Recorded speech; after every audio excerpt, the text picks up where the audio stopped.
the second year of Chang'an, in the capital of the Great Tang, Chang'an. Rumor has it that Princess Changle, the emperor's eldest daughter, is not only beautiful but also vibrant and spirited. Her soul is too wild to be caged by palace walls. So, on another typical afternoon, she snuck out of the imperial city with her personal maid. In the bustling typing ward, there stood a shop that looked completely out of place in the Great Tang. It stuck out like a sore thumb. Instantly, it caught the princess's full attention. The storefront was made entirely of a single sheet of shining silver metal. There was even a scrolling red ticker display above the door. Ruby Supermarket, prices honest, no cheating. My lady, what kind of shop is this? The door is actually made of solid steel. It is even brighter than refined iron. Princess Changle crossed her arms. Her brows furrowed. She tried hard to maintain her royal composure. HMPH, just smoke and mirrors. I will go see for myself. Which spendthrift has the guts to act so flashy? Princess Changle walked toward the entrance with elegant footsteps. Whoosh! The automatic doors slid open to the sides. It scared her so bad she jumped, almost tripping over. Oh, for heaven's sake, your royal highness. Almost made a fool of yourself tripping on flat ground. Damn it, this door has black magic. It scared the life out of this palace. The inside of the supermarket was brightly lit. A young man, Lin Shen, was lying on a rocking chair, napping peacefully. Princess Changle's eyes were drawn to a green cardboard box on the glass display case. What is this dry little cardboard box? It is a lighter, a tool to start a fire. It is a little gadget that can make your head chef kneel down and kowtow to you. Don't talk big. Isn't it just a fire starter? Lin Shen did not say a word. He picked up the box of matches, took one out, and gently struck it against the striking strip. A dramatic whoosh sound, accompanied by a special effect flash. The flame shot up 3 feet high. It singed a strand of Princess Changle's hair, instantly turning it into a frizzy mess. Princess Changle's pupils dilated. Her jaw dropped.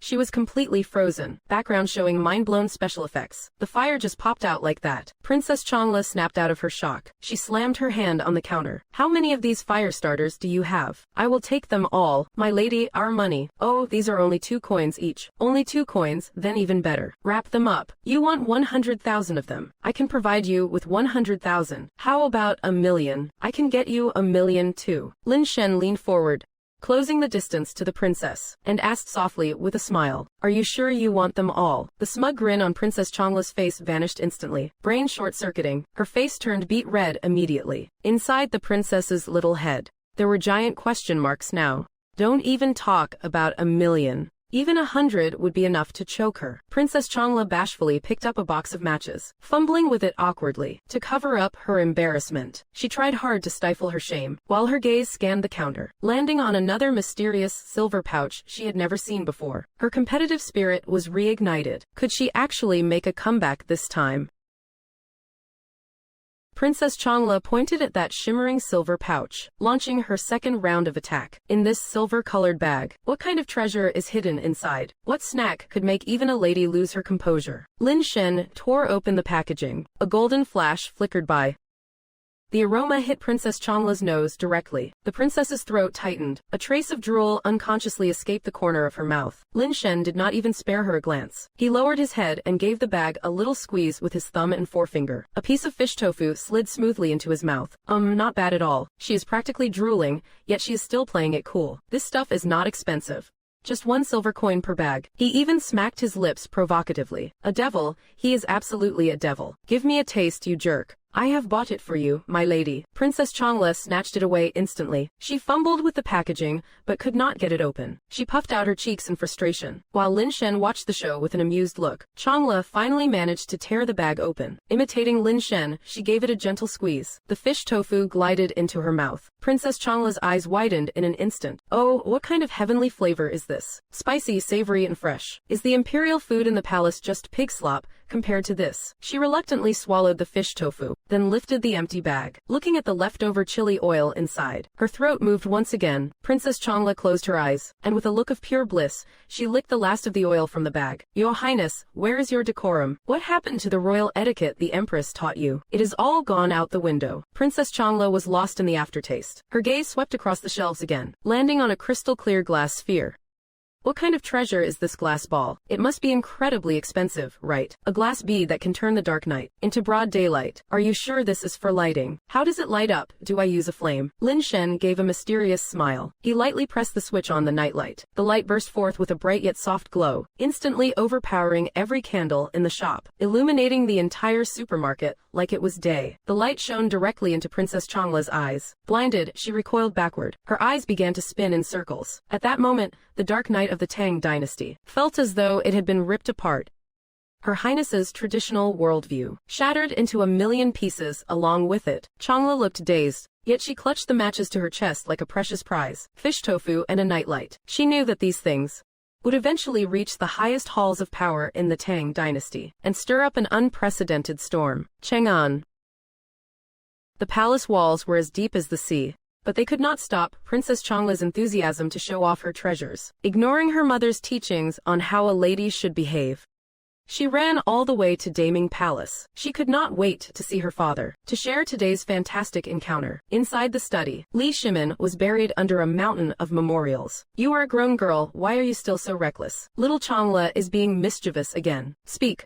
What brings you to see your father? Father, I discovered a divine shop today. You snuck out of the palace again. Did you have your guards? Yes, I did, father. Just listen to me first. The tables in that shop are all made of glass. This glass gadget, I want one too. Princess Changle presents her treasure with a flourish, holding out a matchbox. Father, look at this treasure I found for you. It is called a matchbox. Oh, and what is this green little box? Is it for candy? Oh no, father, it is for making fire. It is 100 times better than a fire steel, and as long as you keep it dry, it will last for 100 years. This girl is exaggerating again. Princess Changle skillfully pulls out a match. She gives Li Shimin a smug, triumphant smile. Father, watch closely now. She gives the side of the box a light swipe. An orange flame suddenly erupts in the dim study. Li Shimin's pupils instantly shrink into pinpricks. It is as if a spring was installed under Li Shimin's seat. He abruptly bolts upright from the dragon chair. He throws his hands up in a defensive stance. His dragon robe billows as he jumps. The reaction of a battle-hardened monarch at this moment is just like a startled house cat. No flint, no fire striker, to kindle fire so effortlessly, and it can be preserved for so long. This is a tool of divine providence for the empire. Li Shimin stares at that tiny matchbox, his eyes filled with shock and curiosity, as Princess Changle pulls out the next miracle, the fish tofu that made even the princess lose her composure. How will the son of heaven of Great Tang react? The strategic value of the matches has already disturbed his imperial peace, and Princess Changle's next treasure will arrive from another dimension to challenge the ultimate palate of the Great Tang, starting an unprecedented trial. Father, there is also this. This is delicious. From the shadows, the guard Lu Ren flashes out, draws his blade, and with a solemn face, slices off a small piece of fish tofu. Lu Ren pops the fish tofu into his mouth. His expression shifts from resigned to his fate, to wide-eyed shock. His pupils dilate. He freezes solid in place. Why does this thing contain poison? Your Majesty, it is not poisonous. It is just that I have never tasted anything this incredibly delicious. Li Shimin and Empress Changle, half doubting, each take a bite. Behind them, a vibrant nebula explodes in their minds. Li Shimin and Empress Changle mirror the same expression. Vacant eyes, a hint of saliva glistening at the corners of their mouths, as if their souls had departed to another realm. It is all over. The Emperor and Empress of the Great Tang have been conquered by a measly package of 5-cent fish tofu. Such a delicacy, only 1 coin per bag. Changle, you actually bought over 80 bags. That is nothing. The shopkeeper said, whatever the store has. He has a limitless supply. Even if I wanted 1,000,000, he could provide it. Could such a claim be true? So there are as many matches as one could ever need. 2. That is right, and it only costs 2 coins. 1,000,000.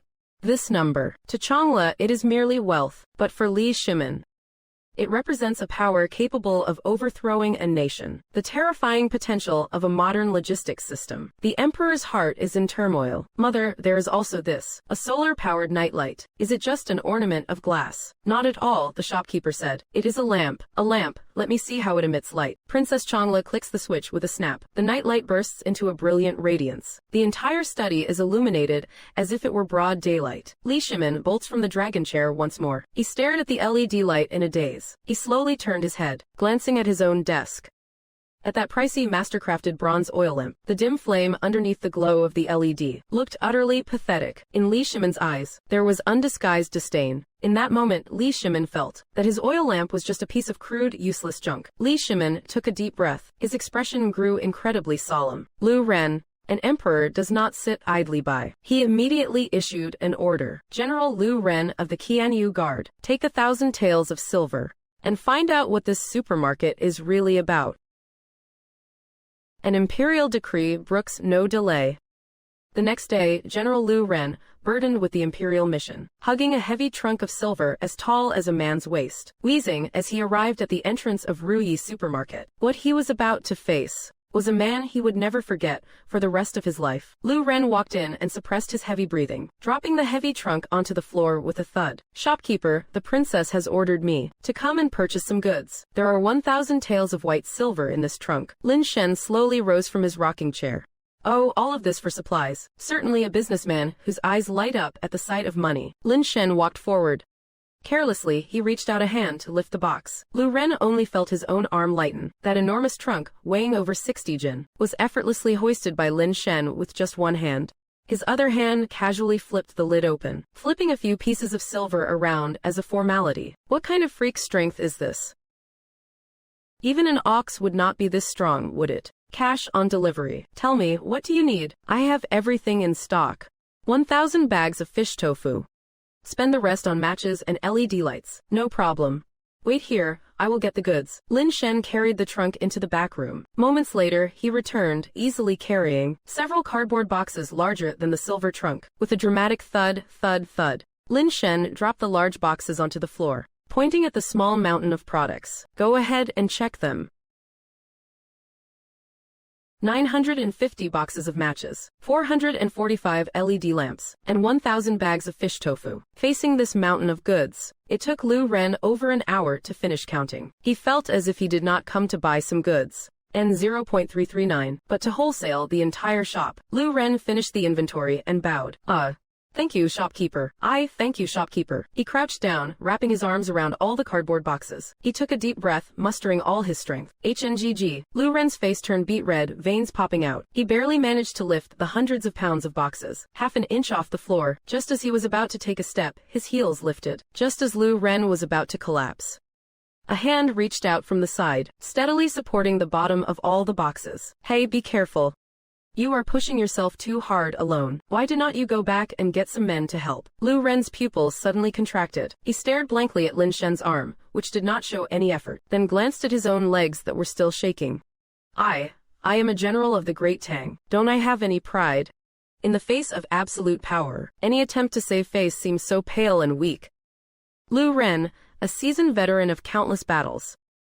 Today, his entire worldview has just collapsed. Lu Ren, still reeling from the shock, left with his guards, hastily hauling away their loot.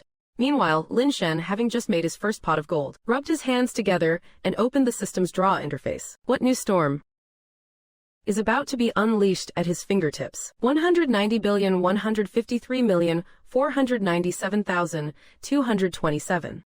This time, what new surprises will he bring to the Tang Dynasty? 190,153,497,247. 19015349727Z7. 1,000 taels of silver credited. Lin Shen did not hesitate and chose the intermediate draw. A flashy, high-tech prize wheel appeared, spinning at high speed. As the neon lights flashed, 3 brand new item icons emerged before his eyes. A bar of soap, a kitchen knife, and something that could send every woman in the Tang Dynasty into a frenzy, the ultimate weapon. The next morning, Lu Ren returned to the supermarket. Boss, did not you say there would be new stock today? My master told me to come and take a look. Lu Ren walked over to the new shelf. His eyes were instantly drawn to a uniquely crafted, glittering blade.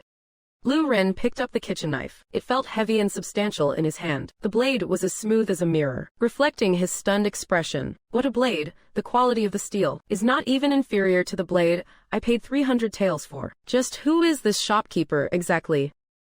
Boss, how much for this blade? Oh, that blade, 5 taels of silver each. 5 taels, that is all. That is right. With a blade this sharp, Are not you afraid of the Ministry of Works investigating you for illegal arms smithing? Arms, this is a kitchen knife for chopping vegetables. Are you trying to get yourself killed, bringing this to the battlefield? Lu Ren froze on the spot. In his mind, his 300-tail personal blade shattered into dust. At that moment, Lu Ren felt both his wallet and his dignity had been dealt a double blow. Lu Ren put down the kitchen knife. Sunlight caught an exquisite cylindrical metal tube. Boss, this last one. Could it be some kind of sophisticated, hidden weapon? That is just lipstick for women to paint their lips. Oh, just a trinket for the ladies. Then how much is this? Now this is pricey, the most valuable thing in my shop. 100 taels of silver. Sound of something clicking. Lu Ren's hand, which had just reached out, recoiled as if it had been electrocuted. 100 taels for some paint, that is daylight robbery. 100 taels is already a promotional price for our grand opening. A friendly discount just for you. Come here, let me apply some on your hand. Take it back and let your ladies see it. Every woman knows the power of this thing. Lin Shen held the lipstick out toward Lu Ren's hand. Stay back, I am a man of dignity. What would I do with women's makeup? A true man would rather die than suffer such humiliation. Looking at Lu Ren's horrified expression, as if his purity was under attack, Lin Shen realized that the impact of this item on a straight man might be even greater than on a woman. Lu Ren, rattled by both the knife and the lipstick, fled in a panic. And just then, a group of noble ladies, in their grand procession, walked toward the entrance of Ruyi supermarket. Having been sent away by the modern consumerism that had shaken the very life of the imperial guards, Lin Shen had not even had a chance to catch his breath when the doorbell rang once again. This time, the person walking in was the true apex predator, who could truly appreciate the language of lipstick. Leading the group was Lady Sun, moving with effortless grace. Behind her followed a flock of noble ladies, all dressed in high-end silks. Young man, I wonder what that Qianyu guard officer just bought from your shop. Lin Shen looked at the group and saw nothing but walking gold mines. His eyes instantly flashed with the sparkle of gold coins. He pulled a tube of lipstick from under the counter that looked like a magic wand. He waved it enticingly right in front of them. Oh, you mean this little thing? It is called lipstick. Oh my, what an exquisite little object. What exactly is it for? It is a type of rouge meant for the lips. So it is just lip balm then. This is nothing like the lip balm you are thinking of. My lipstick is completely safe and non-toxic. It does not use cinnabar. In fact, if you are willing to pay for it, you could practically eat it for dinner, without a problem. The noble ladies broke into a chorus of giggles. And that is not all the colors of my lipstick. Go far beyond just classic red, jade crimson, spring plum, eternal bliss red, ranging to pink, purple, and even azure. As long as you want it, even black. I have it all right here, with every color Lin Shen named. The lady's eyes sparkled with more excitement. Oh, do you really have every color? Surely you do not have the color of a green lotus. Sister Du, you are really putting him on the spot. If one wore that color on their lips, would not they look like some kind of forest demon? Ladies, please, do not doubt the professionalism of my shop. If I say I have it, I definitely have it. Lin Shen pulled out a deep purple lipstick. He twisted it open and drew a light stroke across Lady Du's fair wrist. A perfect, vibrant green lotus mark appeared. The smiles on the ladies' faces instantly froze. Their eyes were filled with pure disbelief. Heavens, does such a miraculous thing truly exist in this world? Shopkeeper, how much does a lipstick like this cost? For a lipstick like this,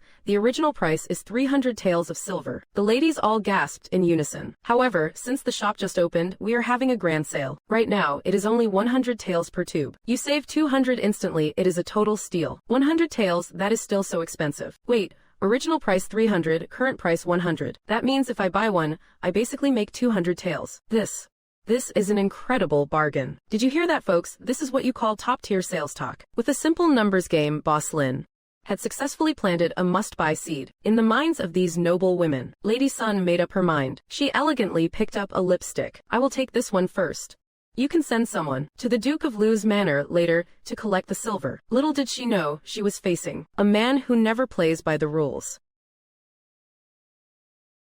The Duke of Lu, Cheng Yaojin, one of the highest-ranking nobles in the Great Tang. In Lady Sun's eyes, that title was enough to let her walk all over Chang'an. But the person she met today was a man who dared to tease even the emperor.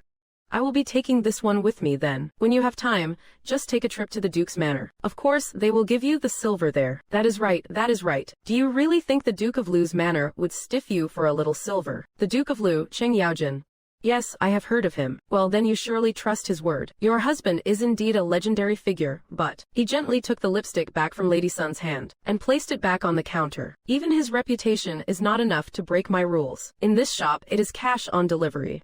No pay, no play. Lady Sun and all the noble ladies were stunned. They had never seen such a merchant before. A merchant who refused to give face to the Duke. At this moment, Lin Shen was no ordinary merchant. He was the lawmaker. In this tiny supermarket, his word was the absolute law.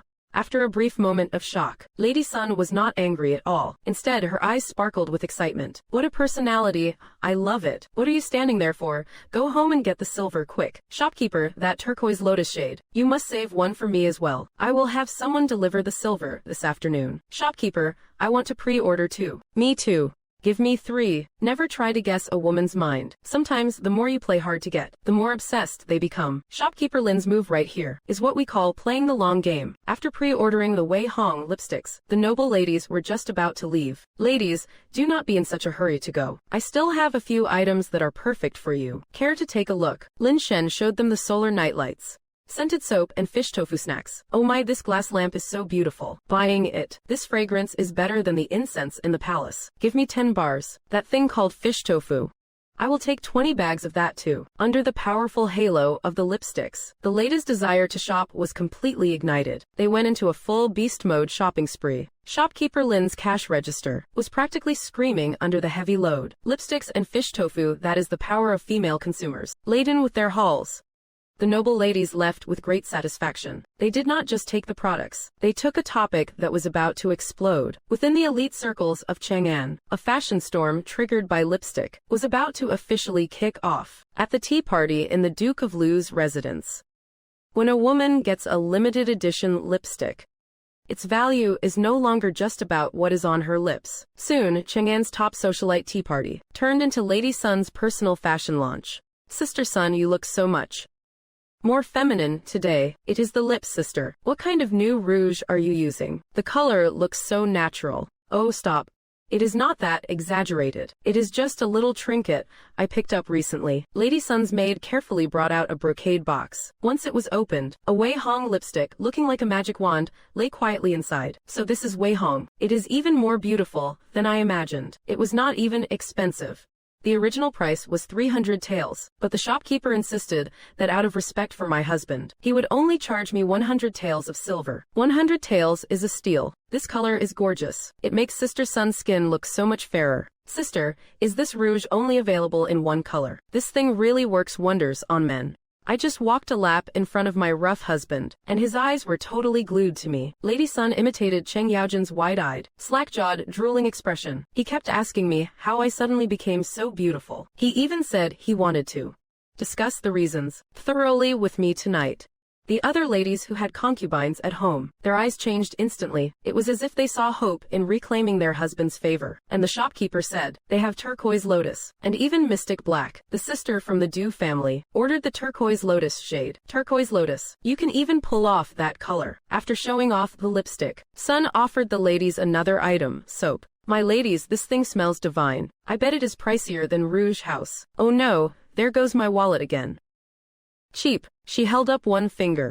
Soap like this is only 1 tael of silver. Every noble lady's expression shifted instantly from agonizing loss to pure ecstasy. Their eyes gleamed with the hunger to buy it now. The ladies, now completely hooked, could no longer restrain themselves. They dashed toward typing quarter as fast as their heels could carry them. They just wanted to get their hands on these godly items. Would they manage to snag their desired goods the next day?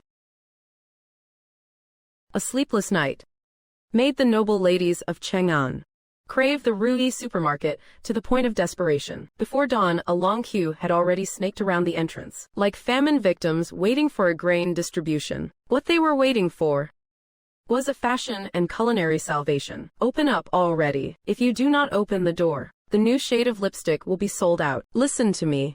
You have to buy several bars of that soap. 1 tael is practically a steal. As soon as the supermarket opened, the ladies surged in like a tidal wave. Ladies, please slow down. Easy now. Hey, stop shoving. The ladies went on a frenzy through the aisles. Lipsticks, soaps, and tofu were being hauled off by the crate. The silver at the checkout piled higher and higher, forming a literal mountain. Lu Ren was nearly buried under it all. The clatter of the abacus and the sound of the register blended with the sound of counting money. Cut to the backyard.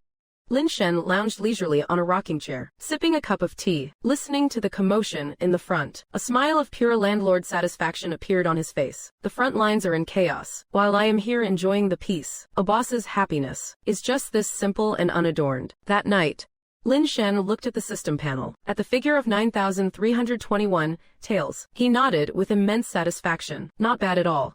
One step closer to my small goal. Time to give myself a little treat.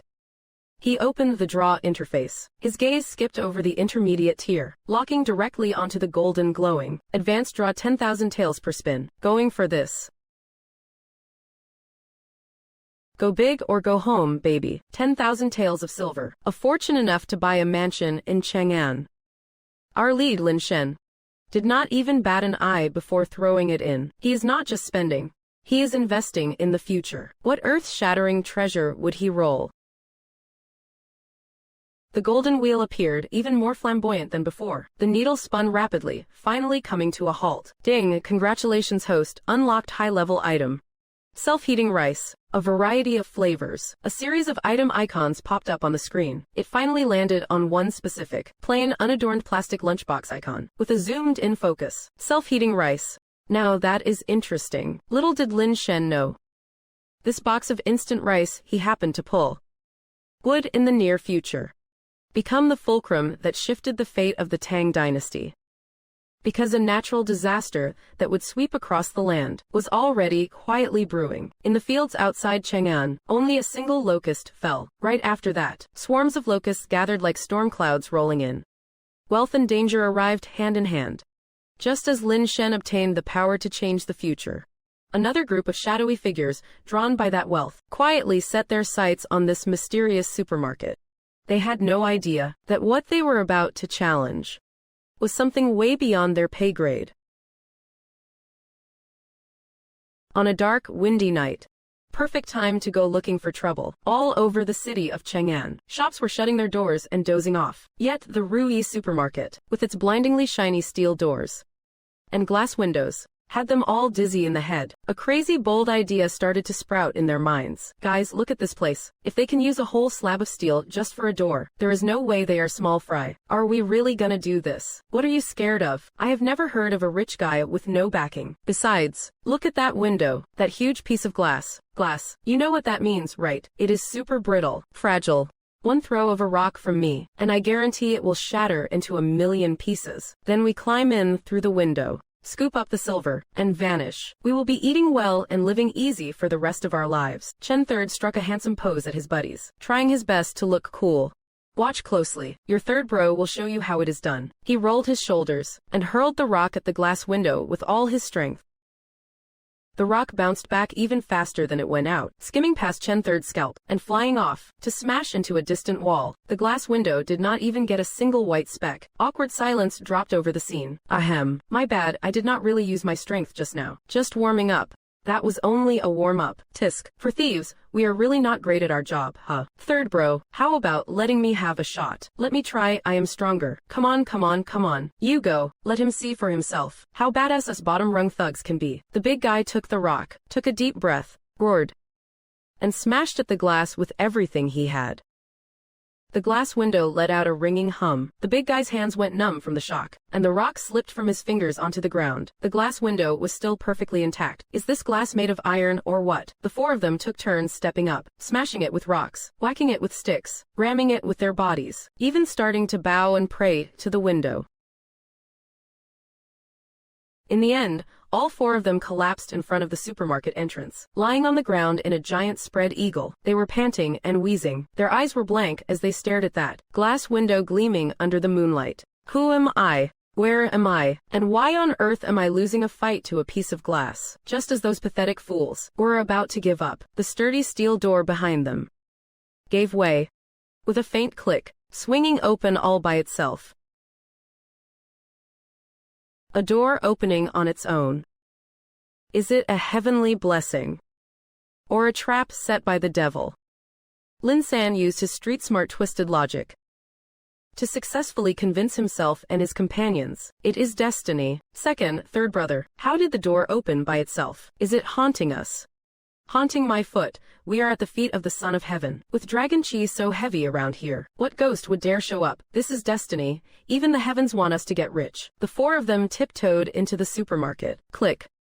The lights in the store beamed to life instantly, shining like the sun. Ghosts, don't panic. That is not ghost fire. Those are night-shining pearls. I have heard about them. Pearls from the East Sea, worth thousands of gold pieces. Brothers, we have hit the jackpot. The four of them excitedly searched everywhere for the pearls. Hitting what, huh?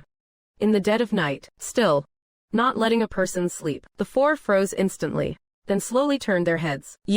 You are the owner of this shop. Be smart and hand over all your silver, or do not blame us for being rude. Looking at that rusty little dagger, that was older than himself, Lin Shen almost wanted to laugh. Lin Shen ignored the blade and walked straight toward Lin Shen. Don't come any closer. I am warning you. My blade is coated in poison. Back off, third brother. He swung his fist as large as a pot, aiming for Lin Shen's head. Is that all? With a flick of his wrist, Lin Shen's dagger flew out of his hand. With a spin of his arm, the big guy was lifted single-handedly like a rag doll, tracing a graceful arc in the air, and hitting the floor with a thud.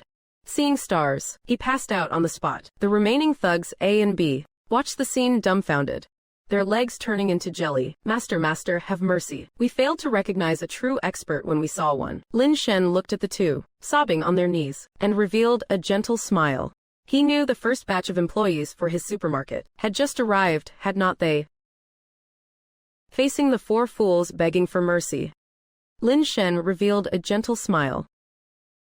The request he slowly put forward left these few local thugs completely flabbergasted. He did not want their money or their lives. He just needed them to act in a show. Master, please, we won't ever do it again. We dare not do it again. Whatever you want us to do, we will do it. Oh, anything works. It is all good, it is all good. Fine then, why do not you help me run some promotions? Here's the script, just act according to this. A script. Boss, we are illiterate. No worries, I will read it out for you. Lin Shen begins reading the script. Lu Ren and the others stare in a daze. Their expressions shift from confusion to shock, and then to pure ecstasy. This master, this legend. City folks really know how to play. The tea master is dazzled by Lu Ren's brand new silk robes. His eyes lit up. Oh, you are a new face, are not you? Come on in. Lu Ren struts grandly into the tea house. He sits down at the center table.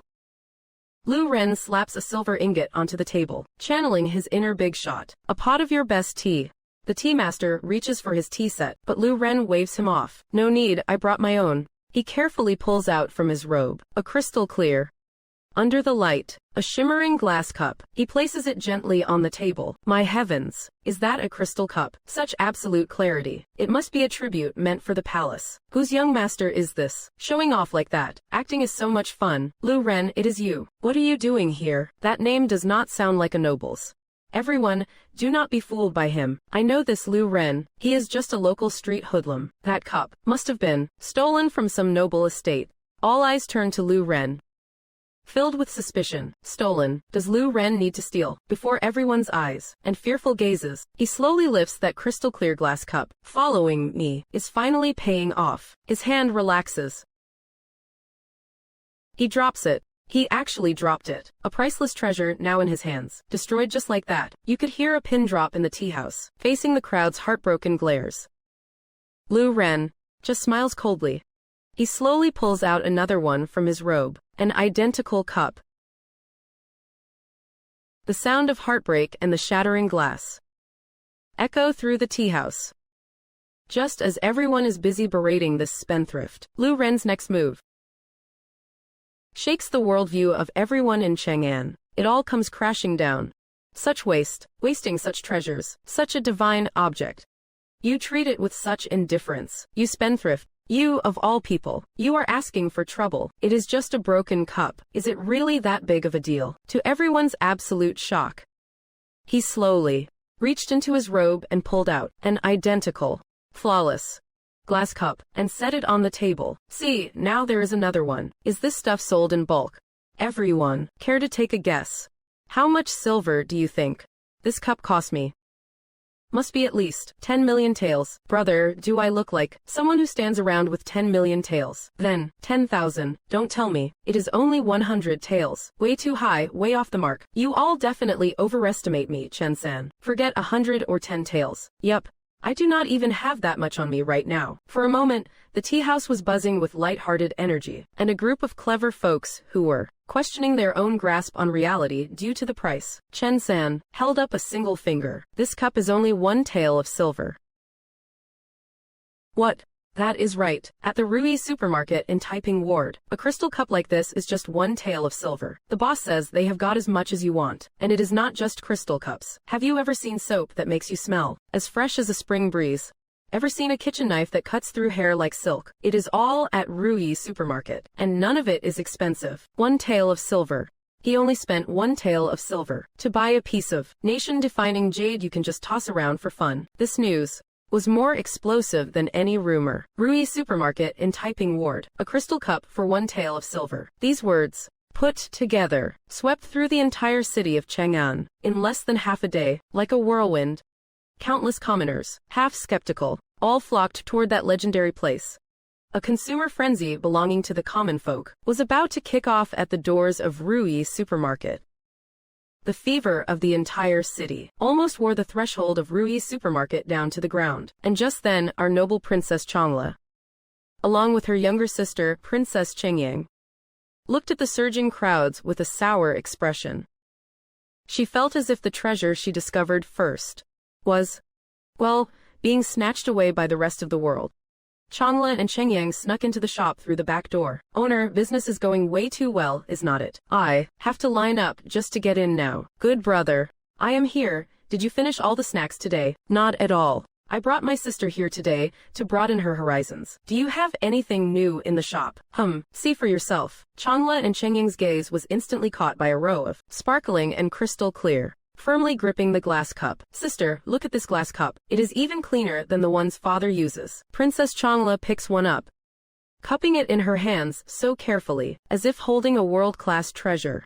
My goodness, not a single impurity. This must be the store's prized possession, right? She looks at Lin Shen nervously. Shopkeeper, this. How much for this glass cup? We can see Her Highness has already prepared to spend her entire fortune. She figures, the price of this cup must be at least triple digits. Will she manage to snag this treasure? Oh, that cup. 2 silver coins each. Changle and Changyang freeze in unison. 1 or 2. If you buy a lot, I can even give you a discount. Princess Changle feels her mind go completely blank. Shopkeeper, is this glass cup? As many as you want. Ah, what a spendthrift, truly a spendthrift. Treating the national jade seal like a brick. Her Highness feels a heartache. Worse than losing money. A glass cup for 2 silvers. Lipstick for 100 silvers. Lin Shen's polar opposite pricing has successfully taken root in the princess's minds, like a cat named Curiosity. That cat is scratching at their cravings. Shopkeeper, this lipstick is really 100 silvers. What on earth makes it worth that? I have told you, it is high-end rouge, much better quality than what is in your palace. And so many shades too. But it is too expensive. Do you want it or not? The sisters nod frantically. If you want it, here's the deal. I will do your sister a favor. Since you are my first customers, just call me good brother, and I will throw one in for free. How about that? Oh, the big bad wolf baiting begins. He even thoughtfully provides an irresistible reason. Why you? What are you saying? I am a princess. How embarrassing. HMPH. Since Her Highness is unwilling, then never mind. Wait. She takes a deep breath, closes her eyes, as if making a heroic sacrifice. Good brother. The wind was too loud. I did not hear you clearly. Good brother, you heard that right. I heard you. Here you go. In the face of absolute temptation, dignity, worthless. Princess Changyang watches the lipstick in her sister's hand, then looks at Lin Shen again, her inner conflict reaching a breaking point. Your sister already has one. Good brother. All right, here's one for you too. After getting the lipstick, Princess Changyang immediately made a face at Princess Changle. Sis, let me see that one. It surely does not look as good as mine. No way. What my dear brother gave me is the best. My dear brother clearly likes my cute type better. Fine, you little brat. Are you looking for a scolding? A minor commotion ended with the sisters giggling. They left content with their spoils, unaware that a real storm was already brewing at the other end of Chang'an. When the greed for power meets absolute strength, what kind of sparks will fly? Come on, it is time to witness a miracle. Good heavens, he clicked the special draw without hesitation. My God, that 100,000 tail button. The whole screen plunged into darkness, then a rip in space. A golden bolt of lightning struck down. A massive rotating disc filled with stars and runes slowly rose. Special draw initialized, connecting to the heavens and myriad worlds. Holy cow, these special effects. This costs 9 times as much as the high-tier draw. It is indeed different. The pointer finally stopped on the icon of a blazing long spear. Ding! Congratulations, host, for drawing a special item. Fire-tipped spear. The one the great god Neza uses. System, are you trying to make me wear 2 buns on my head? As soon as he finished speaking, a long spear appeared out of thin air, landing in Lin Shen's hand with a searing heat. Lin Shen arrived at the riverbank outside the city. With a thought, he gave it a light swing. A roar like Godzilla's atomic breath. A thick beam of fire erupted from the spear tip, instantly evaporating half of the small river. White mist filled the water surface. The riverbed was scorched black. Lin Shen looked at the scene before him and flashed a villainous smile in satisfaction. Mythology has descended into reality. What Lin Shen holds in his hand now is no longer mortal power. Scene changed to the Duke of Lu's mansion. Hu Junji is looking at the intelligence on Ruyi supermarket. Is it clear now? Behind this Ruyi supermarket, there is really no noble support. My lord, it is absolutely true. Not only that, the emperor and several dukes are also investigating him. It shows it has nothing to do with them. Ha, and here I thought it was someone important. Turns out he is just a lowly little merchant. He tossed the intelligence report aside, in a dismissive tone. Such good things. It is a pity they remain in his hands. Send a few men to notify him. From now on, this shop belongs to the Hu family. Oh, the night is like ink, hiding murderous intent. Relying on their master's power, the servants of the Hu mansion swarmed at them like vicious dogs. Little did they know that the piece of fresh meat in their eyes, waiting for them, was the flames of divine punishment capable of melting gold and iron. A rude pounding banging at the door. Get your butt out here, you in there. The Duke of Lu's men are here on business. Lin Shen opened the door and frowned at them. So you are the boss, looking all fair and delicate, like some lady. Who do you think you are? We are here on the orders of the Duke of Lu. Hand over this shop to us, now. Be smart and hand it over voluntarily. Do not make us do this the hard way. Hand it over. Quit the chatter. Are you handing it over or not? Get lost. Since you want to do this the hard way, boys, show him who is boss. Sound of swords being drawn. A few mercenaries unsheathed their blades and charged at Lin Shen. Do mortals even dare to point their blades at a deity? Facing the incoming blades, Lin Shen did not even flinch. He reached his right hand behind his back. The next instant, a spear, glowing with a dark red flame, appeared in his hand. All the mercenaries froze in their tracks, shocked by this divine weapon appearing out of thin air. With a flick of Lin Shen's wrist, the fire-tipped spear left a vanishing trail, meeting the mercenaries' blades head-on. Crisp clanging sounds, like chopping vegetables. The moment the mercenaries' steel blades touched the fire-tipped spear, they were snapped in two like soft tofu. Every single mercenary stood there, stunned, staring at the broken blades in their hands, their minds going blank. Is that it? He raised his foot, one kick for each person. A sequence of dull thuds echoed. All the mercenaries were sent flying, moaning on the ground. Facts prove that when the gap in gear is too wide, numbers do not mean a thing. This overwhelming victory did not quench the rage in Lin Shen's heart. For these rabid dogs who dared to bare their fangs, merely breaking their paws is nowhere near enough. Lin Shen walked up to the mercenary leader, looking down at him from above. You dare to hurt us. My master is the Duke of Lu, the Minister of War, Hu Junji. Do you know what happens to those who oppose my master? Lin Shen did not say a word. He simply raised his foot, expressionless. Lin Shen's foot landed slowly, aiming for the mercenary leader's right arm propped on the ground. What do you want to do? Snap. The crisp sound of a bone crushing. My arm. The other mercenaries saw this scene, scared out of their wits, trying to scramble away and run. Lin Shen walked towards the next mercenary at a leisurely pace. Crack crunch, crack crunch. On screen, Lin Shen, like a graceful pianist, stepped on and broke the right arms of every mercenary. Screams echoed throughout the quiet night.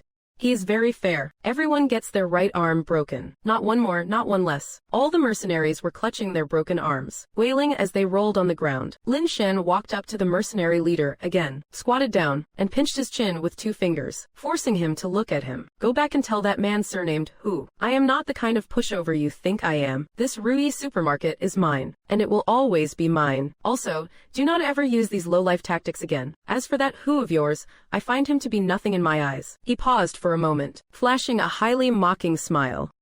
A monkey, perhaps, the excruciating pain in his body, plus the absolute mental beatdown. That night would become their forever nightmare. The private soldiers scrambled back to the Duke of Lu Manor, rolling and crawling the whole way. When Hu Junji saw how miserable his men looked, and heard that line about him spreading the word he was taking an ass-kicking, the face of this vice minister of war must have been a masterpiece. A bigger storm was brewing in the shadows. Crash. Hu Junji grabbed an antique vase worth a fortune and smashed it hard to the floor, panting for breath. Taking one beating is one thing, but that was just cheap brute force. Even if he can fight, he cannot possibly take on 1,000 men alone. No way that adds up. Since he treasures that shop so much, then I will make sure he cannot keep it open. Send men to watch him day and night, no breaks. Every official road outside Chang'an. I want to see for myself how his goods are being shipped in. Scene change. Inside Rui's supermarket, Lin Shen hummed a little tune and opened the special draw screen again. That fight was seriously satisfying. Time to treat myself to a little surprise. Flashy lottery effects lit up the screen. Congratulations, host. You have drawn a special category item. Supermarket operations and maintenance staff template. A chip-shaped icon appeared. Oh, so I can mass-produce loyal, no questions asked worker bots. Nice, very nice. Chen-san and the others can finally go legit. While Hu Junji was still stuck on level 1, plotting how to cut off his income. Our boss, Lin, was already thinking about how to build his own core team for a business empire. Now that is what you call playing the long game. A few days later, Princess Changle came to the supermarket with a secretive look. What is it, my top customer? Why are you not smiling today? Do not even ask. That estate my royal father just rewarded me got hit with a locust plague. The farmers say the locusts are everywhere. The crops are almost eaten clean. At the words locust plague, Lin Shen paused mid-cat teasing. He slowly lifted his head. His lazy gaze turned sharp in an instant. Cold and deep, the corner of his mouth curled into a faint, hard-to-notice smile. The Hu Junji noble family. All that was just warm-up. The real stage is finally rolling out the red carpet for me now. While Hu Junji plot was still brewing, a bigger crisis had already arrived quietly. Lin Shen caught the scent of opportunity right away. Using taking a walk as an excuse, he offered to accompany Princess Changle to her estate that was suffering the locust plague. The carriage rolled out of Chang'an. The sky gradually turned dim and yellow. In the distance, the fields that used to be green had turned into an ominous earthy yellow. Why does the weather look so gray today? Does autumn come with dust storms now? That is not dust. If it is not dust, then what is it? The buzzing of countless wings came from far away, rushing closer, louder and louder, like a tidal wave. A sky-covering swarm of locusts swept in like a yellow sandstorm, slamming into the carriage like crazy, making a terrifying, rattling clatter. Ah, bugs, so many bugs. Lin Shen stared out the window, face grave, at that yellow sandstorm blotting out the sky and sun. It was even worse than I had imagined. The carriage stopped outside the village. The thudding of the locusts grew thinner and thinner. Princess Changle, still shaken, poked her head out, and the scene before her left her speechless. This could no longer be called a village. It was a dead land. The fields were nothing but withered yellow. Every single crop had been eaten away. Only bare, naked stalks remained. As bleak as the heart of winter, even the thatch on the roofs was chewed into a ragged mess. Everywhere the eye could see was crawling with sickening, squirming locusts. This was not hell, but it might as well have been. A few peasant families in coarse shirts and short jackets sat numbly in their doorways. Their eyes were empty. They did not even react to the locusts or the carriage arriving. They were like walking corpses with a pulse. What happened to them? Why do they look like they do not have a single breath of life left? Because their hope has been eaten clean. a child of just a few years old, was squatting on the ground. He dug a fat locust out of the dirt. He hesitated for a moment, then raised it toward his mouth. "No, do not." The child's mother rushed out. She slapped the locust from his hand. Mother and son clung to each other and sobbed. Princess Changle watched the scene. Her eyes reddened in an instant. Just one wall away, the bustle of Chang'an and this dead silence formed the cruelest contrast. In the face of natural disaster, human dignity looked painfully fragile. On the carriage back, the air was heavy and stifling. Princess Changle was still in shock. Tear tracks clung to the corners of her eyes. "Big brother, what do we do? It is too scary. They will starve to death. The commoners will. The court's grain is nowhere near enough to save so many people." Lin Shen fell silent for a moment. He wiped the tears from her face. "I have a way to deal with the locust plague." Princess Changle jerked her head up, her eyes still wet with tears fixed on Lin Shen. They were full of disbelief. "Really, you have a way? What way?" "Of course I do. But I do not want money." "You do not want money, then what do you want?" "As long as I can do it, anything is fine." Lin Shen looked at Princess Changle and said, enunciating each word, "Go back and tell your father, the emperor. What I want is the sincere will of the Tang, a promise strong enough to turn the fate of the realm." This demand was about to be delivered straight into the heart of the Tang court. Faced with such an outrageous message, that brilliant and far-sighted emperor, would he turn up his nose at it, or clutch at this last life-saving straw? A meeting between ruler and subject that would decide the fate of the world was about to begin. Back at the supermarket, Princess Changle was still soaked in shock and doubt. "Big brother, that method you mentioned, what exactly is it? Stop keeping me in suspense. This is literally a matter of life and death. Do not rush. Before we fix the locust plague, what problem do we need to solve first? Of course it is that all the grain in the fields has been eaten. If the people have nothing to eat, they will starve to death. Smart.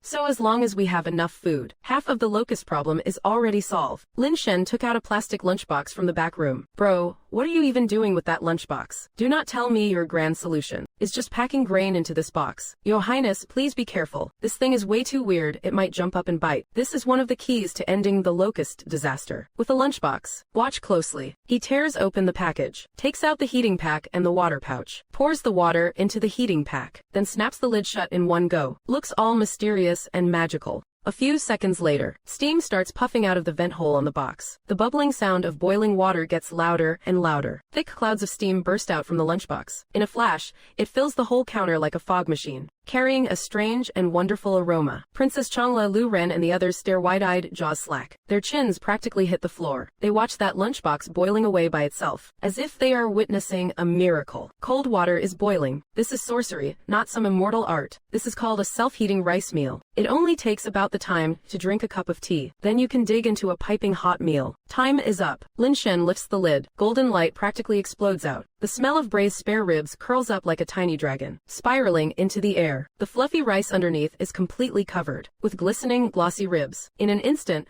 the rich aroma floods the entire supermarket. The whole place erupts in a chorus of people swallowing their drool. Princess Changle and Lu Ren are staring so hard their eyes might pop out. "Your Highness, this thing's origin is unknown. Allow your servant to test it for poison." He grabs the chopsticks and starts shoveling it in like a starving wolf. "So good, so insanely good. Even the imperial kitchen in your Majesty's palace does not cook better than this. Hey, that one is mine, all mine. You greedy little food hoarder." Inside the imperial palace, Li Shimin listens as Princess Changle gushes and gestures wildly, his brows knit together, boiling just by adding cold water and fussing with it, and the fragrance fills the whole room. "Do you take your father the emperor for a 3-year-old? How could such a thing exist in this world? It is real, father. Look, it is this thing right here." Bro said however many he wants, he can have that many. He said with just this little thing, the locust disaster can be solved. Bro also said he does not want any money. He only wants the sincere goodwill of Great Tang. Li Shimin's expression freezes. He clutches the lunchbox in his hand in a death grip. The doubt in his eyes turns into pure shock. He suddenly rises to his feet and paces back and forth in the study. Even his breathing grows a little rushed. If this is true, then this man is anything but ordinary. The power in his hands is enough to enrich the realm, and also enough to plunge it into chaos. I must see him myself. Attendants, prepare my plain clothes. I am leaving the palace. When the ruler of all under heaven makes up his mind, he personally steps into that mysterious little shop. A smoke-free battle of wits has already begun. The emperor, disguised as a rich merchant, faces off against the shopkeeper, who only looks lazy. A dragon hiding in the market, a tiger curled up in a back alley. When the true dragon heir of Great Tang changes into a brocade robe of a commoner and walks into this little shop full of hidden tigers and crouching dragons, he thinks he is the hunter. He has no idea he is already the prey in the other man's eyes. Li Shimin walks in with his hands clasped behind his back, looking around like he is inspecting his own business empire. Sunlight sweeps across the shelves of goods.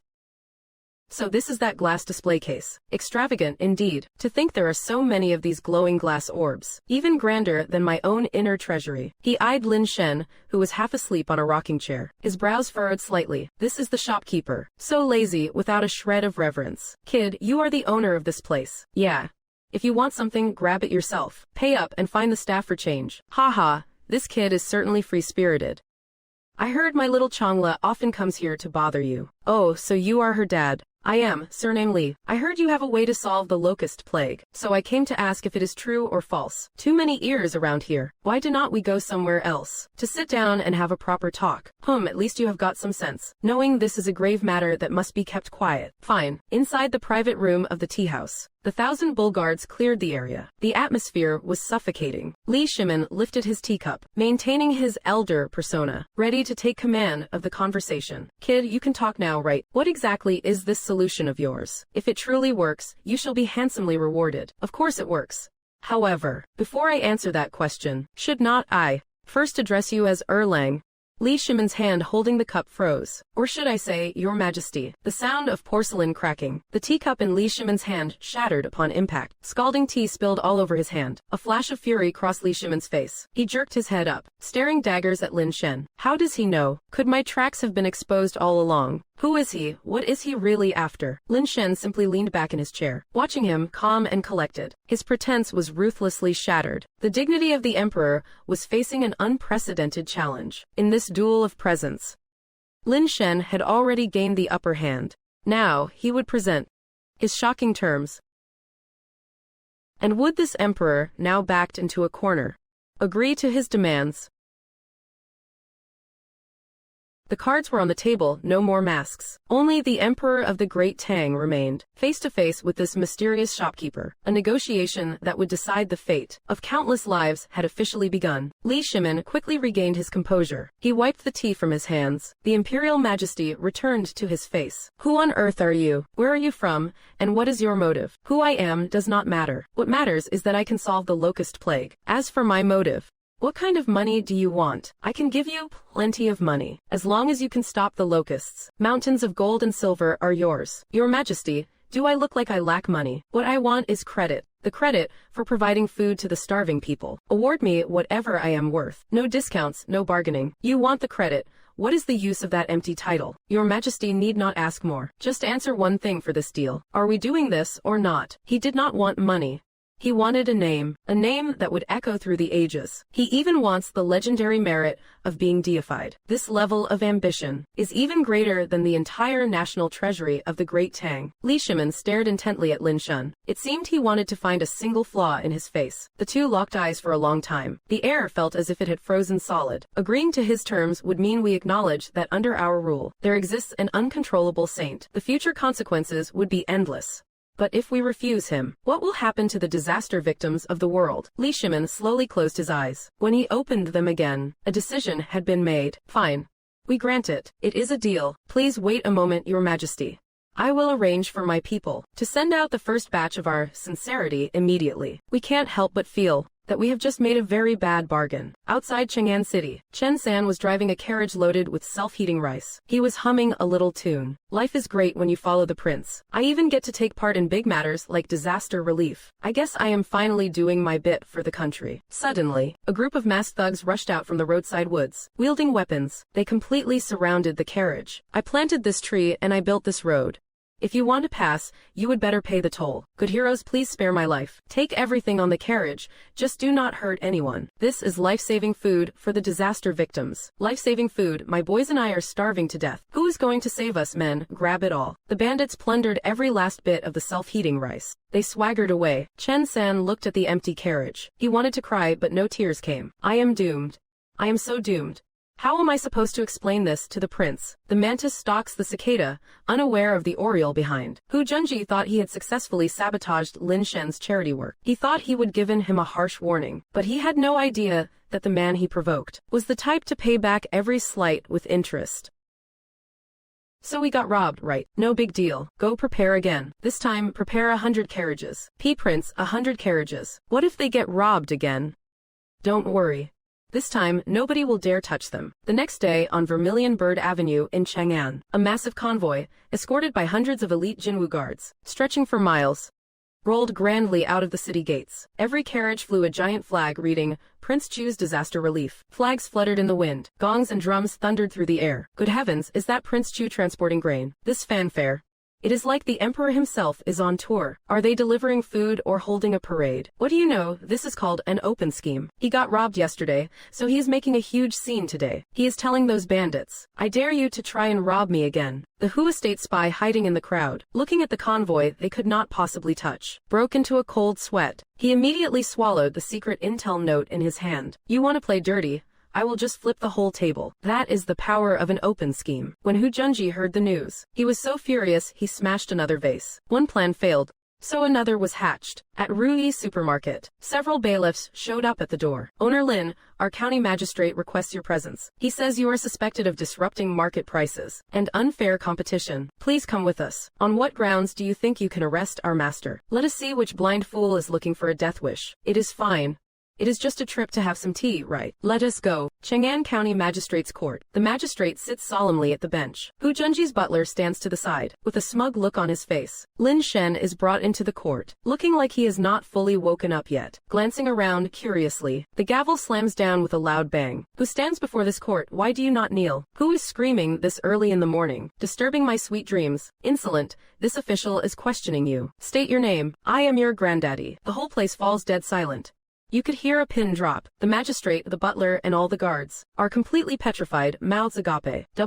What did he just say? Lin Shen ignores everyone. He walks straight up to the bench. Under the magistrate's terrified gaze, he lifts him off the chair like a little chicken, and casually sets him aside. He then plops himself down on the main seat, bold as brass. He crosses his legs comfortably. He picks up the gavel and toys with it, as if it were a shiny new toy. All right, if you have got something to say, spit it out. Once this is over, I need to go back and finish my nap. The courtroom has become his home turf. The judge has become the one being judged. Facing this man who plays by no rules, this Prince of Chu who has hijacked the court, the lowly Chang'an magistrate is utterly bewildered. However, just at this moment, from the direction of the imperial palace, a fast horse is galloping towards them in a rush. The real trump card is about to appear. The ultimate game changer is coming. Rebellion, this is a total disregard for the court. Daring to resist, that is an even greater crime. Guards seize him and give him 50 heavy strokes. Your honor is wise, such a rowdy peasant deserves a heavy penalty. Beat him to within an inch of his life. Several bailiffs holding their wooden staves, fierce and menacing, surround him. Lin Shen, still sitting on the main seat, says, make it quick. After the beating, I still have to go back to sleep. Stop dilly-dallying. Act like men. The bailiffs are enraged. They raise their staves, ready to strike. Just then, a long, sharp cry, the imperial decree has arrived. A high-ranking official dressed in purple robes, carrying a bright yellow imperial decree in his hands, escorted by a group of eunuchs. He walks briskly into the court. The magistrate and the butler exchange a glance. Both have a devious, successful smirk on their faces. Ha, His Majesty must have found out about this person disrespecting the court. He has sent a decree to punish him. The decree is here. Let us see how arrogant you can be now. You are dead meat. This time, you are absolutely finished. Not even the gods can save you now. Look at how happy they are smiling, like two oversized toddlers. They actually think that their savior has arrived. The magistrate hurriedly crawls up from the floor. He tidies his clothes and trots forward, preparing to kneel and receive the imperial decree. However, the high official does not even spare him a glance. He walks straight to Lin Shen, under the incredulous gazes of the magistrate and the butler. He bows respectfully. Lord Lin, this humble servant offers his apologies. You have been startled. His Majesty has issued a decree. Please accept the imperial decree. The smiles on the magistrate and butler's faces instantly freeze. Just read it. I will just stand here and listen. As you wish, as you wish. The eunuch unfurls the imperial decree. He clears his throat and reads in a booming voice. By the emperor's command, Lin Shen, a man of great benevolence, who has served the nation and shown grace to the people, after deep deliberation between his Majesty and the court officials, to honor his merits, he is hereby granted the title of. The eunuch intentionally drags out the tone. His gaze sweeps over the now petrified county magistrate and the house steward, whose expressions are beginning to crumble. Prince of the first rank, titled Prince of Chu, a bolt from the blue, followed by the sound of glass shattering. The magistrate's official hat slips from his head. It hits the ground. With a dull thud, the Marquise's steward feels his legs go weak and collapses directly onto the floor. His face is as pale as death. A wet stain begins to spread slowly across his trousers. From a prisoner to a prince of the realm. How long does it take? The answer: just the time it takes to read an imperial decree. The atmosphere becomes awkward to the extreme. The magistrate, who was acting all high and mighty just a moment ago, now wishes he could find a hole to crawl into. This farce orchestrated by Hu Junji. How will it end? And Lin Shen, who just learned he has been made a prince. How will he react? How will he react? Your Highness, Prince of Chu, I was blind to your greatness. I did not recognize Mount Tai. I deserve 10,000 deaths for my crimes. Please, your Highness, have mercy on my life. I was only acting on someone else's orders. Enough, enough, you are getting snot and tears all over my pants. Get up. Didn't I say I do not blame you? Thank you, your Highness. Thank you for your immense generosity. Oh, my Lord Magistrate, please stand up. His Highness is indeed magnanimous, but I am merely a humble servant. If His Majesty were to ask what kind of grievance the Prince of Chu suffered in your courtroom today, I would have no choice but to tell the truth, would not I? Hearing this, the magistrate rolls his eyes back and faints dead away from sheer terror. All right, the business is done. I am heading back. We respectfully see you off, your Highness. Lin Shen glances at the Marquise's steward, slumped on the floor. He flashes a kind smile. The steward is so terrified by this smile that his whole body trembles. He loses control of his bladder on the spot. Just as Lin Shen walks out of the magistrate's gate, a luxurious carriage screeches to a halt right in front of him. Hu Junji scrambles out of the carriage in a panic. He is still wearing his court robes, not having had time to change. When he sees Lin Shen and the eunuch behind him, his face instantly turns ghostly pale. It is over.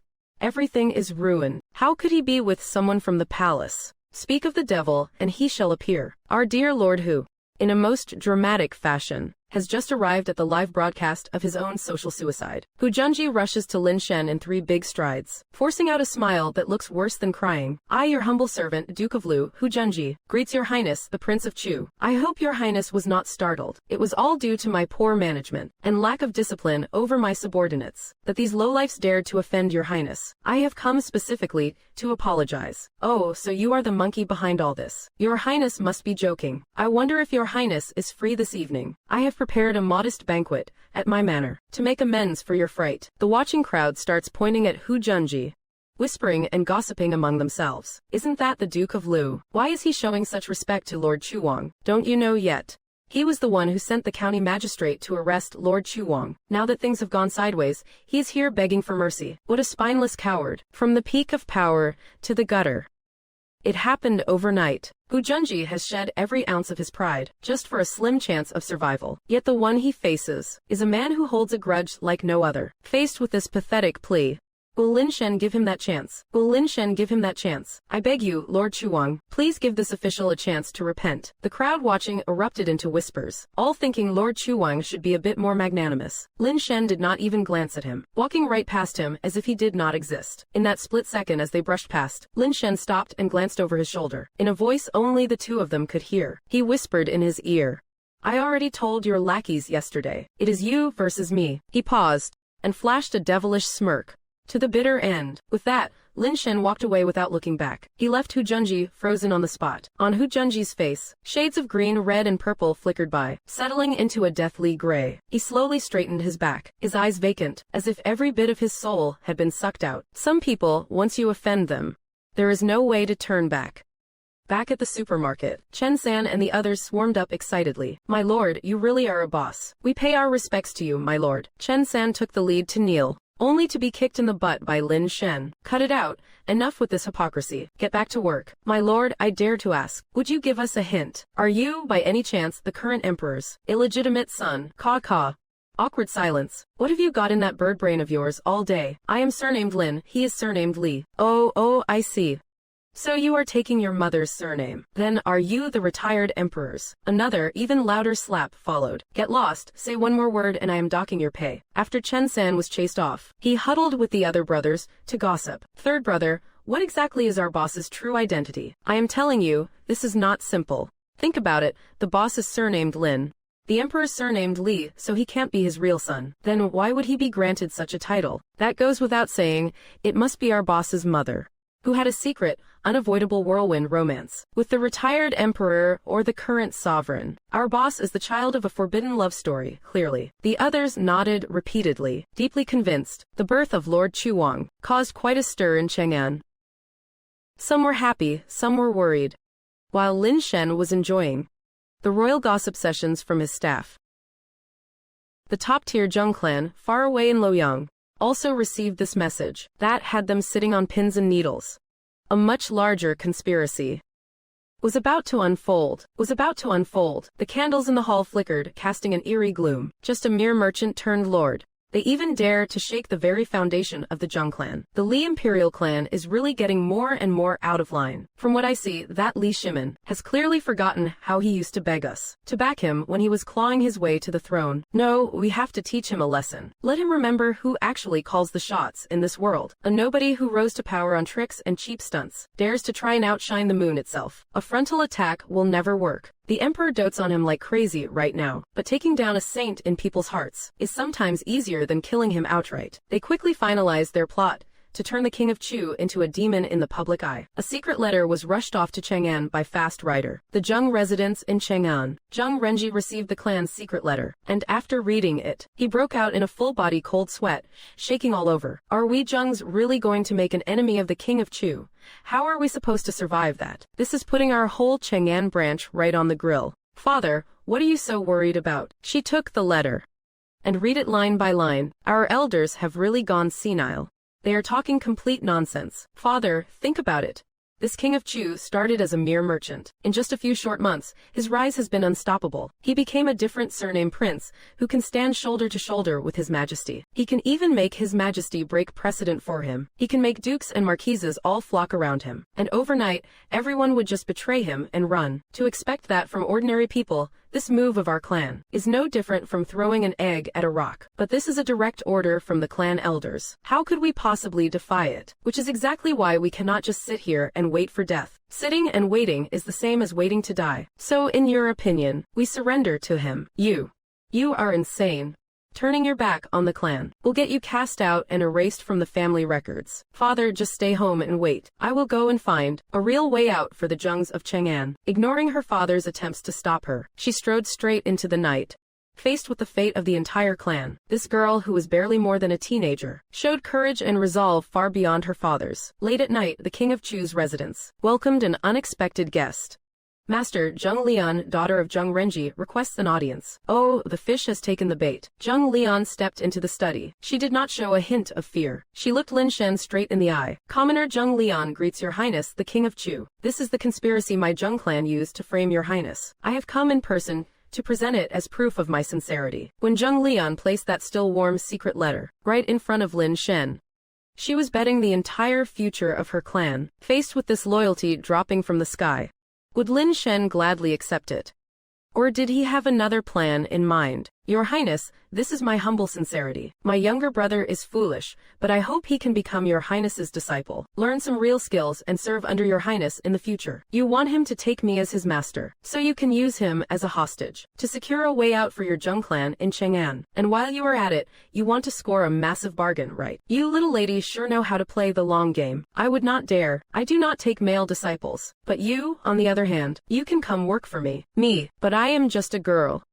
Since ancient times, women have always been told to serve their husbands and raise children. And what if you are a girl? Your brain works better than yours, better than all those old geezers in your clan put together. If they can do it, why the hell can't you? Who says women are inferior to men? In that era where women were treated like accessories. Lin Shen's words hit Zheng Liru like a thunderclap out of a clear sky, smashing open the rusty padlock on her caged heart. Zheng Liru was won over by Lin Shen's aura and trust in her. She sincerely accepted the task and set off. Just after Lin Shen saw Zheng Liru off, Lin Dabian came to report. Master, there is an old man at the door, who calls himself Sun Sayu, asking to see you. He says he has come seeking the divine medicine. Medicine King, what is he looking for me for? Oh right, the locust extermination pesticide. Inside the clinic, Sun Sayu saw Lin Shen. He bowed deeply in greeting. Your Excellency, this old man has come to ask for the recipe of that divine insecticide. If this thing could be widely used, the common people of the realm would be spared the suffering of locust plagues. That would be a merit for the ages. The recipe. Sure, no problem, but let me test you first. Tell me,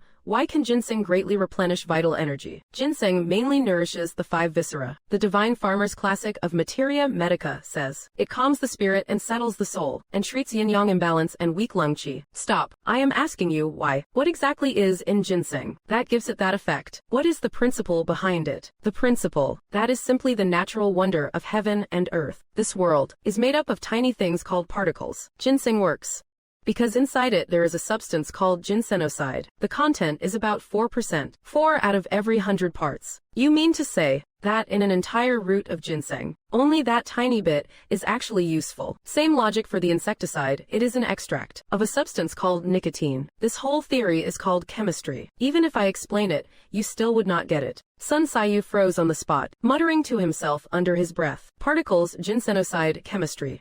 I have gone completely astray. My medical path has been wrong from the very beginning. Suddenly, he snapped out of it, looked at Lin Shen, his eyes blazing with fervor, as if he were gazing upon a living deity. With a thud, Sun Sayu faced Lin Shen and dropped straight to his knees. Please, Your Excellency, accept me as your disciple. Teach me the true way of medicine. I am willing, even in my crippled old age, to serve as a dog at your doorstep. In that kneel, it was not only the proud knees of the greatest physician of Great Tang that came down, but also the arrogance of the old era of medicine. A new era was about to begin. A brand new age was about to kick off. Outside the gates of the Chu prince's residence, it was a sea of people. The commoners were waving high their banners to slay the demon, their fury at the bringer of disaster boiling over. Lin Shen and Li Shimin, in plain clothes, and the others, walked out from inside the residence, facing the raging human tide.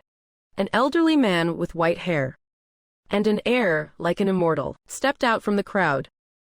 He first raised his hand to the people, signaling them to calm down. Your Majesty, this old man is Zheng Yi of Luoyang, of the Zheng clan. Today I dare to risk my life to speak on behalf of all the living under heaven. This locust plague that swept into the capital from the south. This King Chu is aiding and abetting the rebels. And now he is trying to bewitch that divine Dr. Sun, using demon drugs to harm people. If we do not get rid of this menace, our glorious Tang is in grave danger. Your Majesty, please strike down King Chu and restore peace and order to our great Tang. Your Majesty, please execute this demon. Li Shimin's face darkened, trapped in a dilemma by the public outcry. On Zheng Yi's face, a smug smile of victory emerged. Lin Shen remained calm, even letting out a yawn. Are you done with the act? If so, it is my turn now. He gave a sharp, loud whistle. Amidst everyone's astonished gazes, stepping on auspicious multicolored clouds, the divine beast, bathed in holy light, descended from the heavens, landing right in front of the King Chu estate. That is a Qilin, the auspicious Qilin from the legends. The Qilin ignored everyone else, walked straight up to Lin Shen, lowered its noble head, and like a big cat, affectionately nudged its head against Lin Shen's leg. What is auspicious? What is a demon? In the face of absolute miracles, all words seem pale and powerless. Zheng Yi's smile froze, then shattered into pieces. His eyes were filled with sheer despair, muttering to himself, "Impossible.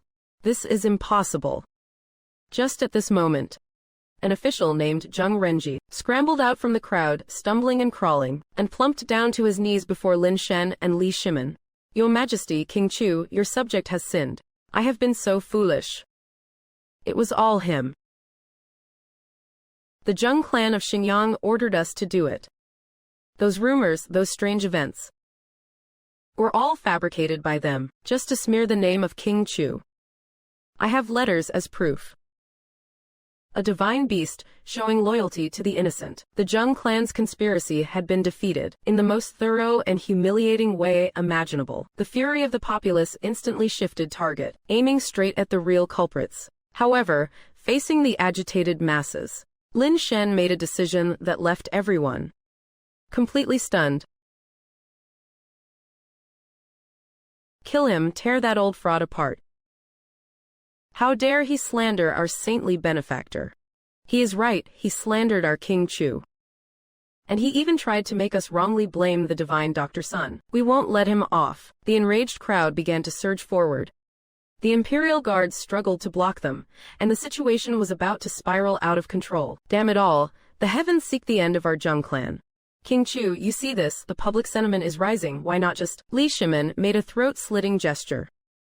Lin Shen picked up his hand and pressed it gently downward. The noisy crowd instantly fell silent. Everyone looked at him, waiting for the saint's decree. I know you are all very angry, but that is not a reason to take the law into your own hands. Why not? Such villains deserve to be eliminated by all, because the land we stand upon is called the Great Tang. And here, there are rules that belong to all of us. He pointed to himself. I am King Chu, but I am also a citizen of the Great Tang. He pointed to Li Shimin. He is the emperor, but he is equally a citizen of the Great Tang. He pointed to everyone else. You are all citizens of the Great Tang as well. All of us, regardless of our status, are bound by the same thing. It decides whether someone is guilty, or what punishment they deserve. It is not me, not your majesty, and certainly not you all. But rather, he raised his hand toward the sky, his tone solemn. The Tang Code. Li Shimin, Fang Xuanling, Du Rui and the others looked on. Hearing those words, his pupils dilated, his face a mask of pure shock. Doove. What is he trying to do? He actually dares to place the law above me. At this very moment, Lin Shen's words were no longer about a personal grudge. In the name of a saint, for this era of absolute imperial power, he had summoned a god named the Law. The commoners were stunned by this speech. Even if they did not fully wrap their heads around it, it sounded incredibly badass. But this matter was far from over. Our Great Tang Court will give the people an explanation. In a few days, at Zouk Avenue, a public trial for the Zheng clan's crimes will be held. Let everyone witness with their own eyes what punishment awaits those who defy the laws of the Great Tang. Good, a public trial. We want to see them get what is coming to them. A trial destined for the history books was about to unfold in Chang'an. The Zheng clan's fate was sealed. But was this judgment really aimed only at the Zheng clan? With the Tang law as his sword, where would Lin Shen strike truly fall? Bring in the criminals. Zheng Yi and the others were dragged onto the stage. The crowd erupted in thunderous insults, pelted them with rotten eggs and vegetable scraps. Stone these liars to death. Zheng Yi, this official asks you, who was behind the bleeding stone statue at Shili village? How was it done? Confess the truth. It was I who ordered men to mix dog blood with cinnabar and smear it on the night before. Pa, you shameless scumbag. And what about the blooming bamboos at Zhao Family Manor? I ordered fake flowers made of silk to be stuck onto the bamboo with honey. Then who spread the slander in Chang'an that Prince Chu was selling demon medicine? That was also done by the juniors of my clan under my orders. This is not even a trial anymore. It is a massive magic secrets revealed show. Except the magician looks like he is at a funeral. After 2 hours of detailed interrogation, Dai Zhou picked up the verdict. I hereby sentence Zheng Yi, Zheng Qian, and 36 conspirators for slandering the prince and inciting the masses to destabilize the state. You are sentenced to immediate execution by the Tang law. The Zheng clan of Xinjiang framed the innocent. Their crimes are heinous. The Zheng clan of Xinjiang framed the innocent. Their crimes are heinous. They must compensate Prince Chu for his reputation and economic losses, totaling 1,387,062 taels of silver. 1,387,062 taels of silver. 1,387,062 taels of silver. Vifla. Upon hearing the verdict, Zheng Yi and his men collapsed completely. The commoners erupted into thunderous cheers. Long live the wise emperor. Lord Dai is a true justice seeker. Kill them all. Damn, this live version of the People's Court is way better than any game.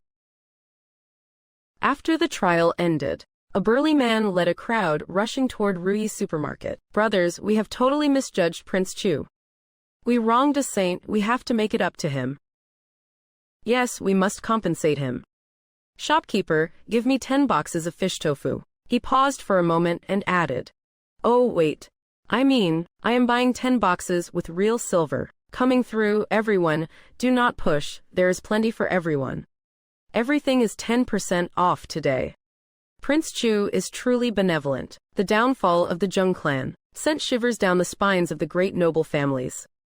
It also drove one man into a total frenzy. The Duke of Lu, Hu Junji. D2, watching his biggest backer crumble. He was now a man pushed to the edge. He decided to go find what he figured was the thickest lifesaver he could get. That lifesaver was none other than the crown prince of the day, Li Chengqian. Study of the Prince of Chu residence. Li Chengqian sat squarely across from Lin Shen, all swagger and authority. Behind him stood two Eastern Palace guards, looking every bit the tough guys. Your Highness the Prince of Chu, I have come today under my own order, to smooth things over between you and attendant gentleman Hu. Oh. Attendant gentleman Hu is a pillar of the realm, and your highness, you are also a sage of the realm. The conflict between you two started over nothing more than a tiny little supermarket, and now it has spiraled, dragging in others and making the court look bad. Your highness the Prince of Chu, how about doing me a small favor, and calling it even right here, right now? His Majesty often teaches us, when you can let it go, let it go. Do not make yourself look so petty. A tiny supermarket, petty. Is this kid's brain stuck in a door or something? Hu Junji literally sent people to kill me, and in his mouth, it turns into a minor disagreement. Lin Shen fell silent for a moment. Then he looked at Li Chengqian like he was watching an idiot. Li Chengqian, if your father found out you pulled this, he would be so mad he would pop right out of his coffin. No, straight up jump off the dragon throne. Your Highness, why would you say that? I am sharing His Majesty's worries. Resolving conflict among officials. Sharing worries, I think you are just making your dad's life harder. You do not even know what really happened. And you swallowed that old fox Hu Junji's one-sided story. If Hu Junji is a pillar of the realm, then I, Lin Shen, must be some kind of parasite, huh? You are the crown prince, meeting me in private, the hottest outsider king in town. What do you think your dad is going to think? This looks like forming a clique behind the scenes. Do you get it or not? Pig brain. Why you are cursing me? So what if I cursed you? Even a pig has more sense. You have been following behind your father for this many years, and you still managed to do something this stupid. You have completely embarrassed your father. We are witnessing the crown prince's CPU literally overheat. Why, you insolent wretch, I am the crown prince of Great Tang. How dare you humiliate me like this? So what if you are the crown prince? Being crown prince does not make nonsense sound righteous. Linda, see our guest out. Verbal roasting was just an appetizer. The moment Lin Shen decided to see him out, a much more hard-hitting physical send-off was about to begin. This pampered and privileged crown prince was about to experience the most humbling day of his life. Fine, Lin Shen, do not forget this. I am the crown prince, the future ruler of Great Tang. Humiliate me today, and I will pay you back tenfold someday. Linda, see our guest out. Steward Linda walked in with a blank expression, gave Li Chengqian a slight bow, and said, Your Highness, this way please. I am not leaving. If Lin Shen does not give me an explanation today, I will camp right here and not move. Before Li Chengqian could finish, Lin Da reached out one hand, like grabbing a little chick. He easily pinched the back collar of his robe, and lifted him straight up from the chair. Why, what are you doing? Let me go, you bold slave. Are you people in the Prince of Chu residence trying to rebel? Lin Da acted like he did not hear a thing, holding the crown prince as he flailed in the air. He turned and walked out with steady steps, as if what he was carrying was not the heir apparent, but a bag of groceries. At the gate of the Prince of Chu residence, the guarding troops and the passing commoners all stared, mouths open, at what they were seeing. Lin Da carried the wildly kicking crown prince to the entrance. With a flick of his arm, he tossed the crown prince of the day, like a ripped sack, right out of the residence. Li Chengqian rolled on the ground several times, covered in dust and looking like a total mess. Lin Shen gave him a deadpan look. He turned around and slammed the door shut. Historical records of the second year of Zhengguan. Crown Prince Li Chengqian experienced freefall firsthand for the first time. Unofficial history claims his landing posture was less than graceful. Li Chengqian scrambled to his feet, stared at the bolted door, then burst into tears and ran toward the imperial palace. Inside the East Palace, Li Chengqian sobbed to Li Shimin, snot and tears everywhere. Father, that Lin Shen is bullying me way too much.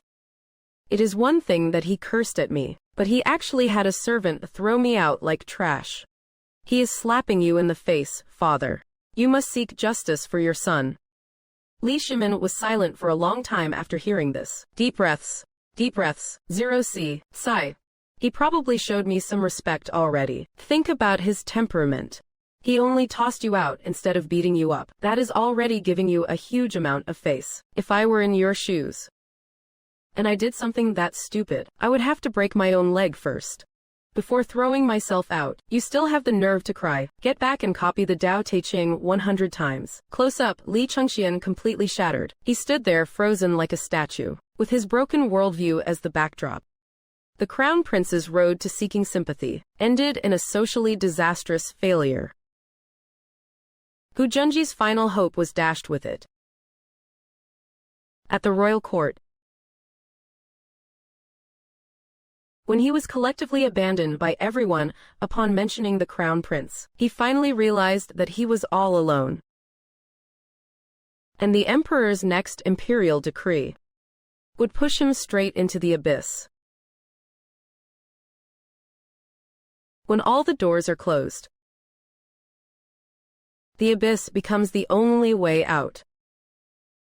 Hu Junji, now driven to hell by a single decree, welcomed the final guest of his life.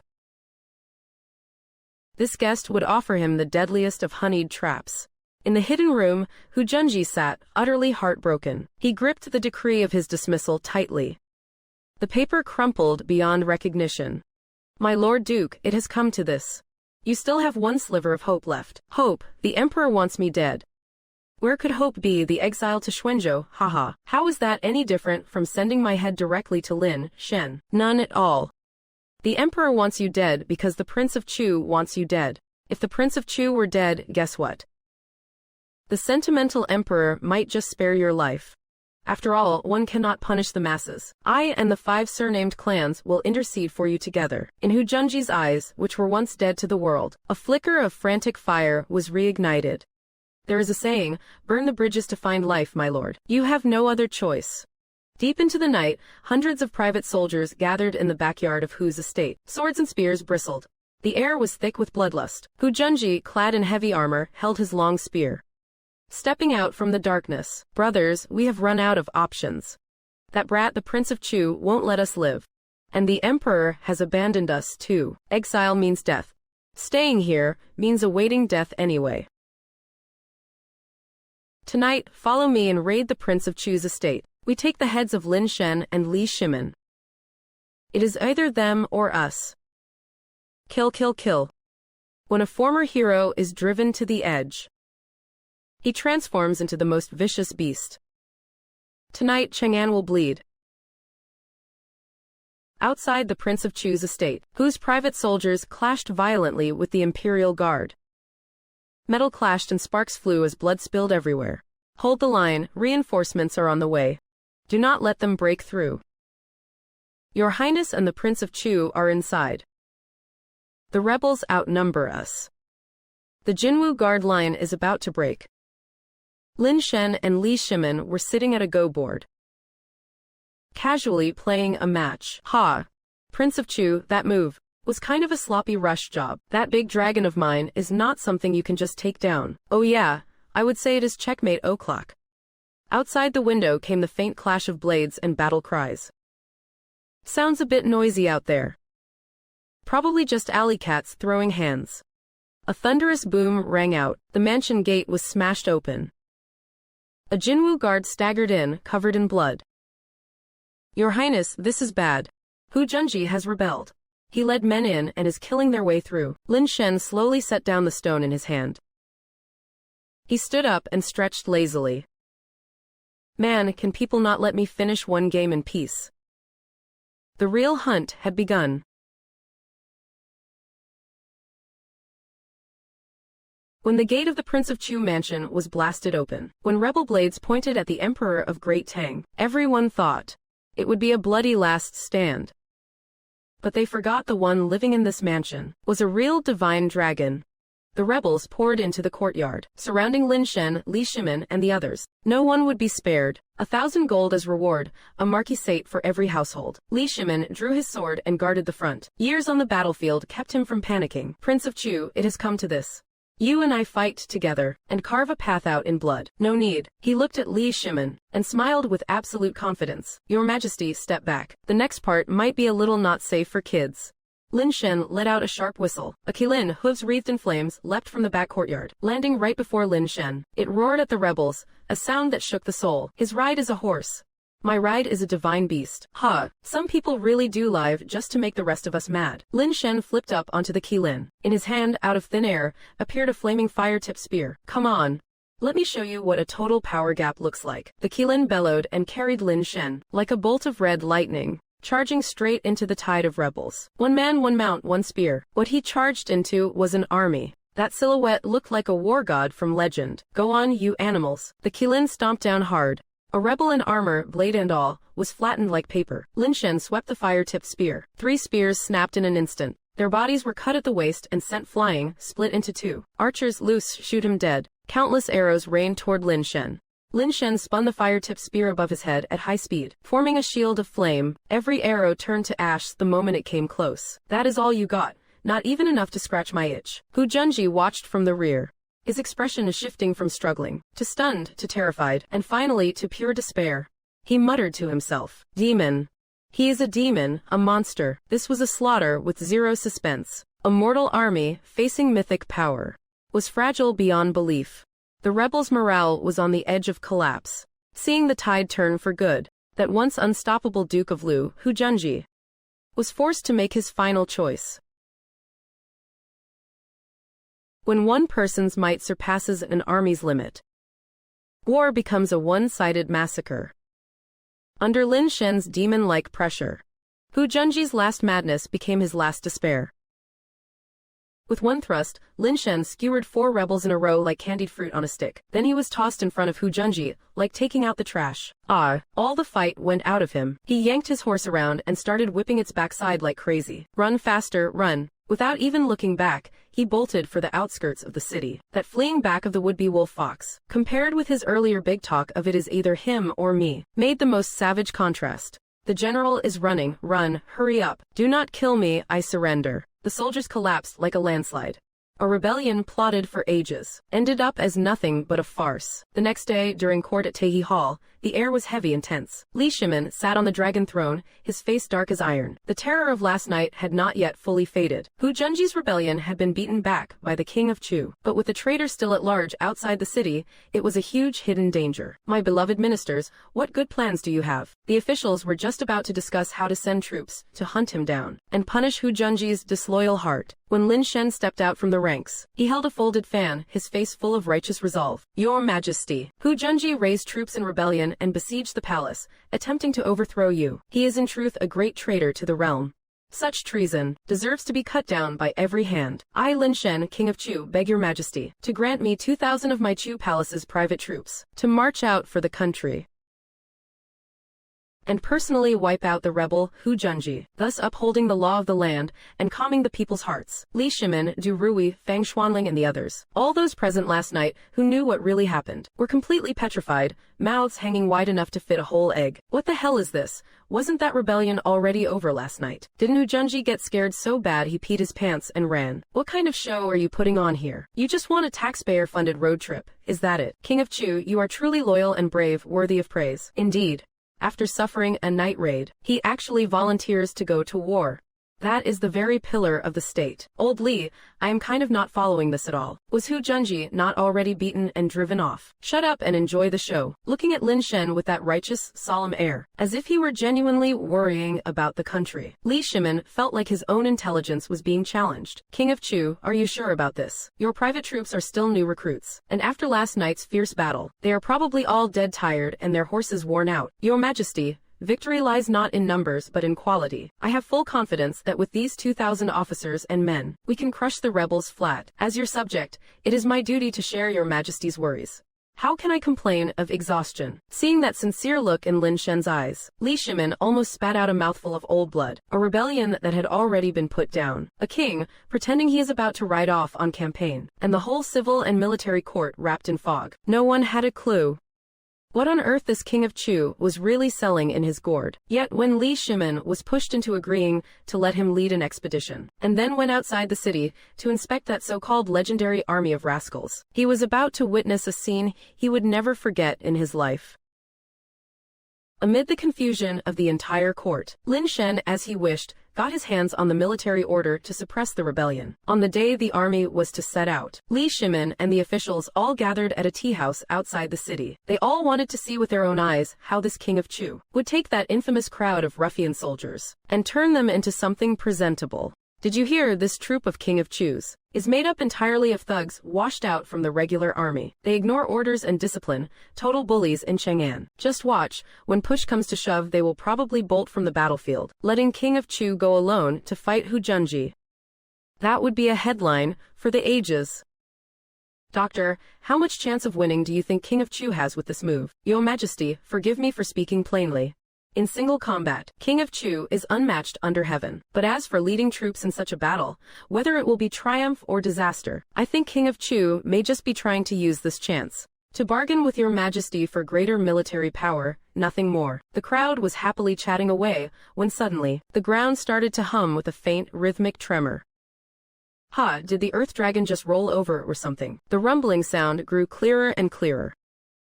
Heavier and heavier. It was like some ancient giant was marching toward them. In perfectly synchronized steps, all the chatter and laughter cut off at once. Everyone stood up in unison, staring in shock toward the source of the sound. No way, that is not an earth dragon turning over. Those are footsteps. No way human footsteps are that in sync. What kind of footsteps sound like that? So uniform, so heavy, packed with raw power, as if the very heartbeat of the earth was slamming straight into every single person's chest. A neat smear of green appeared along the horizon. That line of green drew closer and closer. A 2,000-strong unit marched into everyone's field of view. In a wide shot, they were all dressed in strange, dazzling uniforms. Standard-issue long rifles slung across their backs, ring-hilt sabers and bayonets hanging at their waists. Their formation was so straight, it looked like it had been drawn with a ruler. Every step they took landed as if they were a single person walking on air, sending out a sky-shaking, earth-shattering roar. Dust billowed up to the heavens, while the whole scene fell dead silent. Save for that relentless stomp stomp stomp of their boots. Everyone in the tea house above was staring wide-eyed, mouths hanging open. Teacups and wine cups slipped from their hands and smashed all over the floor. What the hell kind of soldiers are these, seriously? My dear sweet heavens. They make my old Xuanzhe army look downright flimsy. This is not just discipline, this has gone way past discipline. This army moves like a single person, a single whole entity. Who knew there could be troops this elite under heaven? He clenched his hand and let out a sharp hiss through his teeth, dragging hard on the beard he had always been so proud of. A whole small tuft got yanked off. Come on, old Li, if you cannot figure it out, do not take it out on your own chin. In just 1 month, Lin Shen had turned a band of disorganized rabble into an army that obeyed his every word like a god. Each and every one of them had become iron-blooded warriors. His freakishly effective training methods had once again shaken the entire Tang realm, but the real test was only just beginning. Far away at Juling, Hu Junji had already gathered 5,000 fully armed troops in strict battle formation. In this showdown between uneven forces, who would walk away with the prize? When the Chu King's troops appeared beneath the walls of Juling City, Hu Junji broke into a grin. In his eyes, they were just a bunch of clueless rabble in weird outfits. He made up his mind. He would use a sweeping, crushing victory to wash away every last bit of his humiliation. Hey, you see that? That is the real face of this so-called Chu King. Even his camp and outposts are run like a kid's game. Some yellow-haired brat dares to talk about leading troops into battle. My lord, the enemy may be few in number, but rumor has it they are all clad head to toe in shining armor. If we go for a full-on assault, we might suffer heavy losses. Why not hold the city and defend instead? What is there to be afraid of? They are just a bunch of grunts. Even if you put a dragon robe on them, they still would not look like a crown prince. Pass my order, open the gates wide, the whole army marches out to strike. Today I am going to make sure that Chu King Brat comes and never goes back. I will personally chop off his head and present it to His Majesty to beg forgiveness. The rebel troops surged out of the city gates like a tidal wave, roaring as they charged straight at the Chu King's camp. Inside the Chu King's camp, the bugles blared. 2,000 soldiers swiftly formed a sharp wedge formation, quietly waiting for the enemy to come. The two armies slammed into each other, head-on. The clash of metal rang out in a dense rapid clanging clang clang clang, like a downpour pounding on banana leaves. What the hell, why are they not going down? The Chu Ging soldiers, faces blank, thrust their bayonets out in one smooth motion and it was over. The rebels lunged with their spears in response, but the spear tips just skidded off those bright steel plates. They were countered in an instant and skewered by a single thrust. Wait. The wedge formation of King Chu's army was like a red-hot blade, slicing through butter. It tore the rebel formation apart in an instant, kicking off a one-sided slaughter. This was hardly a fair fight, as flesh and blood collided with a fortress of steel. The outcome was already sealed. Hu Junji watched from behind as his army was effortlessly dismantled, the confident smile on his face long gone, replaced by unadulterated terror. No, this is impossible, this is impossible. How could they be this strong? Just then, he spotted a red figure, riding on that strange beast, cutting through the chaotic battlefield, charging straight at him. It was Lin Shen. Terrified out of his wits, Hu Junji whipped his horse to flee. But the beast's speed far surpassed any warhorse. In a blink, it blocked his path. Hu Junji, we meet again. Your Highness King Chu, have mercy, I surrender. Save it for your next life. Sound of a spear piercing the air. Lin Shen thrust his spear forward, lifting Hu Junji high into the air. A blood-red arc cutting through the sky. The traitor is dead. No need to execute those who surrender. The rebellion was settled in the most dramatic, most satisfying way possible.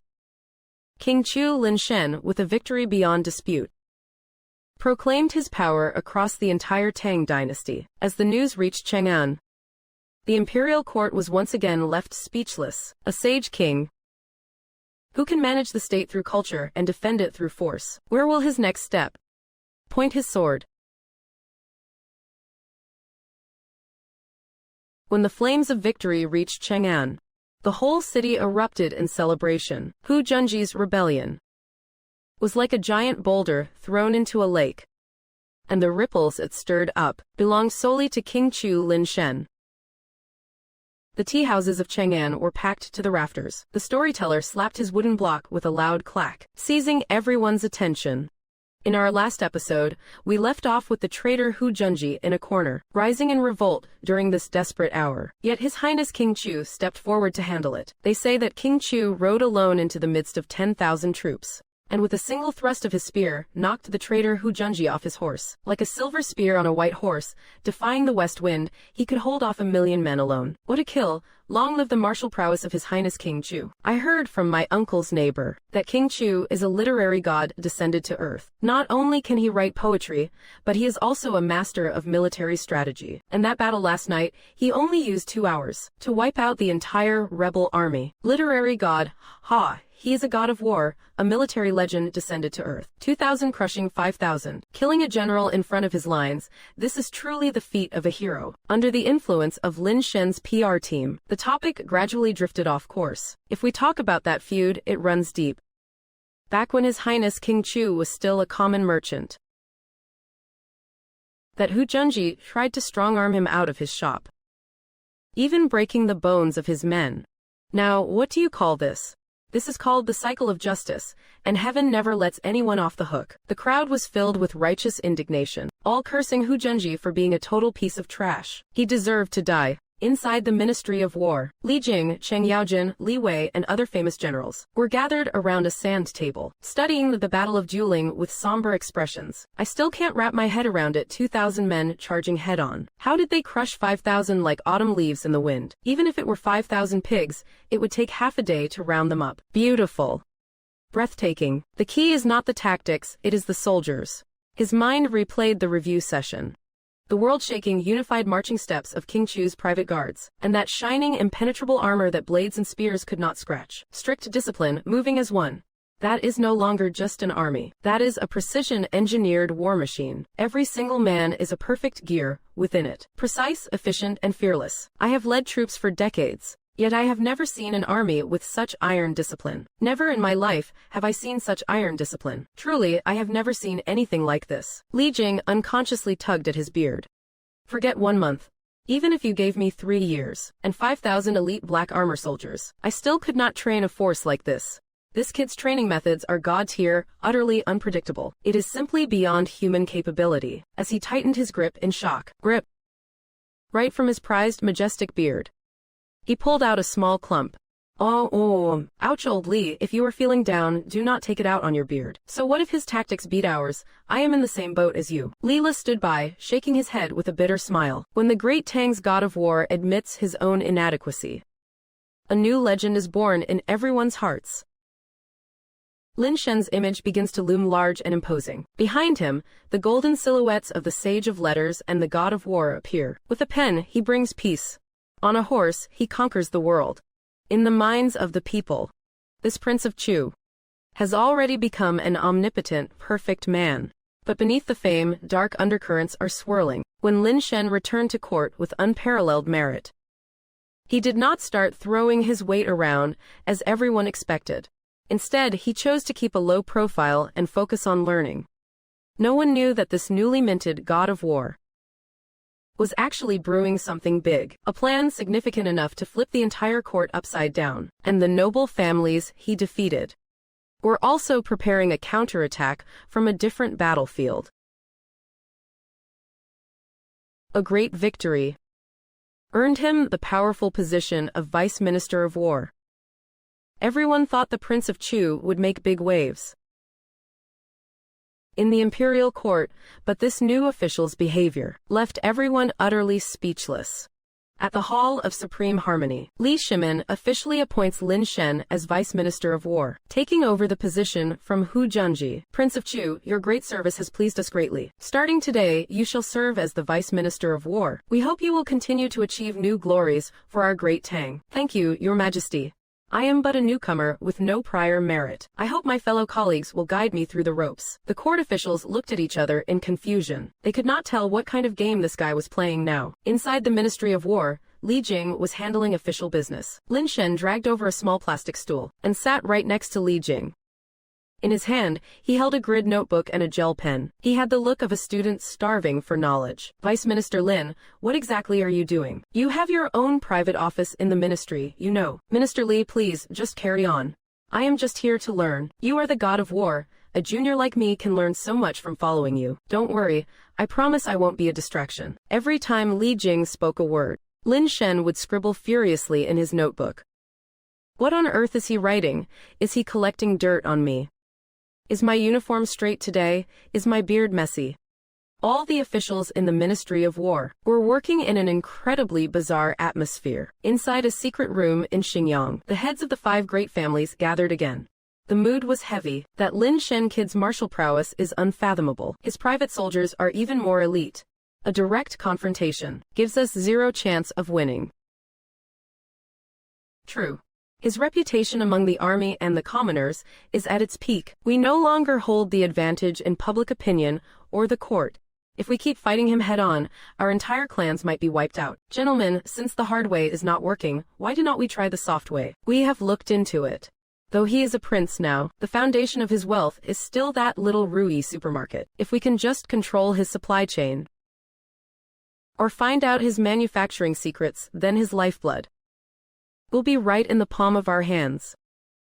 Brother Wang, that is a brilliant insight. But how do we seize control? That is simple. His managers are all just money-grubbing thugs and ruffians, are not they? Bribe them, turn them against him, and let his own backyard catch fire. All the clan leaders wore an aha expression. It was as if they had found the highway to victory. They thought they would found the Prince of Chu's Achilles heel. A perfect plan began to take shape in their minds. They were going to use cold, hard cash to smash open the back door of Rui Supermarket. The scene shows a massive web of connections unfolding. At the center is Rui Supermarket. Several red arrows representing defection point towards the targets. They point to the avatars of Chen San, Ma Laoju, and others. A grand drama of corporate espionage is about to begin. Only they did not know that the moles they wanted to recruit were already Lin Shen's people through and through. when the elite clan lobbyists arrived with sincere intentions to find the supermarket managers who supposedly resented the Prince of Chu. What kind of response would they get? A spectacular real-life infernal affairs is about to kick off. Everyone, grab your popcorn. The show is starting.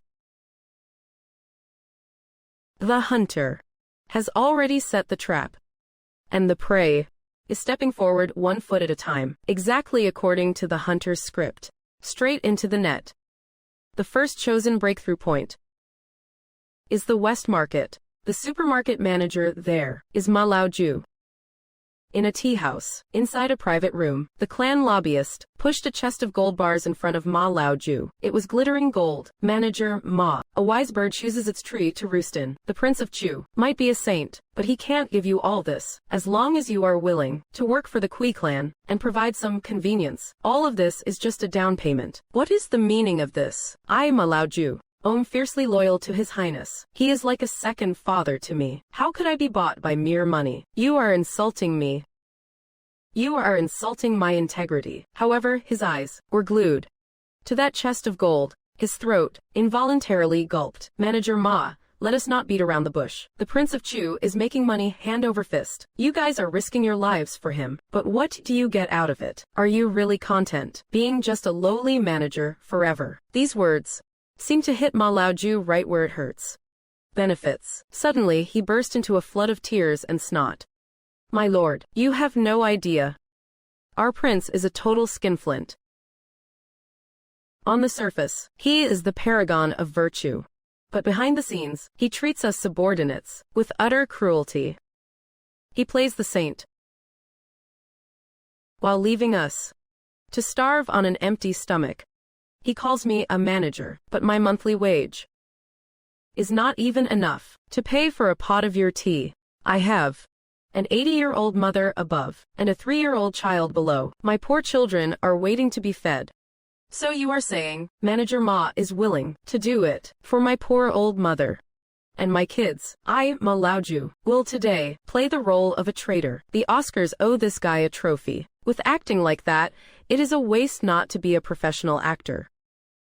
Nighttime at Prince Chu's study. Ma Laoju and several rebellious managers are reporting their work to Lin Shen. Your Highness, this is the deposit given by the Kui clan. They want to know the source of our goods. Your Highness, the Lu clan approached me too. Same with the Wang clan. They are certainly spending big. Lin Shen, looking at the table full of gold bars and listening to their reports, far from being angry. Instead, he laughs until he is doubling over.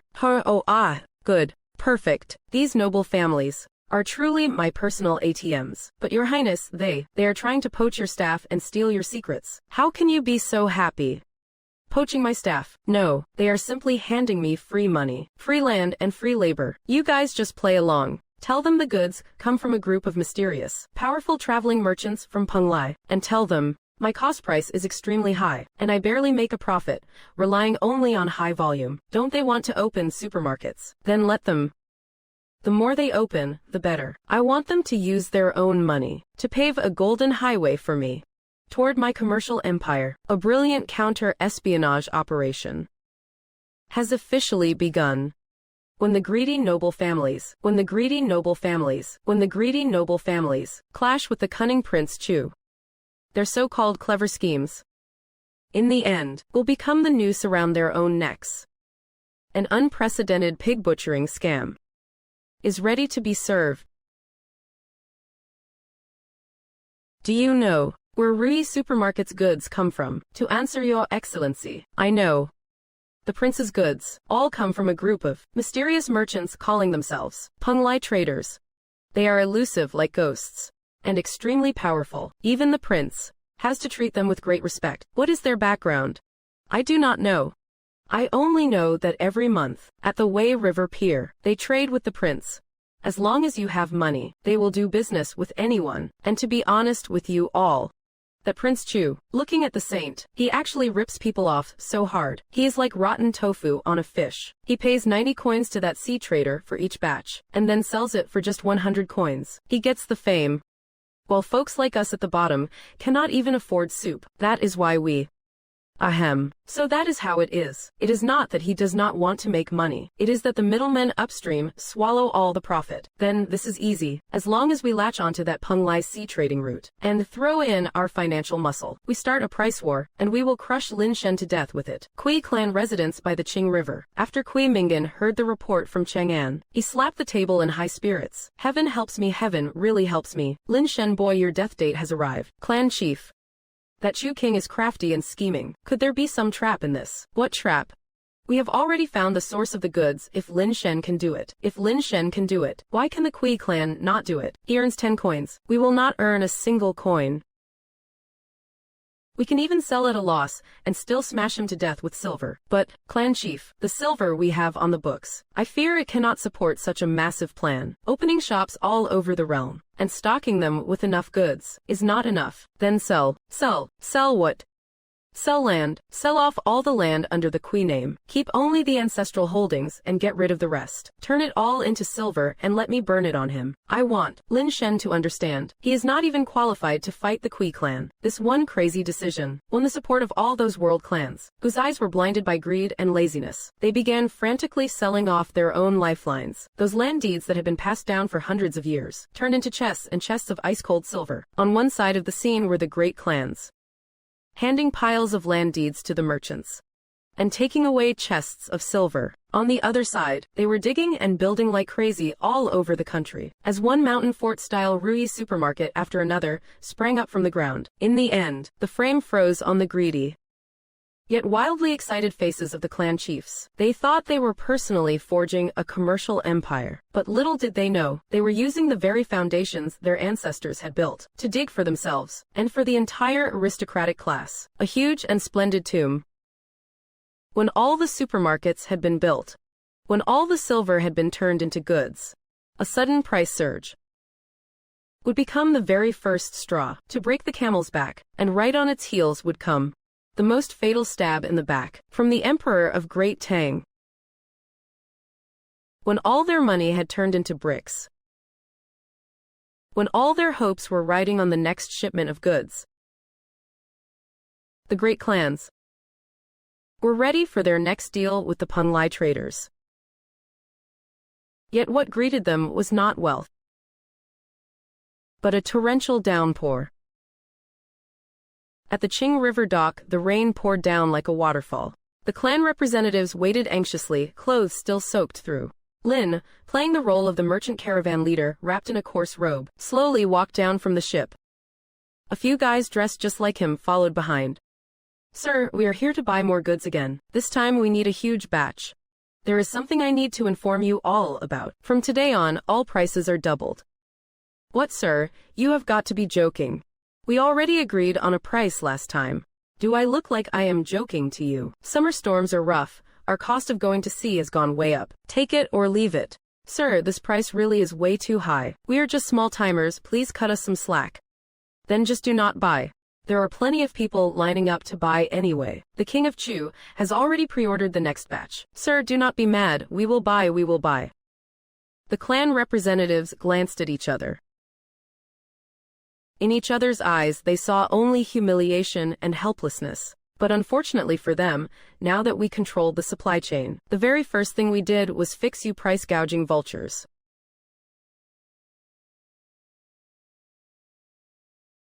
They thought they were only facing a temporary cash crunch. They had no idea this was just the beginning of their nightmare. While the clan reps were already tearing their hair out over the remaining payments, a piece of news swept through Chang'an. At the main street in Chang'an, a brand new imperial bulletin was pasted up. By mandate of heaven, His Majesty proclaims, with the state treasury strained and war in the north imminent, to fund the army, this year's commercial tax will be collected ahead of schedule, starting today. All shops must pay in full within 1 month, no exceptions. Collect taxes ahead of time, what the hell is that about? So we have to cough up more money again. In the tea house, when the clan reps heard this news, it hit them like a thunderbolt. What the heck? Collect the tax early. All the color instantly drained from the 5 clan reps' faces. They went ghost white. It was as if they could see countless bills. coming down on them like a blizzard. We are done, totally done. All our silver has already been turned into shops and goods. Where are we supposed to find money to pay taxes? Cut to Lin Shen and Li Shimin, clinking cups happily in the palace. Li Shimin is all smiles, thoroughly pleased. The two of them toast each other, again and again, with costs doubled and taxes piled on top. This 1-2 punch sent the already shaky clans straight into utter bankruptcy. Faced with this mountain of debt that looked like something out of a math textbook, they seemed to be left with only one option. Once again bowing their heads to beg their enemy for help. In the study of the Prince of Chu's residence, the 5 clan leaders stood there, stiff and uneasy. They had once been dressed in brocade and silk, but now they looked a bit worn down and defeated. In stark contrast sat the leisurely Lin Shen, playing with a cat. Go on then, you have been squatting at my door for half a month, sending people every day to deliver visiting cards. What do you want from me? Your Highness, we are here to borrow money from you. After finishing that line, it was like he had used up every bit of strength in his body. He lowered his head in shame. The other clan heads also flushed bright red, wanting to sink into the floor. Oh, the mighty 5 surnames and 7 clans. Short on cash, now that is headline-level news. Do not tell me you came just to make me laugh. All right then, how much do you want to borrow? The Kui clan needs to borrow 532.7 million taels. The Wang clan needs 320 million taels. All 5 numbers added together came to over 1 billion taels. Listen to that pathetic little voice. It was hard to imagine that not long ago, they were still scheming to put the King of Chu to death. After hearing the full amount of all their debts, Lin Shen touched his chin, pretending to be troubled. Over 1 billion, huh? That is not exactly pocket change. I may have some savings, but it is not like money falls from the sky for me either. According to the going market rules, 9 out, 13 back. For every 1,000 I lend, you pay me back 1,200 a month. Can you all still pay it back? Your Highness, please, you can't do this. With interest like this, even if we work like farm animals for the rest of our lives, we still could not clear the debt. Have mercy, Your Highness. Fine, forget it. Considering your old age, and the fact that you are still trying to start a business at your time of life, I am not the type to kick people when they are down. How about this? I will lower the interest to the absolute minimum. Borrow 1,000, pay back 20 a month. Deal. Is that for real, Your Highness? You are truly benevolent. We shall never forget your kindness. Does Your Highness have any additional conditions? Smart. The condition is simple. He stands up and walks toward the 5 men. He pats each of them on the shoulder, one by one. Starting today, your 5 families, from the clan leaders down to the lowest servants, every single person of working age, must come and work for me. You will use your wages to pay off this debt. The hope on the 5 clan leaders' faces instantly freezes into pure shock and humiliation. You want us to be your laborers. We are prestigious families with centuries of heritage. Well, you could choose not to agree, and then your whole clan, nice and tidy, can be executed by His Majesty for tax evasion, or perhaps be exiled to Hainan, never to return home. Choose for yourselves. Be a corporate slave for the Prince of Chu, or be a savage in the jungles of Hainan. Talk about a real life or death multiple choice question. The 5 leaders look like they have seen a ghost. Between total extinction and losing their dignity, they ultimately choose the latter. Lin Shen pulls out a contract he had prepared long ago. Sign it. From today onwards, you all are my private property. A single piece of paper locks down the fate of an entire class. When former masters fall to being humble employees, how will they adapt to this world-shaking reversal of status? As for Lin Shen, who successfully turned the elite class into his personal assets, where will his next target be? The ultimate transformation of Great Tang's mindset is about to begin.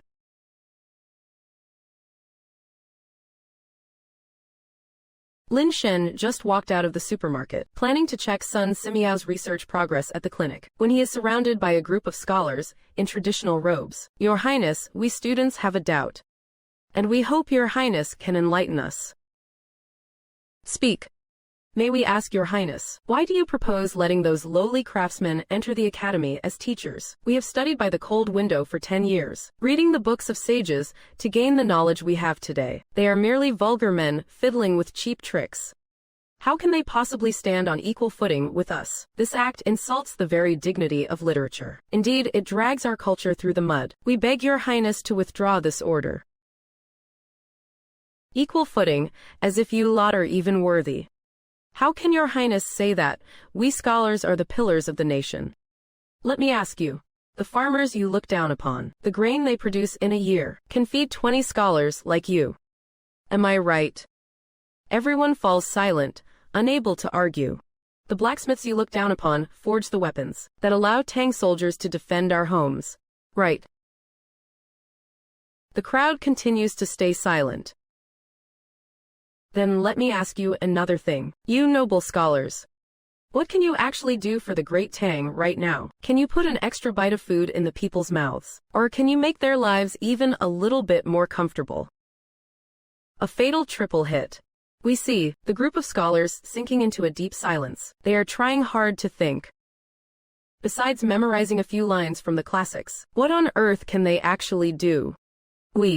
In the future, we can become generals and ministers to govern the world. I am asking about right now, not some uncertain future. There are only that many prime ministers in the Tang Dynasty. You lot, any one of you could take the job. The vast majority of you will spend your whole life as pathetic, broke bookworms. A bunch of people who are completely useless to the country right now, and with a very high chance of staying useless in the future. So what gives you the right to look down on those craftsmen who have already been, and are right now, contributing to Great Tang? Honestly, in my eyes, you are not even as good as a craftsman. At least they actually do some work. All the scholars lowered their heads in shame. Their faces flushed bright red. They wished they could crawl into a hole.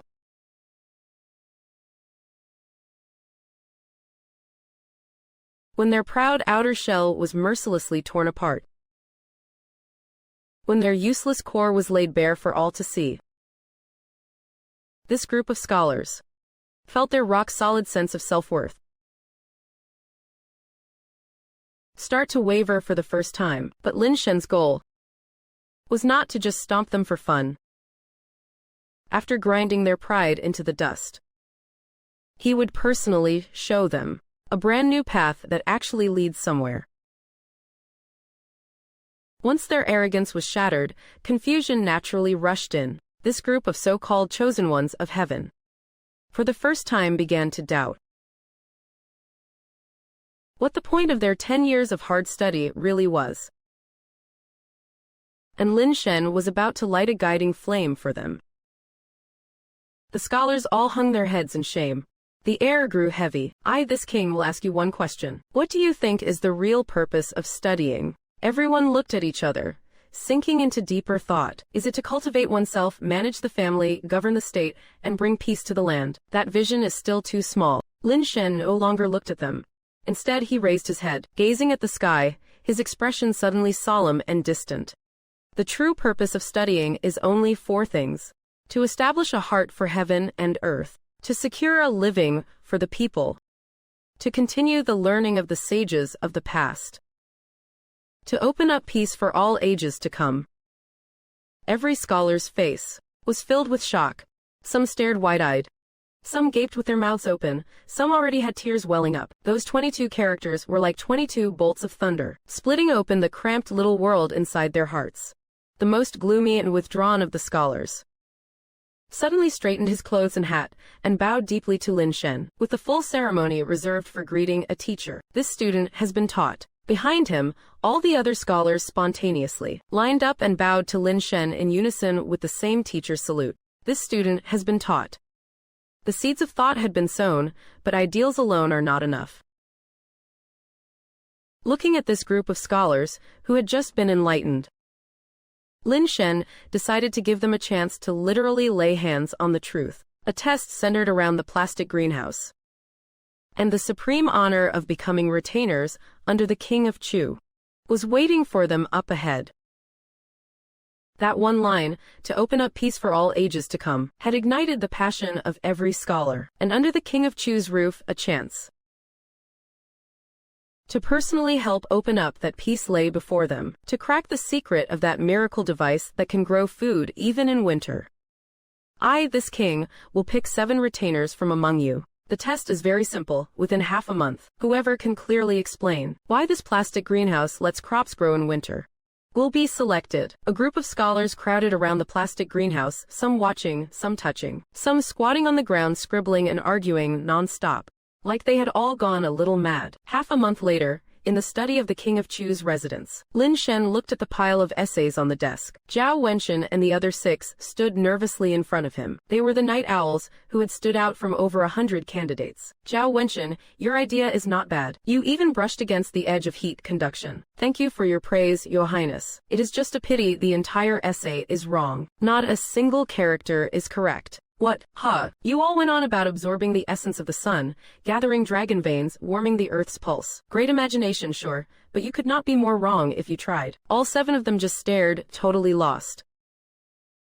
It is perfectly normal that you do not get it, because your whole knowledge system is wrong from the ground up. He reached to the bookshelf behind him and pulled out 3 books with plain covers but a very mysterious vibe, and put them on the table. Put them right here on the table. You want the real answers. They are all in here. These are the beginner textbooks I used at my school. Basic mathematics, basic physics, basic chemistry. The 7 of them picked up the books with a devotion usually reserved for sacred scriptures. What they were about to open was not just a book, but a whole new world. 1. Third Duke, you. In a close-up, Attendant A opened basic physics and saw that the Earth is a sphere. Attendant A opened basic physics and saw the Earth drawn as a sphere. What do you mean, the Earth is round? What do you mean, the Earth is round? What do you mean the Earth is round?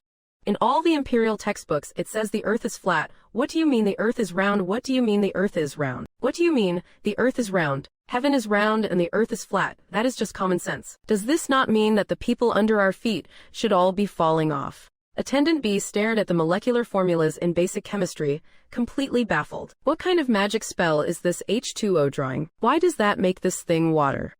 Zhao Wenxian cradled basic mathematics, staring at a quadratic function, mumbling to himself. Since when can counting numbers turn into this kind of witchcraft? And what on earth are X and Y? The scene shifts into an over-the-top surreal sequence.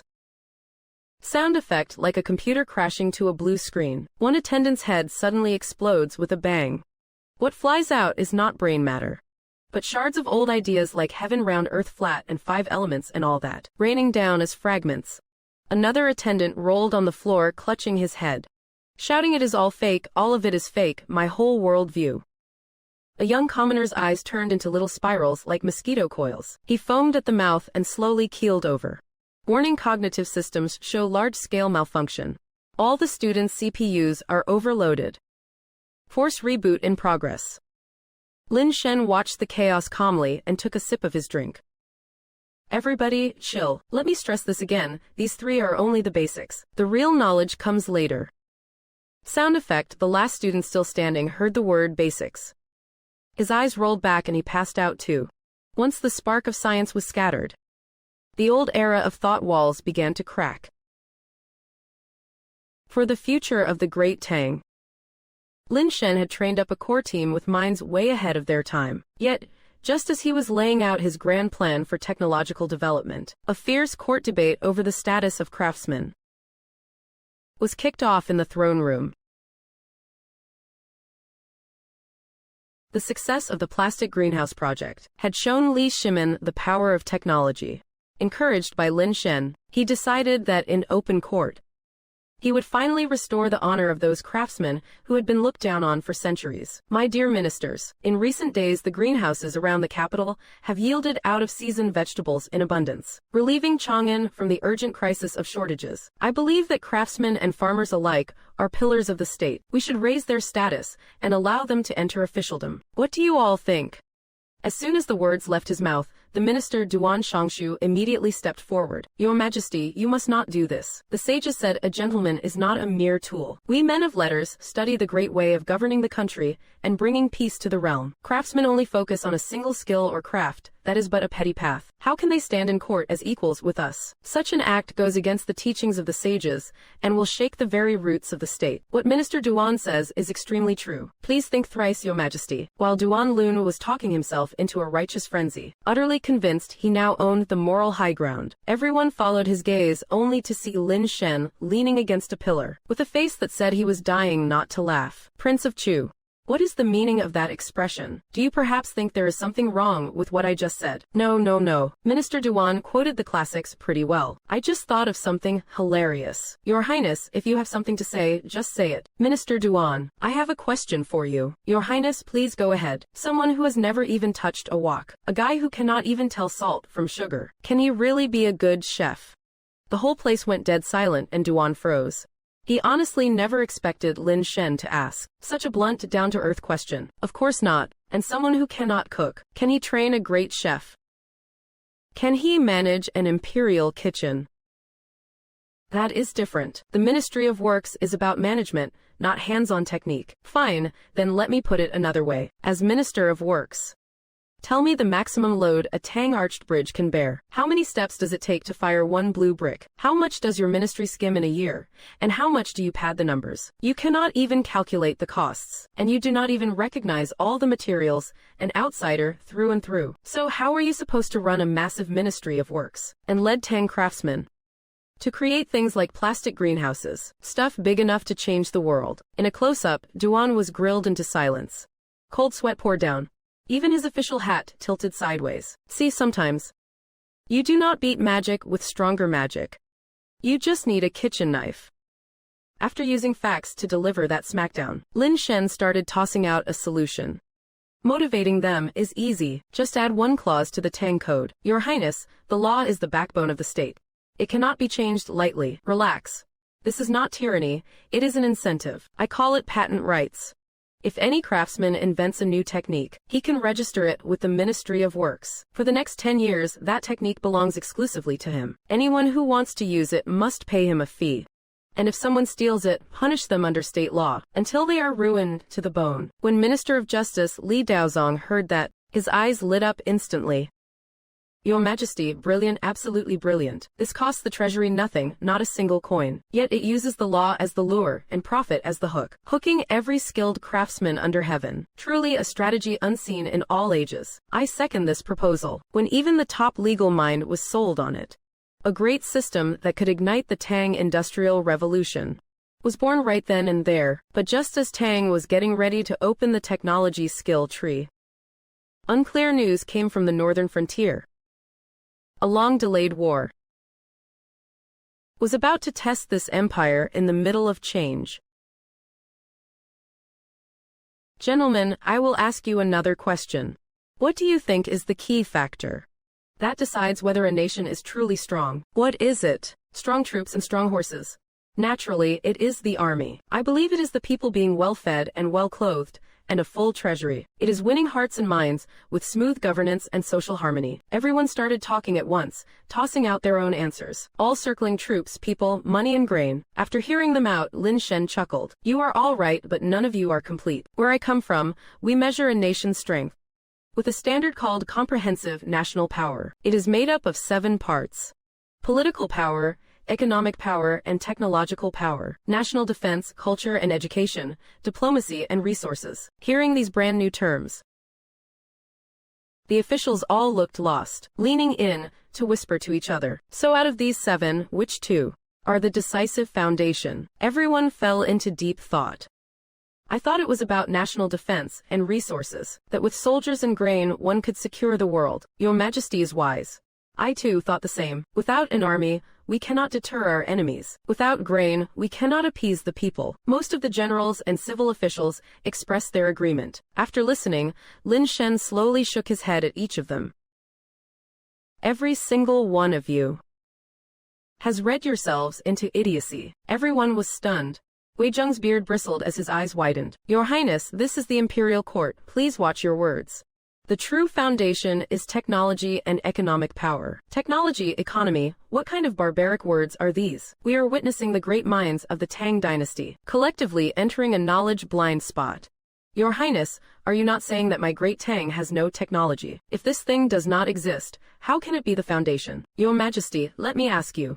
Putting aside all that moral superiority you feel from your benevolence, righteousness, propriety, wisdom and faith, and looking at it purely from a national level. He paused, his gaze sweeping over everyone present, including Li Shimin on the dragon throne, our great Tang and the foreign Turks and Goguryeo. Is there any fundamental difference? The entire hall fell into a dead silence. Li Shimin, Wei Zheng, Fang Xuanling. On everyone's faces was written shock, confusion, and even a hint of anger at being offended. Your Highness, you are mistaken.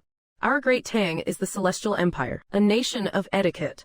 How can we be compared to those blood-drinking barbarians? I am not talking about culture. I am talking about the nature of a state. You farm, they herd. It is all to put food on the table. You fight with swords, they also fight with swords. Your horses run fast, their horses run even faster. So I ask you, where is the difference? Wei Zheng was questioned into silence. When their pride was shattered, when their confidence was shaken. The civil and military officials of the court, for the first time, began to examine whether between themselves and those barbarians, there truly existed an insurmountable chasm. Facing the crowd's confusion and resentment, how will Lin Shen explain his shocking and unconventional views? The ultimate debate on saving the nation through technology is about to unfold. The reason you feel there is no difference is because your power levels are still on the same dimension. You use swords and they use swords. It is just a matter of whose sword is sharper, whose army is larger. But what if the great Tang mastered a technology? A technology that could blow up a mountain in an instant. And this technology is exclusive to the great Tang. At that point, even if the Emperor of Tang was a fool, even if all the generals retired to their hometowns, do you think the Turks would still dare to invade? The crowd gasped, their faces filled with astonishment. Horrifying images of mountains crumbling and the earth splitting apart flashed through their minds. Does such a divine skill truly exist in this world? This is what I call technological power. It brings about a dimensional takedown. When you have the ability to fly to the heavens and dive into the seas, while your enemy is still riding horses on the ground, then there is a fundamental difference between you and the ones who can achieve all this. He paused, his gaze sweeping over the Minister of Works, Duan Lun. Are precisely the artisans you all look down on the most. Nonsense, artisans only know how to forge iron and carve wood. How could they possess such heaven-defying abilities? Your Highness, do not spread such alarmist rumors. Oh, then let me ask you again. Making land produce grain in the middle of winter. Do you think the sage books you read can do that? Or can the ingenious skills of the artisans do that? He pointed outside the palace. The answer lies at Princess Changle's manor. Those who do not believe me can go and see for themselves. Facts speak louder than words. Duan Lun and all the conservative officials were like someone opening a basic physics book and seeing that the earth is a sphere. It was just too much for them to handle. It was just too much for them to handle. They gasped on the spot, almost fainting. What, the earth is round? Back to high school with you. What, the earth is round? What, the earth is round? What, the earth is round? Everyone knows the heavens are round, and the earth is square. Wait, does not this mean everyone under our feet is going to fall off? An official stares at a molecular formula in basic chemistry, with a look of utter confusion. H2O, what kind of mystical incantation is this? Why do they say this symbol represents water? Zhao Wenchen holds basic mathematics, staring at a quadratic equation. He mumbles to himself. I have done math every day of my life, but I have never seen it done like this. What on earth are these X and Y things? The scene shifts into a surreal, exaggerated style. Sound effect, a computer's blue screen of death crash. One official's head suddenly explodes with a loud bang. It is not brain matter flying out, but fragments of old concepts like square earth, round heaven, and the 5 elements. The shattered pieces of his old worldview scatter everywhere. Another official rolls on the ground, clutching his head. He screams, "It is all fake, my whole reality is a lie." A young nobleman's eyes turn into dizzy spirals. He foams at the mouth and slowly collapses. Warning, large-scale cognitive dissonance detected. The scholar's CPUs have collectively overheated. System is performing a forced reboot. Lin Shen looks at the chaotic scene and calmly takes a sip of his drink. Everyone, just stay calm for a second. Let me emphasize again, these 3 books are just the basics. The real knowledge is still to come. Sound effect, the last standing scholar hears the word basics. His eyes roll back and he passes out too. As the seeds of science are sown, cracks begin to appear in the ideological fortress of the old era. For the future of the great Tang, Lin Shen has cultivated a core team with forward-thinking minds. However, just as he is planning the next technological leap, A heated debate regarding the status of craftsmen erupts within the imperial court. As the grand blueprint of technology unfolds, Wei Zheng, the boldest critic in the Tang court, steps forward once again. He wishes to question another crucial decision concerning the very foundation of a nation's prosperity, economic power. Your Highness, Prince of Chu, I now understand the power of technology, but economic power is nothing more than merchants chasing profit. Though it can enrich a nation, how can it be compared to military might?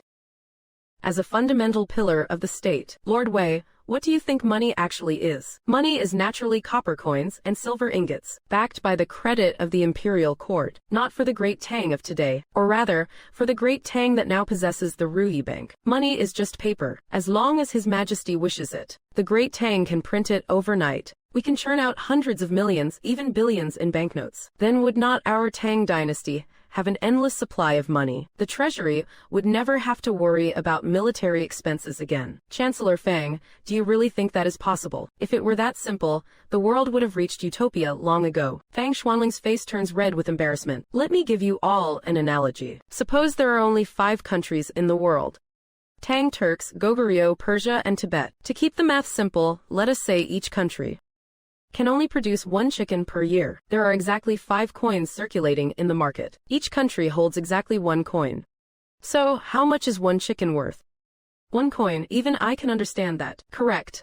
But then, let us say, the great Tang decides it does not have enough money to spend, so we print 5 more coins out of thin air. Now there are 10 coins in the market, but there are still only 5 chickens. So now, how much is 1 chicken worth?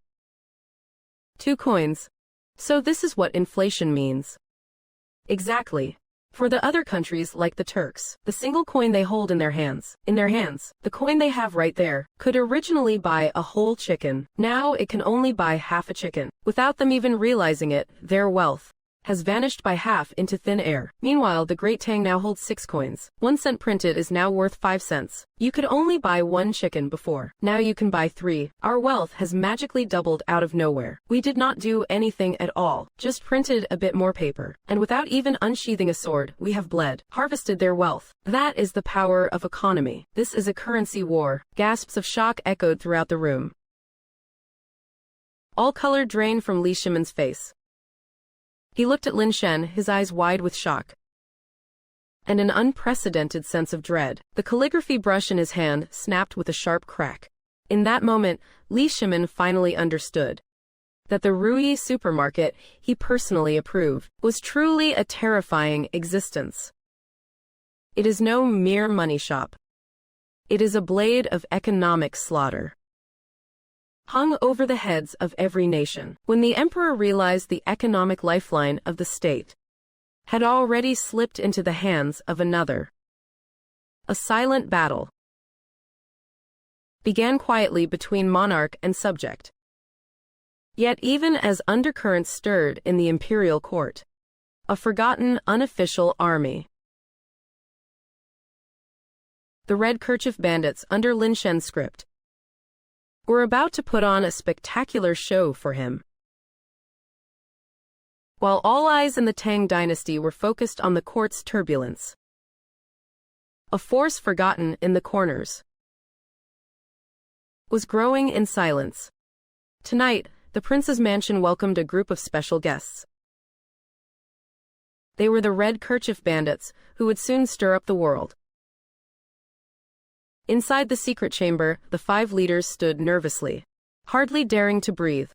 I do not know why your highness summoned us in the dead of night. What are your orders? I want to give you a future. A future that makes you legendary outlaws. What do you mean by legendary outlaws? The kind that dares to offend anyone. But no one can afford to offend. Fame must be great and power must be strong, so that every bandit and grassroots rebel in the world looks up to you as their masters. Your highness is joking. We are merely... I am giving you a chance. Tonight, you will go and raid my Ruyi supermarket. Your highness, that must never happen. Even if you gave us 100 lives, we would not dare. Listen to me, you go and raid it, but you won't be able to take anything. Then you will have a skirmish with my guards. Even though you will suffer heavy losses, eventually, you will make a successful escape. Oh, and by the way, you will also capture a batch of my private army's standard equipment, like the bright armor and steel sabers. The faces of the 5 bandit leaders were filled with shock at such a twisted plan. Your Highness, it is not that we lack courage. It is just that your men are too fierce. But you won't be able to take anything. Then you will have a skirmish with my guards. Even though you will suffer heavy losses, eventually, you will make a successful escape. Oh, and by the way, you will also capture a batch of my private army's standard equipment, like the bright armor and steel sabers. The faces of the 5 bandit leaders were filled with shock at such a twisted plan. Your Highness, it is not that we lack courage. It is just that your men are too fierce. Last time, that general named Song nearly wiped us all out alone. We can't beat them. Song He, my lord, you all recognize this man, right? One of the most capable warriors under my command. The leaders nodded slightly. They remembered this star of disaster who almost wiped them out. This time he will die by your hands. Then he will figure out a way to join you. He will help you whip that flock of misfits into shape and train you into real hard cases. The 5 gang leaders stared at the calm-faced Song He, then glanced at the equally calm Lin Shen, feeling their worldview get rebooted yet again. To make us famous, he would even kill his own most trusted general. This man is terrifying. He is not even human anymore. He is a full-blown demon. The script was written. The cast was in position. A spectacle, personally directed by the Prince of Chu, meant to forge the #1 bandit crew under heaven, was about to open in the night of Chang'an. When the news of the bank robbery spread, the whole city of Chang'an would be shaken to the core. As night fell, the show began. Act 1, the bank robbery. Inside the Ruyi Bank, the Red Scarf Bandits kicked the door in. You 2 heroes, you have offended us. According to the script, we are supposed to start fighting now. Quit the chatter. Hit me. No. Remember, go for my left arm. Do not mess it up. We need to see blood. Slice my shoulder. Use the back of the blade, not the edge. I am scared it will hurt. Oh. On screen, the 2 sides launched into an over-the-top action brawl, with massive sound effects, yet nobody actually landed a hit. In the end, Song He kicked the boss clean off his feet, sending him flying out the doorway with the momentum. Then he clutched his wounded left arm, shouting, "The bandits are too strong, go report to the officials." The Red Scarf Bandits yelled, pull out," and vanished into the night. A few days later, at Tuo Dan Ridge, the bandit army Lin Shen sent out ran into the Red Scarf Bandits here. On screen, the Prince of Chu's private troops clashed in a bloody battle with the Red Scarf Bandits. Both sides roared and killed like the sky was cracking, but look closer, and you would see every blade swinging at empty air, while blood packs burst and sprayed everywhere. Bro, that is about enough. Give me a stab in the chest. Remember, angle it a bit. Do not actually stab me to death. The Red Scarf Bandit trembled, and in a moment of panic, he plunged the knife straight into Song He's belly. Damn it, I told you to angle it. You hit my kidney. Song He died a heroic death. The Red Scarf Bandit set the mountain on fire, snatching bright armor and sabers as loot, and fled in a scramble. At court, Li Shimin looked at the battle report submitted by the Ministry of War, his face full of shock. What do you mean 300 elites lost to a bunch of nobodies, and got beaten by some upstart rabble? And not only lost one top general, but lost another top general, and even lost yet another top general. If this grudge is not repaid, I swear I am not a man. Those Red Scarf Bandits actually dared to kill my beloved general. Your servant cannot coexist with them under the same sky. Please grant your servant one more chance. I will personally lead the army and flatten Tuo Dan Ridge. Sure, keep acting. Let us see how long you can keep this performance up. In taverns and tea houses, the common folk were already in an uproar. Did you hear the Prince of Chu's bandits actually lost? Those Red Scarf Bandits are way too fierce, right? Even the Prince of Chu's elite troops could not beat them. They even killed the Prince of Chu's top general. So the #1 bandits under heaven really live up to the name. Better watch your step when you go out from now on. With the open and hidden lines both laid out, when all of Great Tang's attention was drawn to this shocking bandit gang, Lin Shen's real killing move quietly locked onto Great Tang's true enemy, and the vanguard he sent out was precisely that long sharpened blade. The young prodigy hungry for merit, Shui Rengui. In the secret chamber of the Kui clan of Qing, Ma Laoju was reporting to the Kui clan chief about news passed in from Chang'an. Prince Chu has recently been recruiting quite a few aides. It seems he is studying a new field of knowledge called the science of things. He is even opening an academy, recruiting scholars from all over the world. Oh, an academy. Recruiting talent from across the realm. Little Lin Shen certainly has big ambitions. He is clearly trying to cultivate his own faction, uprooting the foundation of our Confucian school, and shaking the very bedrock of our noble houses. If he wants to cultivate people, we shall send them to be cultivated by him. If we cannot crush him from the outside, we shall dismantle him from within. Pass on my order, select the brightest among the clan, the most inconspicuous ones from collateral branches. We are going to send Prince Chu a grand gift. A side courtyard of the Kui estate has suddenly become a spy training center. A group of noble scions born with silver spoons sit in pained, orderly rows. Listen up, all of you. You are no longer high and mighty nobles. You are destitute, struggling, yet ambitious scholars from humble backgrounds. Your mission is to infiltrate Prince Chu's academy, become his trusted right-hand men, and then heh. Lesson 1. Demeanor. Shoulders slumped, back slightly hunched. Your gaze must carry 30% self-deprecation and 70% hidden resentment. Look at the ground before you look at people, and stutter a little when you start to talk. Kui 13. I am talking about you. Wipe that arrogant, noble aura off your face. D. Do you think you are here for a beauty pageant? Give me 20 laps around the courtyard. The drillmaster walks over to another disciple, picking up a patch on his clothes. Who mended this patch for you? It is so neat, so perfectly symmetrical, and even has detailed stitching. Is this a patch? It is a piece of art. Are you so poor that you are patching with art now? Do it over. The servants bring out several trays of black, hard rock-like steamed buns. Lesson 2. Diet. Starting today, your only food is this. Is this even fit for human consumption? It is worse than actual pig swill. The cane cracks against the table. Eat, you must eat it all, and you must act like, despite the hardships of life, this spiritual sustenance makes you feel fulfilled. Whoever does not finish, no sleep for you tonight. One disciple takes a bite, and promptly vomits on the spot. Drillmaster, it is too hard for my teeth. Why are you crying? A humble scholar sheds blood, not tears. Swallow those tears back down, and swallow that bun. Just imagine, this is the only chance to change your family's destiny. A group of future elite spies, tears in their eyes, painfully chewing on steamed buns, as if they were undergoing torture. After this hellish crash course, this group of once privileged noble scions finally set out on the journey to Chang'an. They are full of confidence, believing they have mastered all the skills to be perfect, humble scholars. However, who they are about to face is a sage who can reshape their worldview with a single sentence. In the golden autumn, the Prince Chu Academy officially opens. Talents from the four corners of the world, filled with reverence, curiosity, or ulterior motives, gather in one hall. They await the very first lecture from the legendary Prince Chu.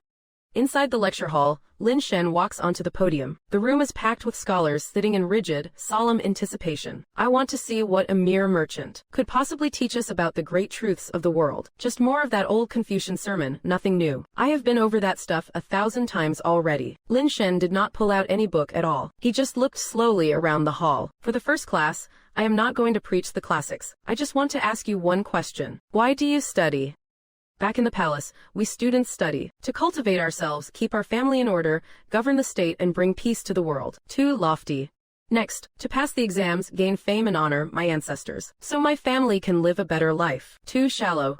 Next, to understand how things work, tell right from wrong and not waste this life. Now we are getting somewhere, but your vision is still too small. Everyone was stumped.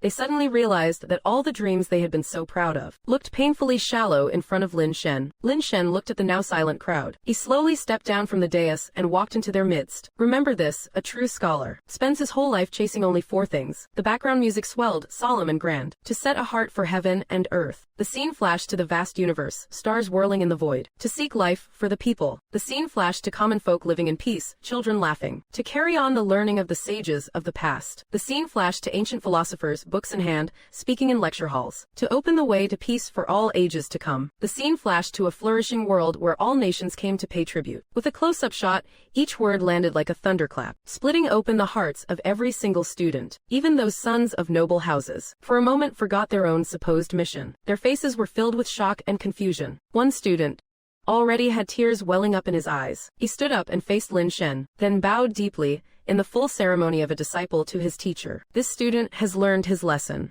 Right after that, all of Zhao Wenshan's poor gate students, and even those noble sons, all stood up of their own accord. They bowed to Lin Shen with the most solemn teacher salute. We students have received your teaching. The flame of thought had been lit, but the real test was only just beginning. Now that he had lit a grand ambition in these heaven-favored brats, Lin Shen was going to open for them A great gate leading into a brand new world. In that world there are no sages or sacred classics. Only cold hard laws and brutal truths that overturn everything. Were they ready for that?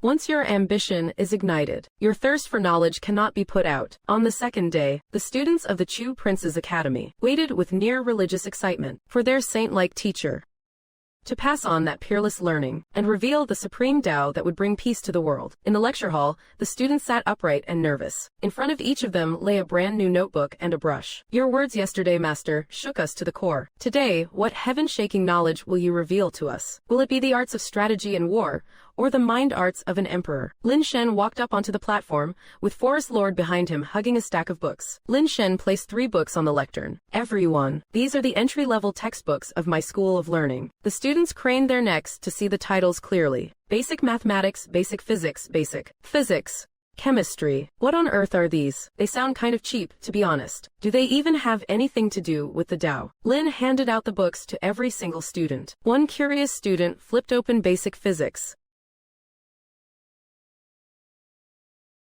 He immediately spit out a mouthful of tea. What?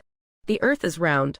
This book says the earth is round. Then the people standing under our feet. Is it about to fall off or what? Absurd. This is downright next level absurd. Water is made up of 2 invisible gases. He even calls them hydrogen and oxygen. What kind of sorcery is that supposed to be? Chickens and rabbits in the same cage. What did those poor chickens and rabbits ever do wrong to get thrown together and turned into some unknown number? Watching the whole scene descend into chaos, Lin Shen calmly took a sip of tea. Everyone, chill for a second. Let me stress this one more time. These 3 books are just the basics. The real knowledge is still to come. The last student, still standing, heard the word basic, and his eyes rolled back as he fainted on the spot. Only when the bricks of the old world are completely smashed can the skyscrapers of a new era actually rise from the ground. Lin Shen used the roughest, most brutal way to crack open the minds of the future elites of the Tang. However, his new learning was bound to face a crazy backlash from the old guard. A fierce debate in the imperial court over the orthodox way was about to go live. The books from the King of Chu Academy were like a giant boulder hurled into a calm lake. Across the city of Chang'an, they stirred up wave after wave. The conservative scholars rushed about in a panic, shouting at the top of their lungs that the King of Chu was spreading demonic arts to confuse the hearts of the people, to calm the dispute, and also to test where his ministers stood. Li Shimin formally put this issue on the agenda of the imperial court. My beloved ministers, lately, there has been endless talk about the King of Chu Academy. Arguments everywhere. I would like to hear what you all think. Your Majesty, this minister has something to say. What the King of Chu teaches is nothing but strange tricks and flashy gimmicks, completely at odds with the noble way of the sages. What is this talk of the earth being round and water turning from air? It is pure crooked nonsense that misleads the people. If this goes on, everyone will chase after profit, forgetting propriety, righteousness, integrity, and shame. The state will no longer be a state. What Duanashangshu says is exactly right. This is a move that shakes the very foundations of our Confucian orthodoxy. Please, Your Majesty, issue an edict to shut down the King of Chu Academy and burn those demonic books. Lin Shen stepped out from the ranks and let out a lazy yawn. Duanashangshu, let me ask you something. That big plastic cabinet, that little gadget, can your Ministry of Works make one? This may be clever, but it is merely a trick of timing and light. And those neutral pens, can you make them? Or that self-heating rice? You guys can make this or not. This is just basic people's livelihood tech. If you still can't make it, then you really are blind. A so-called expert who cannot even cook plain rice, yet stands here lecturing the chef on how to stir-fry. Do you not find that hilarious? If you are so good at it, then go do it yourself. Your Highness, that statement is off the mark. First of all, if your men had not made the first move and picked the fight, Little Bai would never have launched an attack. He is a lucky omen, not some rabid dog. Second, and this is the most important point, did His Majesty die? Obviously not. Then what are we even arguing about? Since His Majesty is completely unhurt, alive and kicking, on what grounds do you want my Little Bai dead? Which imperial law did he break? Does Tang law now sentence people based on the word almost? He supposedly had the intent to harm the ruler. Can you see inside his heart from way over there? You think you are the worm living in his stomach. You are just bullying me with empty bluster. Lin Shen put down the roast meat, stood up, and walked up to the court official. Let me ask you one more time on behalf of the king. From beginning to end, did His Majesty ever personally say, that little boy must be killed? In His Majesty's heart, of course I am asking you, did he say it out loud? Since His Majesty did not say it, who are you, a lowly servant, to jump up and down here, putting words in his mouth? What makes you think you can speak on behalf of His Majesty? Hearing this, the court official was so frightened, he dropped to his knees with a thud, his whole body shaking, cold sweat pouring down. Ahem, all right, King Chu has a point. We will drop this matter here. Everyone eat meat, eat meat. Li Shimin awkwardly picked up a piece of roast meat, and took a fierce bite. Lin Shen sat back down in his original seat, and looked at Li Shimin, casually adding another slice of meat to his own bowl. If I do not want him to die, then he is not going to die. Li Shimin bit down so hard the crunch of bone could be heard. Alright, that is it for today's round of Emperor vs. Subject. King Chu scores another KO victory. King Chu, look, my army is about to march on the northern frontier. The route is long and transporting grain and fodder is a pain. About that self-heating rice of yours, just say how much we are talking about. Enough for a force of 100,000 for at least 3 months. But Your Majesty, are you treating me as a supermarket owner? You buy military rations from, or as a minister of war? Who worries about the country free of charge? Here we go, he is at it again. Another death by question pop quiz has arrived. If I am the shop owner, then he has to pay up, and the state treasury will be empty again. If I am his subject, he has to reward my service, and my achievements will soon outshine his. Li Shimin fell into a painful struggle between spending money and handing out merits. Of course I am treating you as my Minister of War, worrying about the country with me. Since that is the case, leave all matters of rations to me. I will not take a single coin. Your Majesty's love for the people is truly inspiring. However, I do have one tiny request. Speak. Juxin has taken in a disciple named Shui Rengui. He is a great seedling for the art of war, but for now he only knows warfare on paper. I want him to lead 100 private soldiers to follow the army on campaign. Let him see real blood on the battlefield and get some training. Just 100 men, let him take them. Cough. Let him get some experience so he stops eyeing my troops all the time. Approved. In the study of King Chu's residence, Shui Rengui stared at Lin Shen in excitement. Master, are you sure you want me to join the front lines? Yes. This is a rare opportunity. Chai Shao is the commander-in-chief, and Shui Rengui is the deputy. Both are renowned generals. You will learn a lot by following them. Master, rest assured, I shall go now. I will definitely cut down the enemy general, seize their banner, and bring glory to our school. No, your mission is not to fight Liang Shidu. Then who should I fight? Fight those behind him. Liang Shidu is nothing more than a clown playing with fire. His true backing is the Turks. In this battle, the Turks will definitely send reinforcements. Your mission is to use the guerrilla tactics you have learned, to drag those reinforcements down and keep them stuck on the road. Make sure they never reach their destination. Remember, your battlefield is not at the city wall, but on the grasslands. In the eyes of Shui Rengui, a fierce fighting spirit and confidence erupted. I understand, Master. The military orders have been issued, and the troops are ready to move, armed with divine weaponry and a team of 100 men well-versed in advanced tactics. They began their expedition. As a young genius with grand ambitions to make a name for himself, his grand debut was about to begin. They would bring a revolutionary change to the warfare of this era. On the northern grasslands, a spectacular hunt was about to unfold. When the war banners of the Tang Dynasty appeared once again outside the city walls after so many years, a brutal siege seemed inevitable. However, just one name was enough to make the lord of this city tremble with fear. On the city towers, the rebel king Liang Shidu watched the massive Tang army outside the walls. His expression grave, yet he managed to remain calm. Have you scouted who was commanding the Tang army? And how many men did they bring? Your Majesty, the commander-in-chief is the prefect of Shazhou, Chai Shao. The deputy commander, it is said to be the Prince of Chu, Lin Shen. What? The one who took down Hu Junji with a single spear. The Grim Reaper who single-handedly scared off thousands of rebels is here too. He scrambled to get up, rushed to the edge of the wall, and looked at the Tang camp in terror. Quickly, close the city gates, raise the drawbridge, and defend the city at all costs. Without my direct order, not even a fly is allowed to leave. Send someone to inform Qihan Yilig immediately. Tell him to send reinforcements fast. Otherwise, I will be minced into meat paste. We have seen people whose reputations arrived long before they did. Prince of Chu has succeeded.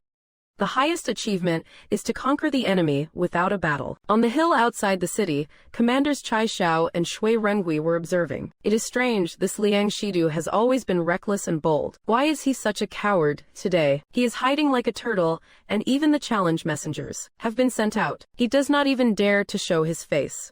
General, do not worry, let me take a look.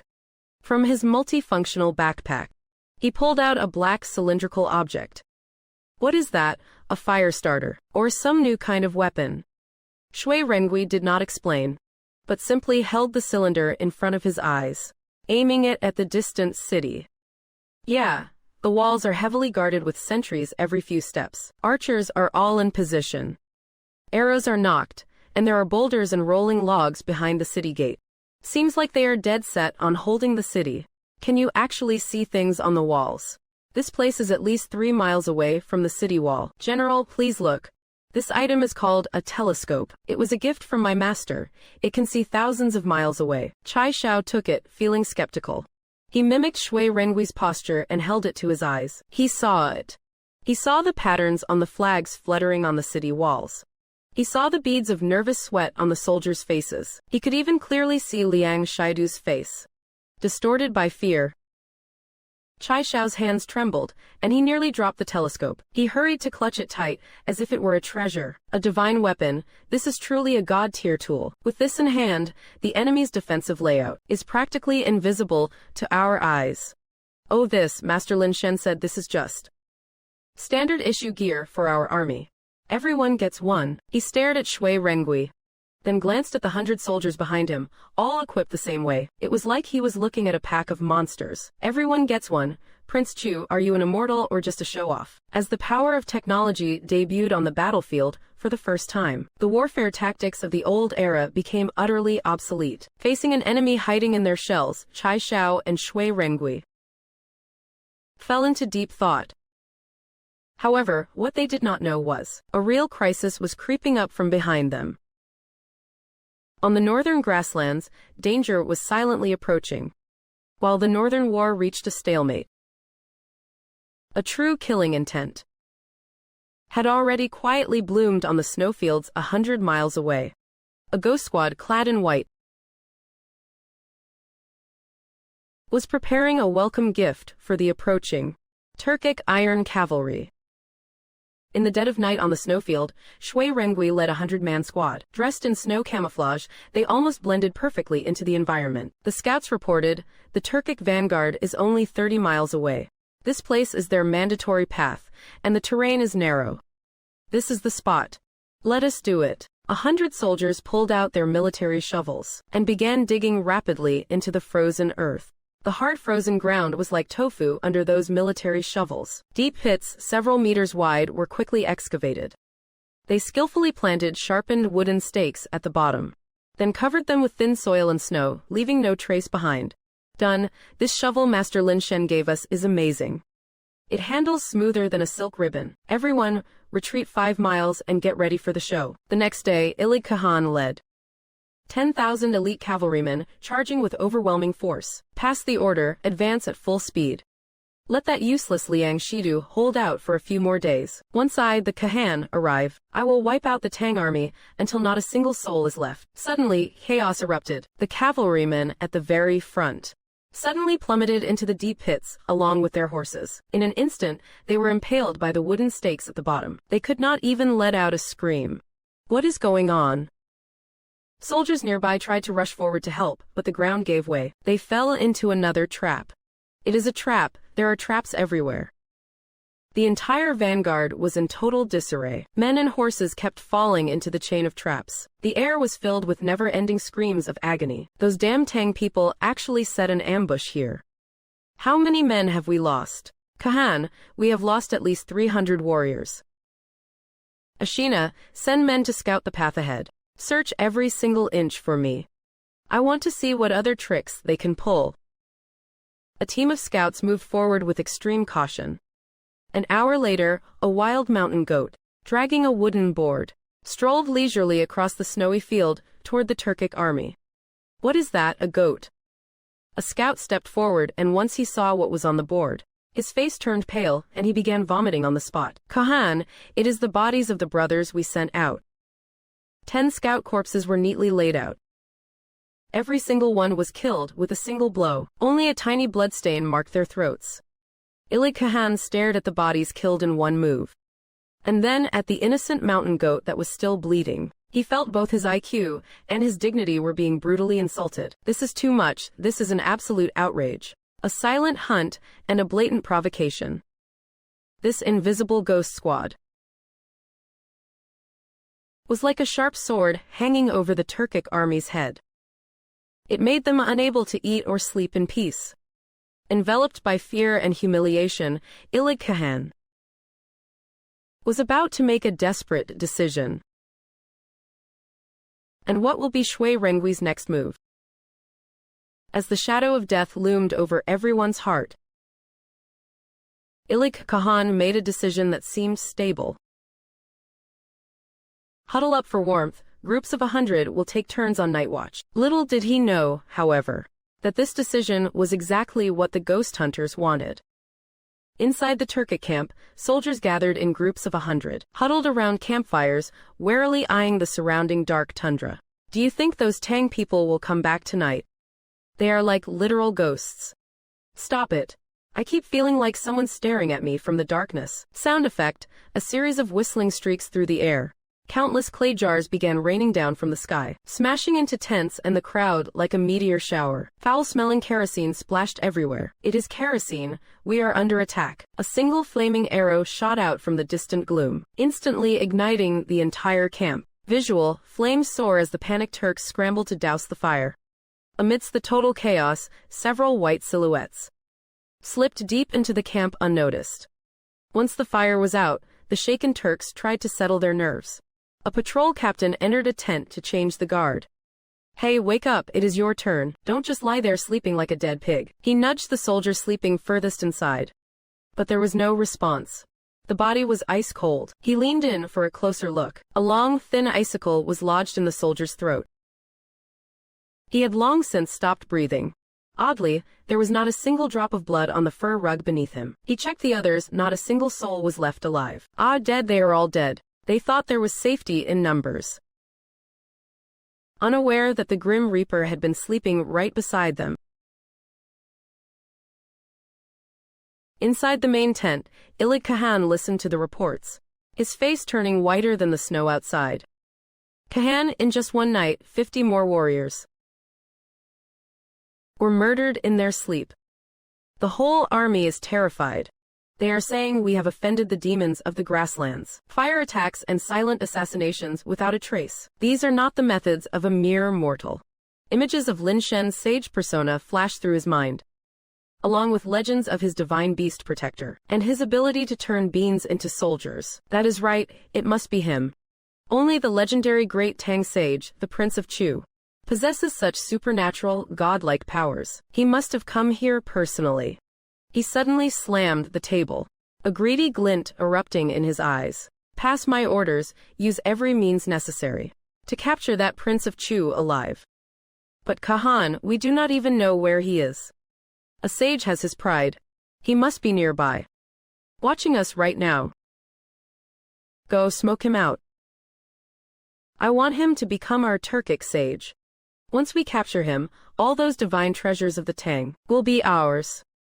As this beautiful misunderstanding took root, a game of cat and mouse began, setting the stage for an even more thrilling sequel. Poor Chang'an, still dreaming of capturing a sage. What he did not know was, the disciple of the sage he was looking for was about to step onto the field to deliver one final, massive gift to him.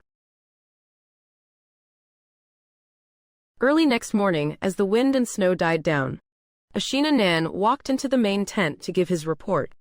Your Majesty, I have thought of a way to lure the Prince of Chu. He looked at the empty throne, then at the massive hole ripped in the tent, and stood there frozen. He rushed out and grabbed a guard, screaming in terror. Where is His Majesty? Have you seen the Chang'an? And no, the storm was too fierce last night.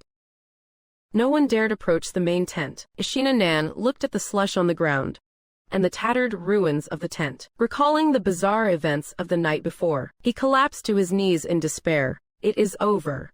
It is all over. His Majesty was taken by the Sky Father. It was those Tang demons.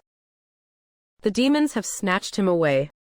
The news that Chang'an had been taken away by heaven itself spread through the army like the plague. All the Tuju soldiers were thrown into a massive panic and total meltdown, dropping their weapons and bolting in all directions. The overlord of the grasslands woke up in a dark underground cave. And what he saw was a young man casually eating instant rice from a box. He thought he had finally grabbed onto his last lifeline. But little did he know, this was actually the last mountain waiting to crush him. You are that so-called sage king of Tang, the great Chu king. You are pretty capable, I will give you that. But whatever Li Shimin offered you, I can give you the same, with interest on top. The Tang Dynasty does not deserve you. A wise bird picks a good tree to nest in, and a worthy man picks the right lord to serve. As long as you are willing to help me, I will grant you the title of Chu King of the Tuju. No, king at my side, a living saint of the Tuju. You and I join hands and split the world between us.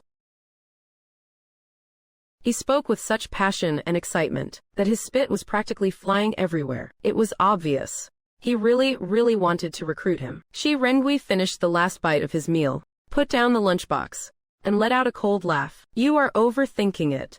He picked up his chopsticks, and like a sword, in an instant pressed them against Chang'an Yeli's neck. First, right now you are a prisoner under my feet. You are in no position to bargain with me. Second, and this is the most important part, he poked Yeli Chang'an on the forehead, and looked at him with eyes full of pity and contempt. For dealing with small fry like you, I do not even need my master to lift a finger. My master's master is the Chu king you mentioned. That is right. My name is Shi Rengui, disciple of that very sage from your Central Plains rumors, the second disciple under the Chu king. To put it casually, I only learned 30 or 40% of my master's art of war and killing, and that is already enough to have you and your lot spinning in circles. The blood drained completely from Yeli Chang'an's face. His eyes went utterly blank, as if his soul had just been sucked out of his body. A mere disciple. Just a disciple. And he is already this terrifying. Outside Shuofang City, Chai Shao had Yeli Chang'an trussed up like a zongzi, and dragged, dazed and broken, to the front of the formation. On the city walls, Liang Shaidu's men all heard clearly. Your reinforcements have been wiped out, and Yeli Chang'an is now my prisoner of war. Open the gates and surrender at once, and you might yet keep your heads. On top of the city tower, Liang Shidu and all the defending soldiers looked down at the man who not long ago was still promising them certain victory, the overlord of the grasslands, now tied up like a dead dog. The sound of weapons clattering to the ground rose and fell one after another. The mental defenses of every single defender, at that very moment, completely collapsed. The heavy city gates slowly creaked open. Master Liang shuffled out the city gates, looking like a walking corpse. He dropped to his knees and begged to surrender. One battle, and he captured the Khan alive. With a few laughs, he wiped out a whole kingdom. Shui Rengui, that name, was about to ride in with the victory dispatch, and spread across all of Tang, when this teenage prodigy returned to Chang'an with world-shaking merit. What kind of storm would he whip up? Right there in court. And his master, that unfathomable Prince of Chu. What even bigger tempest was he brewing? When Shui Rengui took Shuofang City without spilling a drop of blood, a lone rider on a fast horse carried the earth-shattering news straight toward Chang'an. The messenger held high a red banner that screamed total victory, shouting all the way as he charged into Chang'an. Great victory at Shuabai, great victory. Our army crushed the Tuyuhun. We captured Yila Khan alive. The moment those words left his mouth, all of Chang'an exploded. Wait, captured Yila Khan alive? That grassland wolf king who had pressed the city time and again. No way. They marched out with 100,000 troops, and it has only been a few days. How is that even possible? But the victory report came with an emergency courier, running full tilt. So how could it be fake? Heaven really is on Tang's side. The news swept through the city like a hurricane. Countless commoners poured into the streets, running around spreading the word. All of Chang'an drowned in a kind of unreal, delirious joy. In Taehi Hall, Li Shimin held the victory report in both hands, reading it 3 times over, shaking with excitement. His hands under the dragon robe clenched into tight fists. Ha ha ha, good. Good. What a shui rengui. Capturing the Khan alive, this is the greatest feat since Tang was founded. A merit like none before. Your Majesty, I am honestly a bit lost here. The dispatch says that kid named Shui Rengui took only 100 men and still brought Yila Khan back in chains. Duke Liu, I agree. That is beyond imagination. The dispatch says Shui Rengui used a 100-man detachment to turn the Tuyuhun host upside down on the snowy plains. In the end, on a blizzard night, he rode alone straight into their camp and captured Yila alive. After that, he did not even need to draw blood, using only the captured Yila Khan to force Master Liang's entire army to open the gates and surrender. The whole court went so silent you could hear a pin drop. Everyone was stunned by this battle report that sounded like pure legend. Inside the Ministry of War, Li Jing stood before a massive sand table, replaying the battle according to the report. Sometimes he frowned, sometimes he gasped in disbelief, and finally let out a long breath. His face was a mess of complicated emotions. Old Li, did you figure out the trick or not? How on earth did that kid pull it off? Ambushes, harassment, assassinations, mind games, beheading strikes. Layer on layer, bold to the extreme, and precise beyond belief. He was not fighting a war. He was playing people like chess. Tactics like this are unheard of. Unseen in any age. Shui Rengui is a genius, sure. But the Prince of Chu, who could teach a monster like that?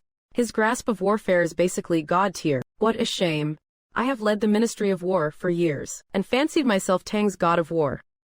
Only today do I learn that before the Prince of Chu, I am nothing but a firefly next to the sun. If I ever get the chance, I would gladly take the Prince of Chu as my teacher in the art of war. Cheng Yaojin and Li Wenyan both sucked in a sharp breath. Cheng Yaojin and Li Qinwen both sucked in a cold breath. When Tang's god of war said the words, "Take me as your student," with his own mouth. When Tang's god of war personally said the words, "Take me as your student," the whole military clique of Tang was shook. When Tang's god of war personally said the 2 words, "Take me as your student," the court listened in stunned silence as Tang's god of war personally said the 2 words, "Take me as your student." From that moment on, the Prince of Chu, Lin Shen, carrying the title God of War, was no longer even a little bit fake.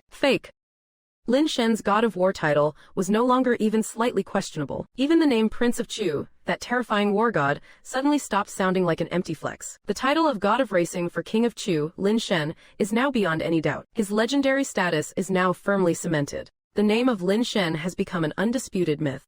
There is no longer any denying his divine skills. Tang Dynasty. A majestic presence that stands above all, a monumental achievement that remains unsurpassed. Extraordinary merit deserves an extraordinary reward. When Li Shimin decided in the royal court to promote and grant a peerage to this young hero, an unexpected transfer of credit was about to take place. Shui Rengui returned in a triumphal procession. Li Shimin personally led the officials miles out of the city to welcome him. The imperial favor bestowed was unprecedented. At the Hall of Supreme Harmony, the award ceremony officially begins. Shui Rengui, step forward for your investiture. With the strength of just 100 men, you captured the great enemy of the state alive, establishing an unparalleled merit for our great Tang. I am deeply gratified. Today, I hereby appoint you as Your Majesty. Please forgive me for being so bold as to interrupt. The court officials broke into a frantic whisper. Oh, General Shui, what do you have to say? Your Majesty, the credit for this victory does not belong to me alone. Without my master's advanced tactics, without the divine weapons Master bestowed upon me, and without Master's strategic planning, I would never have dared to take such a risky move. I dare not take the credit for myself. The primary credit for this battle belongs to my master, the King of Chu. I humbly request Your Majesty to transfer all these rewards to my master instead. As soon as these words were spoken, the court was shocked once again. Even Lin Shen raised an eyebrow in surprise. Good kid, not only can he fight a war, but he is also a pro at brown nosing. With this move, he has flattered both me and the King of Chu. Li Shimin looked at Lin Shen with a hint of a smile in his eyes. King of Chu, look at your fine disciple. He is literally handing over a massive amount of credit to you. What do you think? Everyone's gaze focused on Lin Shen. Your Majesty, as for rewards and such, it is too much hassle. I would have to build a manor, hire servants, and even attend court, which would ruin my sleep schedule. How about you take all these empty honors, and just convert them into cold hard cash? Keep the prices fair, no cheating, you know. The sound of everyone gasping filled the room. The entire court, including Li Shimin, was completely petrified. They had never seen anyone so uniquely practical. Your Highness, this is an honor that brings glory to your ancestors. How can it be measured in mere money? Can't help it. I am just a poor guy at heart. I prefer something I can actually spend. You money grubber. Fine, fine. I shall grant it. 1,000,000 taels of silver from the national treasury, and 100,000 taels of gold as the reward for the King of Chu for stabilizing the nation. I accept the reward. Your Majesty is truly wise. The wounds of war need to be healed by peace. A few days later, the Tuju envoys arrived in Chang'an, weary from their journey. They were willing to empty their national treasury just to ransom their king. They were willing to empty their national treasury just to ransom their king. They were desperate to get their leader back at any cost. They were willing to empty their national treasury just to ransom their king. However, they were about to face an enemy even more terrifying than war. They were willing to empty their national treasury just to ransom their king. They were prepared to pay whatever price was demanded. They were willing to empty their national treasury just to ransom their king, for the sake of their king, but they were about to face a nightmare far worse than any battlefield. They were willing to empty their national treasury just to ransom their king. Little did they know, a terrifyingly expensive deal awaited them.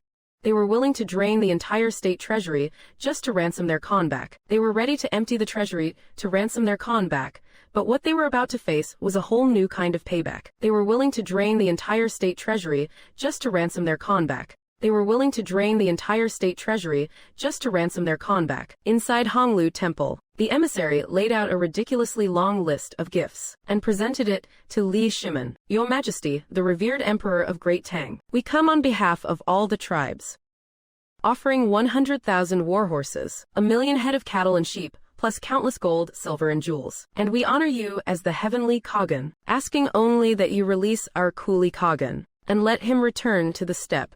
Li Shimin stared at the gift list, his heart practically doing backflips. This kind of fortune was enough to refill the empty state treasury in one shot. Prince of Chu, what do you think? Everyone thought Lin Shen would happily say yes.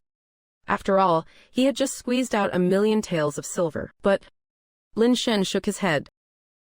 Money, Great Tang can print its own. As for cattle, sheep and horses, that is just pocket change. Then what does the Prince of Chu want? What I want is simple. First, coolie Khagan can be released, but not right now. Second, we can take your cattle, sheep and horses too, but not as ransom, as merchandise. Great Tang will open border markets with you. Free trade, no strings attached. Your Highness, absolutely not. If we trade with them and they learn Great Tang governance and the art of making salt, that is like letting a tiger back into the mountains. Chancellor Fang, do not worry. The third condition is the most important one. All trade must and can only be settled using Great Tang banknotes issued by the Ruyi Bank of Great Tang for payment and clearing. The emissary and Fang Xuanling and the others were stunned. They did not understand what the third condition even meant. No gold or silver, just paper. Is the sage of Great Tang some kind of fool? He is about to make a move on them. While the emperor was still dazzled by mountains of gold and silver, the sage had already set his sights on that vast grassland, getting ready for a silent harvest. A currency war like never before was about to begin. At the border bazaar, the place was packed and buzzing. Nomads drove in herds of cattle and sheep, coming to trade for goods from Great Tang. They used cattle and sheep at the bank opened by the Prince of Chu to exchange for beautifully printed Great Tang banknotes. With banknotes in hand, they excitedly swarmed the Great Tang merchant stalls. Boss, how much for this brick tea?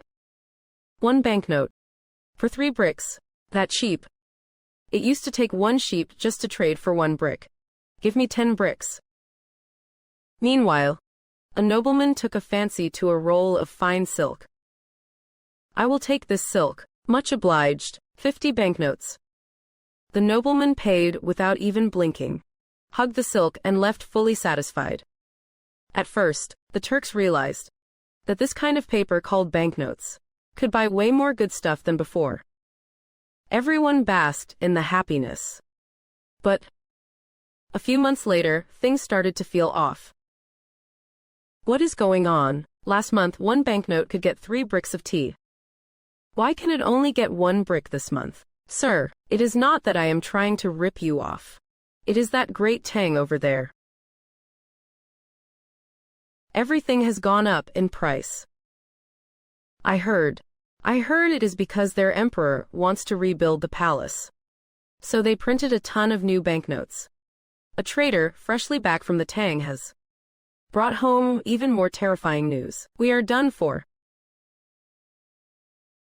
All the banknotes in our hands have become waste paper.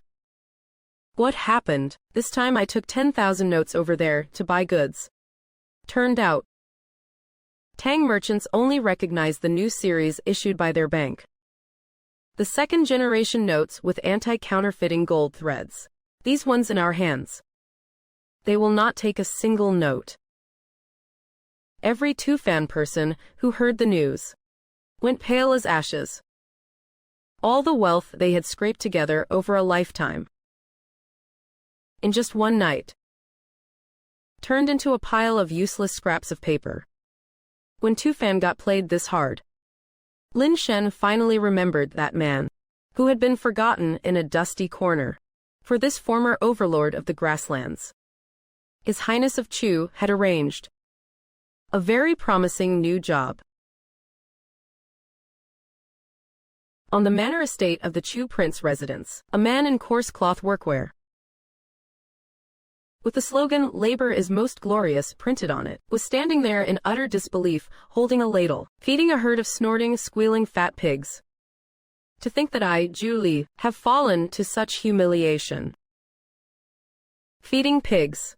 I am actually feeding pigs. Chen San, chewing on a stalk of grass, walked over like a foreman on patrol. Hey, that one is Julie, right? The prince told you to feed pigs. What are you standing there spacing out for? If the pigs get skinny from hunger, your wages get docked. Yes. Hands behind his back, Lin Shen strolled over. Xiao Ju, how is work lately? Getting used to it yet? Thanks to your highness, it is pretty good. The pigs are cute and the vegetables grow well too. Not bad, that is progress. I can see you have a talent for farming. Here's the thing, having you only feed pigs is a massive waste of potential. Starting tomorrow, you will follow Zhao Wenshen and the others to audit classes next to the school hall. The school hall. Go study some basic mathematics and some basic physics to upgrade your mindset. Once you are able to independently solve a quadratic equation in 2 variables, I will release you back to the grasslands. At the words mathematics and physics, those heaven-level subjects, Julie felt his vision go black and almost fainted. A quadratic equation in 2 variables, what kind of monster is that? I would rather feed pigs for the rest of my life. While our main character was enjoying the thrill of reshaping the world, the pig slaughter plan he had laid out long ago finally reached its closing in net moment. The great Tufan clans, forced to the edge of the cliff, were about to make their final, and also most humiliating, choice. A commercial war that had swept the entire country was about to reach its finale, while those great clans were still secretly pleased with their own so-called brilliant business strategy. The landmine they had personally buried finally exploded, and the explosion point was right in the busiest East Market of Chang'an City. At the entrance of the Kui supermarket, the crowd was roaring. Shouts from the grand opening and its huge discounts filled the air. Suddenly, a shrill wailing burst out. A woman in mourning clothes came over with several children in tow, clutching a cheap, thin wood coffin. She knelt right at the supermarket entrance. "You heartless murderers, give me back my husband's life. You cursed, crooked merchants." The passing crowds were instantly drawn in, and the air filled with frantic whispering. The Kui family manager walked out with a dark scowl, looking at the woman. His eyes were full of pure disgust. Where did this crazy hag come from? How dare you wail like a banshee at the Kui family gates? Are you tired of living? Men, throw her out of here. My husband was perfectly fine 2 days ago. It was after eating your discounted fish tofu. That night, his stomach was in agonizing pain. Even the doctor could not save him. Your food poisoned him to death. What a load of absolute nonsense. The goods we sell at the Kui shop are the exact same products as the Prince of Chu's shop across the street. How could there be a problem? I think you are just here to shake us down. Spill it. Did the Rui supermarket people send you to intentionally sabotage our business? Pa, how can the Kui family be so shameless? Someone died from their food, and they dare to slander His Highness the Prince of Chu. The Prince's supermarket has been open for ages, and nothing bad has ever happened. The moment you open, someone drops dead, and you still want to shift the blame. Public outrage was instantly ignited. The crowd began to verbally tear the Kui manager apart. Amidst the chaos, Ma Lao Ju, disguised as a passerby, quietly called the authorities. Very quickly, Dai Zhou, Vice Minister of the Court of Judicial Review, arrived in person. With a human life at stake, all parties involved and the evidence were taken back to the Court of Judicial Review. The court was in session. Inside the main hall of the court, Dai Zhou sat sternly at the bench. The atmosphere was solemn. Coroner, what are the autopsy results? Your Honor, the deceased indeed consumed rotten and spoiled food, which led to multiple organ failure and death. The undigested food in his stomach is precisely fish tofu. When the Kui manager heard these words, his face instantly turned deathly pale. It could also be that the millet at his home went bad. It has nothing to do with the Kui family. My whole family of 7 ate that millet. Why is it only my husband who ate your fish tofu is dead? The witnesses and the physical evidence are all here. What else do you have to say for yourself? I, Your Honor, have mercy. I was only following orders. According to Tang law, selling toxic food that results in death is punishable by strangulation. Accomplices shall receive 90 lashes. Execute the sentence immediately. A truly just official. They got what they deserved. Justice is served. The Kui family's first commercial campaign ended in a crushing defeat with the loss of a senior manager. However, for Lin Shen, this was still far from enough. The next day, he sent out his own housekeeper to add the fuel to the fire of this ongoing PR storm.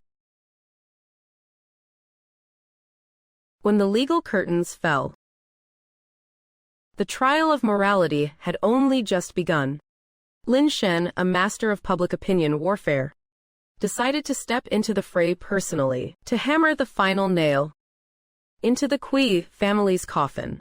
Outside the victim's house, neighbors were surrounding the weeping widow, sighing in sympathy. A luxurious carriage bearing the Chu flag slowly approached. Stopping at the entrance, butler Lin Da steps out from the carriage. He holds a wooden box in both hands. He walks straight toward the woman. Madam, please accept my condolences. My master, His Highness the Prince of Chu, was heartbroken to hear of this tragedy. He specially ordered this old servant to deliver 20 taels of silver as a gesture of sympathy. Though we know the dead cannot be brought back to life, he hopes this will help your family through this urgent crisis. The surrounding crowd erupts in an uproar. His Highness the Prince of Chu is truly a man of benevolence. This clearly had nothing to do with him. Exactly, the Kui clan slandered him. Yet not only did he not hold a grudge, he even came to compensate the victims. Now that is the grace of a true saint. Thank you for your immense kindness, Your Highness. I shall kowtow to show my gratitude. Helping the woman up, he sighs. Speaking of which, this matter is somewhat related to my master. If the Kui clan had not imitated our shop, your family would not have met such a tragedy. What do you mean by that? Everyone, please look, this is a product from our supermarket. My master has very strict rules. All food items have an expiration date. Expiration date. It means the time limit to guarantee quality. Once this limit is passed, the food may rot or spoil. It must absolutely never be eaten again. It can only be destroyed. But the goods the Kui clan got through shady channels are exactly the expired items we were taking to be burned outside the city. To save a bit of money, they actually treated human lives like child's play. The crowd breaks into total chaos at these words. I get it now. The Kui clan just wanted it cheap. So they took the trash the Prince of Chu did not want, and turned around to sell it to us. Spit, how heartless can they be? They are simply not human. For money, they have thrown their conscience out the window. The Prince of Chu is far too kind. He would rather take the loss and destroy expired food, while these great clans use it to kill people. Who would dare buy their stuff after this? Cries of heartless Kui clan and unscrupulous nobles echo throughout the entire market district. Ha ha ha. A few more supermarkets have been completed. At this rate, in less than 3 months, we will have Chang'an surrounded. Let us see how that brat Lin Shen acts arrogant then. A servant rushes in, stumbling and crawling. Patriarch, it is terrible. News has come from Chang'an. They say everything we sell is expired trash discarded by the Prince of Chu. Now the Kui clan's reputation is completely ruined in Chang'an City. The commoners are all boycotting our supermarkets. The smile on the Kui patriarch's face instantly freezes. The collapse of their reputation did not stop the madness of the great clans. To achieve victory in this commercial war, they made an even more insane decision. Inside a secret chamber in Xinjiang, the heads of the 7 great clans meet in secret once more. The atmosphere is oppressive. Brother Kui, our reputation is now in the gutter. The supermarkets are like ghost towns. If this continues, all our initial investments will go down the drain. You are right. We have no way to retreat now. Gentlemen, the tougher the times, the less we can back down. We have only suffered a minor setback. As long as we can monopolize the supply and offer lower prices, we won't have to worry about losing customers. But where will we get the money? Setting up the shops has already drained our coffers. Sell the land, all the land under our names, except for our ancestral estates. Sell it all off. Turn it into silver. Bet it all. Everyone was shocked. What is land compared to this? Once we win this commercial war and control the goods of King Chu, you can have all the land you want later. By then, we will be the new royalty. Under the goading of the Kui clan head, everyone was blinded by this crazy blueprint. A mad decision, capturing the attention of all the greedy noble families. They began frantically dumping their lifeblood. Those land deeds passed down for hundreds of years.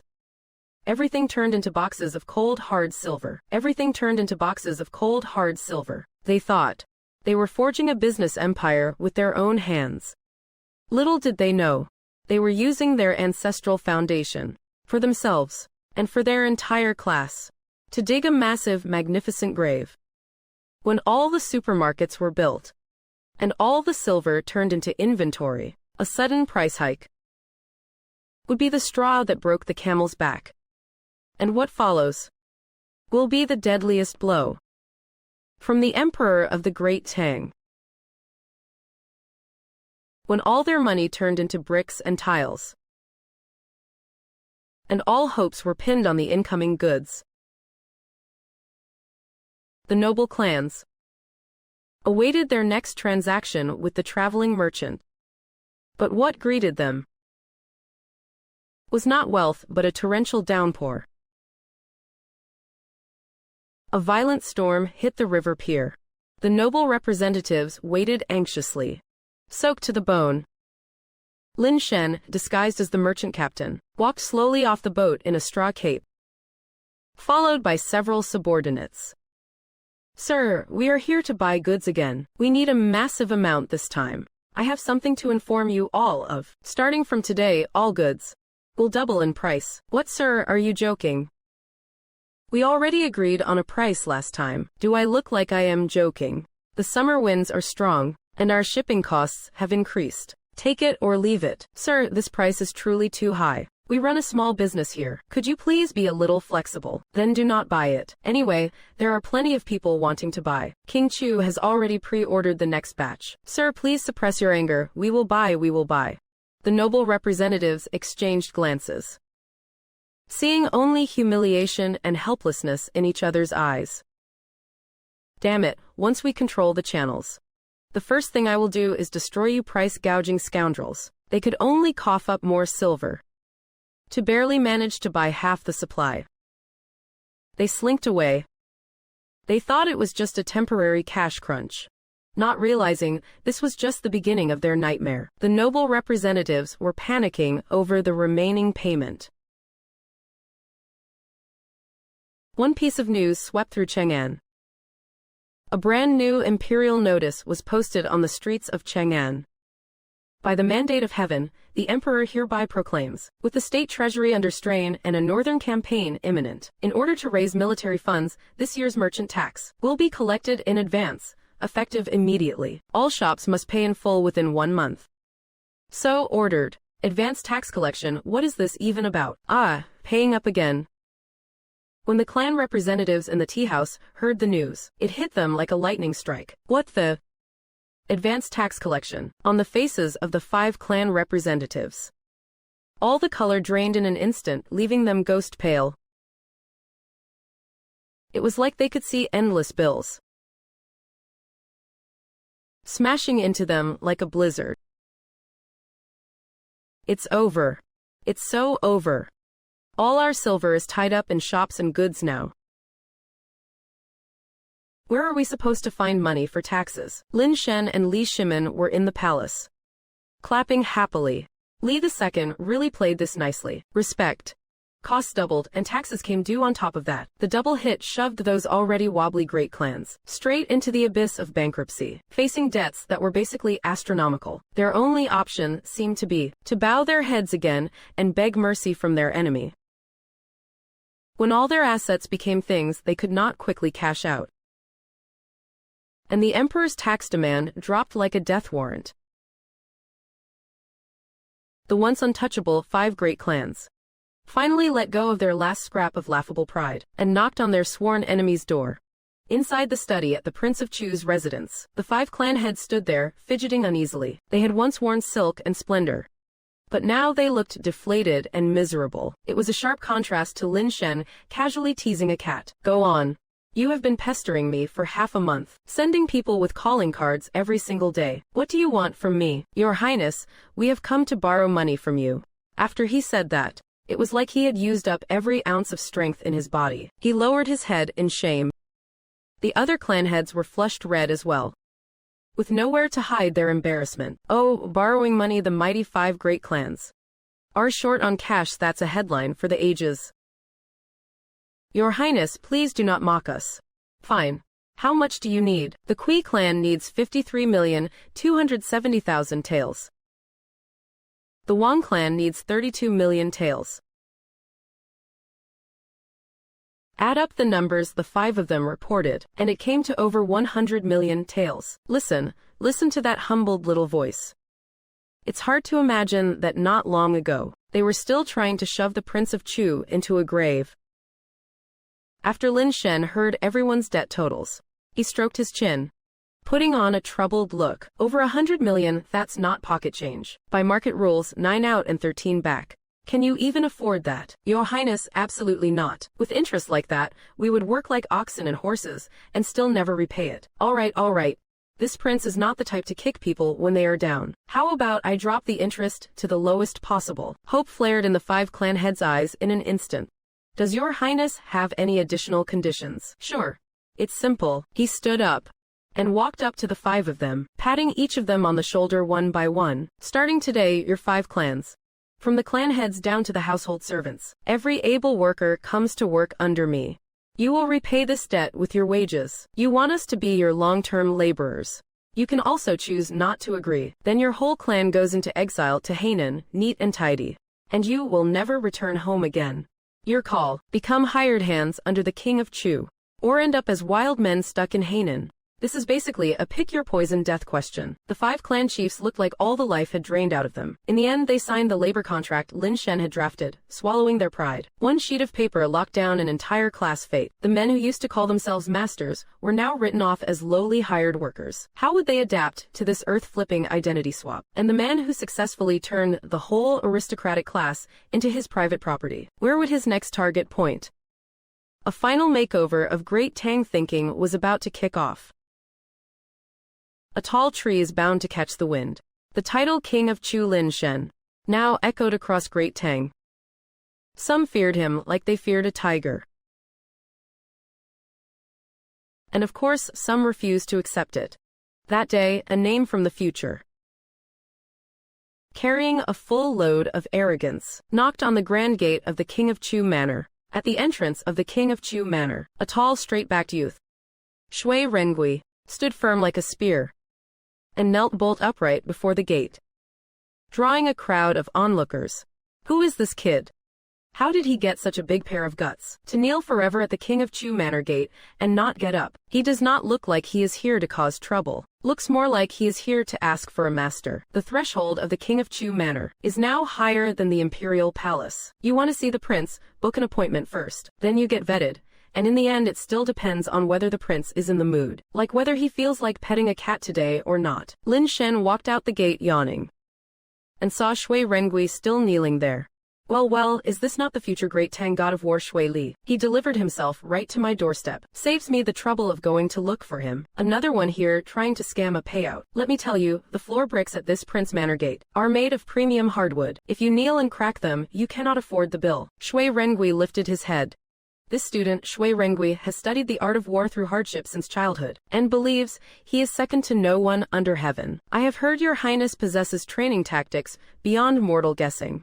So I have come to seek you as my master. Oh, so you want to challenge my skills. That is a pretty bold tone. This student dares not ask for more, only to trade a move or two with your highness. If by luck I win even half a move, please accept me as your disciple. If I am no match, I will leave on my own and never speak of warfare again in this life.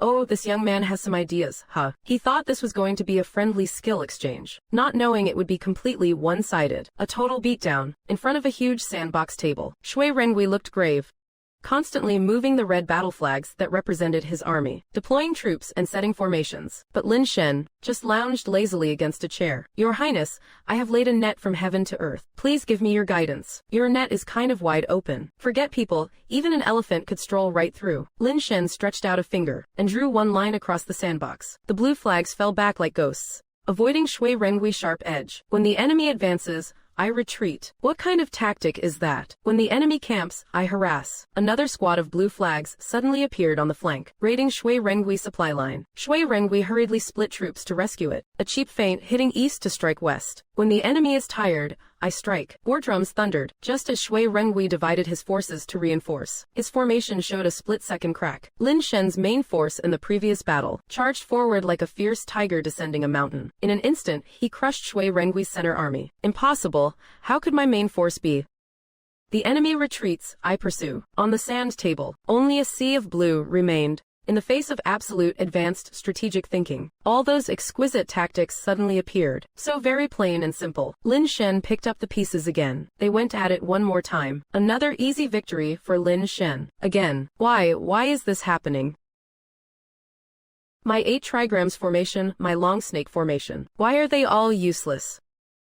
Lin Shen cleared the sand table for the 3rd time. Wanna go again? Shui Rengui stared at Lin Shen. Suddenly, with a loud thud, he fell to his knees. Facing Lin Shen, he kowtowed 3 times hard. Master above, please accept your disciple's humble bow. A child worth teaching, but you are only an unofficial disciple for now. If you want to be official, go to my military camp first. Start by learning how to fold blankets. Folding blankets. Yes, this great God of War training program starts with step 1, learning how to fold a blanket into a perfect tofu block. At this moment, Lin Shen had no idea that another surprise was about to arrive. A genius's arrogance is fragile when faced with absolute power. After getting totally wrecked in 3 sand table matches, Shui Rengui's worldview was shattered into pieces, and his master was planning to use an even more ridiculous method to help him glue it back together. On the military training grounds, all the soldiers' blankets were thrown on the ground. Chen San stood before a blanket folded with sharp edges, looking like a piece of tofu cut by a knife. His saliva was flying everywhere as he shouted. Shui Rengui stood in the ranks, looking at that perfectly squared blanket with a face full of confusion. Folding blankets. I have slept in military camps for 10 years, and I have never heard that you need to fold blankets to win a war. Quiet, just watch. Master's arrangements must have a deep meaning. Look closely, everyone. This is not a blanket. This is art, this is discipline, this is the reputation of our Prince of Chu's army. Whoever fails to fold their blanket like this can forget about seeing any meat for dinner tonight. Reporting. Speak. May I ask, Manager Chen, what does folding blankets have to do with fighting a war? It has everything to do with it. Think about it. When two armies clash, you throw a blanket right at the enemy's face. Only ours are perfectly square with sharp edges. A giant tofu block blanket drops from the sky and smashes onto the enemy's heads. The entire enemy army will be stunned. The enemy will look at it and be scared witless on the spot. Good heavens, this army even folds their blankets this well. How the heck are we supposed to fight them? This is what we call subduing the enemy without a battle. Shui Rengui was frozen in shock. Faced with such profound military art, the future god of war once again fell into deep thought. Inside the imperial palace chambers, three princesses sat together. The table was covered with snacks, but nobody touched a single bite. This is too much. My dear brother actually took in a male disciple, and he is just some wet behind the ears kid. Exactly. Brother used to only teach us how to play game consoles. Now he is definitely going to spend all his time teaching that disciple. Sisters, the point is not that he is a male disciple. The point is the master-disciple relationship. It means they will be spending a massive amount of time together. From now on, brother is going to be snatched away. Lin Shen and Shui Rengui reading books together, practicing martial arts together, in perfect, happy harmony. Princess Changle and Chang'an snap wide awake. Their sense of crisis is off the charts. No way, absolutely not. Brother belongs to us, so we can't be like before, just waiting for brother to come find us. We must take the initiative and strike first. But how do we strike? I heard father is preparing to hold the autumn hunt, and brother will definitely be there. The three princesses look at each other, seeing a burning fighting spirit in each other's eyes. Unite. Defend our brother. At night, Shui Rengui is clutching a copy of Basic Mathematics, reading it under the oil lamp until his head spins. Finally, he can't take it anymore and finds Lin Shen, who is patrolling the camp. Master, your disciple has a question. Why? Why do I have to learn this? What does addition, subtraction, multiplication, and division have to do with the art of war, and this folding of blankets, and standing at attention? I am slow-witted. I really do not get the point. Rengui, let me ask you something. Between a disciplined army and a mob of rioters with weapons, what is the difference? This, folding blankets and standing at attention, is to grind away that loose bandit-like attitude of yours. It is to make you understand what absolute obedience means. As for mathematics, Lin Shen picks up a twig and draws a simple parabola on the ground. Do you want to know exactly how much force and what angle your bow needs to precisely snipe an enemy from 100 paces away? Do you want to know how to adjust your catapults perfectly to smash the enemy's walls to rubble? The answers are all in mathematics. It is the true language of war. Shui Rengui stares blankly at the parabola on the ground, then looks down at the copy of Basic Mathematics in his hand. When the seeds of science are planted in the mind of a genius, they are bound to bear the most magnificent fruit. The autumn hunt is about to begin. The three princesses' hunting plan is also ready to fire. Faced with this sweet ambush, can our Prince of Chu hold his ground? The autumn wind rises, and the war drums roll. The Great Tang Imperial Autumn Hunt officially kicks off. But for some people, the real prey on this hunting ground might not be the wild beasts running around. Lin Shen rides his Qilin, leisurely following behind the three princesses on their ponies. Are we really just going to follow them like this? The Prince of Chu protecting three princesses all by himself.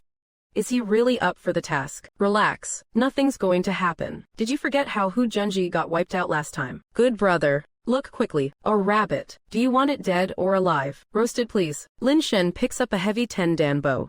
He gives it a light tug. Snap. The 10-dan bow snaps instantly. It breaks right in half. The three princesses and the distant imperial guards are completely petrified. The quality of this bow is pretty subpar. He snaps a 10-dan bow like a twig, and then complains it is not sturdy enough. This kind of humble bragging is on a level ordinary people can't reach. Lin Shen casually picks up an arrow. He flings it toward the distant rabbit. Whoosh! The arrow hits the bunny dead center, pinning it straight to the ground. Humph, that is nothing.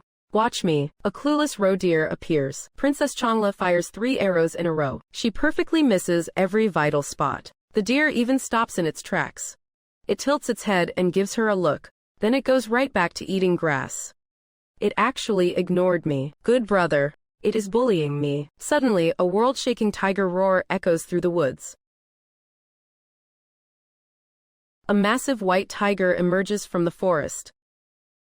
An arrow is still stuck in its butt. It is exactly the one Princess Changle missed with. A big bug. What a huge cat. Sisters. Even though it looks like a cat, it really does eat people. The white tiger sees the qilin. It lets out a low growl, arching its back to pounce. Oh, now this is interesting. This big cat, I have taken a liking to it. The qilin and the white tiger clash in a blur. Dust flies and stones roll. Trees are snapped and crushed. Lin Shen shields the three princesses behind him, watching the fight with great interest. Hey, not the face. If you ruin its looks, it won't be pretty anymore. Your Highness, look at the situation we are in, and you are still worried about its looks. Lin Shen lets out a sharp whistle. The qilin immediately retreats. The white tiger looks completely dazed. Big kitty, come here. The white tiger roars in fury. It lunges fiercely at Lin Shen. Lin Shen reaches out a single hand. He presses it right onto the tiger's forehead. Boom! A massive sound erupts. The giant white tiger is effortlessly pinned to the ground by Lin Shen. A huge crater is smashed into the earth. Or, asterisk, do you yield? Whimper, asterisk, yield yet? Do you still dare to get aggressive with me? An hour later. The white tiger has been slapped until it sees stars. It finally lets out a submissive whine. Or, there we go, good boy. From now on, your name is Xiaozi. He patted Xiaozi on the back. Xiaobai obediently stood up. It even used that big head of its to nuzzle Lin Shen's leg. Just like that. The fiercest beast in all of Great Tang now had the cutest name under heaven. When Li Shimin returned with a cart piled high with war trophies and saw his own daughter lying happily on Xiaobai's fluffy belly, his expression was simply beyond priceless. The emperor, triumphant and loaded with spoils, was in great spirits. He had already come up with 100 different ways to roast that Chu prince who only dragged 3 oil bottles along. The guy must have come back empty-handed. Li Shimin led the main force back to camp. Ha ha, Lin Shen, oh Lin Shen. You took my daughter out, and I went and bagged this big black bear on my hunt. It is even more massive than your qilin, you know. Just wait till I see how you try to joke your way out of this. Suddenly, the divine steed Li Shimin was riding let out a tragic whinny. Its 4 legs went weak, and it dropped straight to its knees. Li Shimin was thrown right off. Terrified neighs echoed from the horses. As one after another, every warhorse started panicking, restless and frantic, collapsing to the ground. Everyone was stunned. What on earth scared them like this? What was inside the camp? Right at that moment, a tiger-like roar came from within the camp. Or, a tall white-headed giant beast sauntered out with the elegant steps of a big cat. It walked out from behind a tent. In a single bound, it leaped onto a carriage. From up high, it looked down over the crowd. Xiaobai's appearance threw the whole army into chaos. But in Li Shimin's eyes, a greedy, delighted light suddenly flared. A white tiger and elephant together, a heavenly sign of a benevolent sage king. Lin Shen has a qilin, and I have a white tiger. This has got to be heaven's will. Is this not literally my PR campaign, delivered to my doorstep? No one panic. This is an auspicious beast sent by heaven. Catch it alive for me, I said, alive. 1000 Oxguard, you have your orders. Begin the encirclement. Xiaobai tilted its big head to the side. Xiaobai let out a low, displeased growl. It kicked off hard with its hind legs, charging straight at Li Shimin. Ha, why is it coming at me? Protect the emperor, guard the emperor. Xiaobai opened its bloody, gaping jaws, and in Li Shimin's terrified, despairing gaze, took his head into its mouth in one bite. Time froze. He had barely warmed the dragon throne.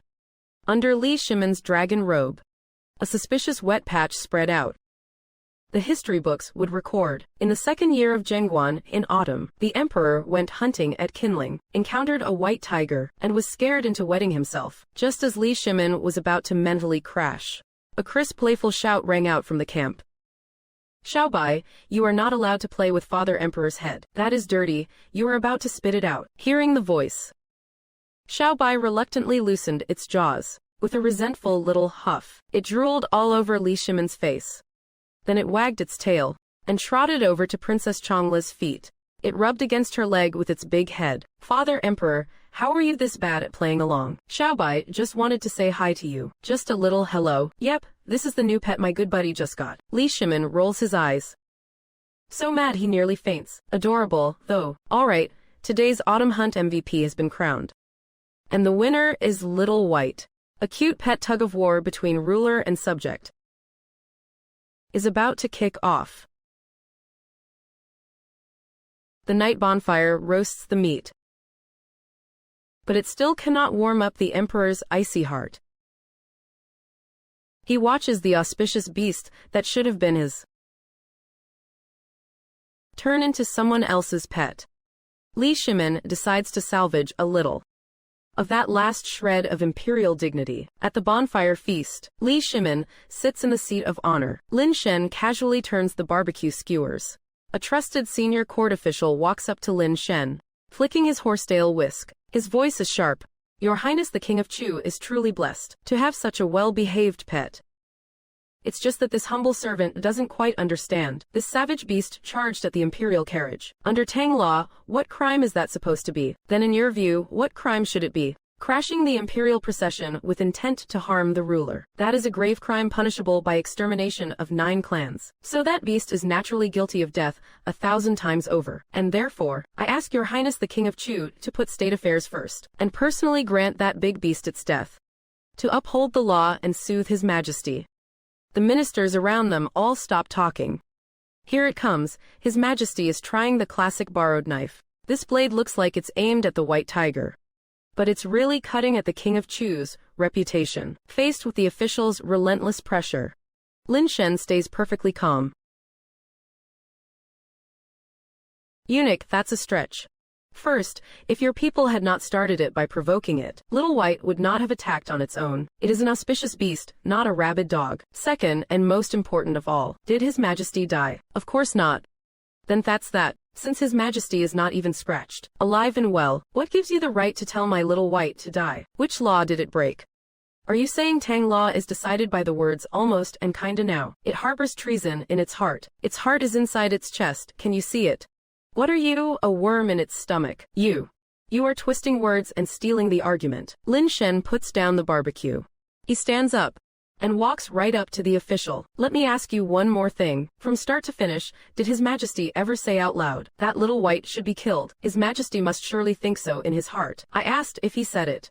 Did he? Since His Majesty did not say it, you, a mere servant, are hopping around here calling the shots. What are you plotting? And how exactly do you think you can speak for His Majesty? Hearing that, the official drops with a thud to his knees, his whole body trembling, cold sweat pouring down. Ahem, all right. The King of Chu has a point. This matter ends here.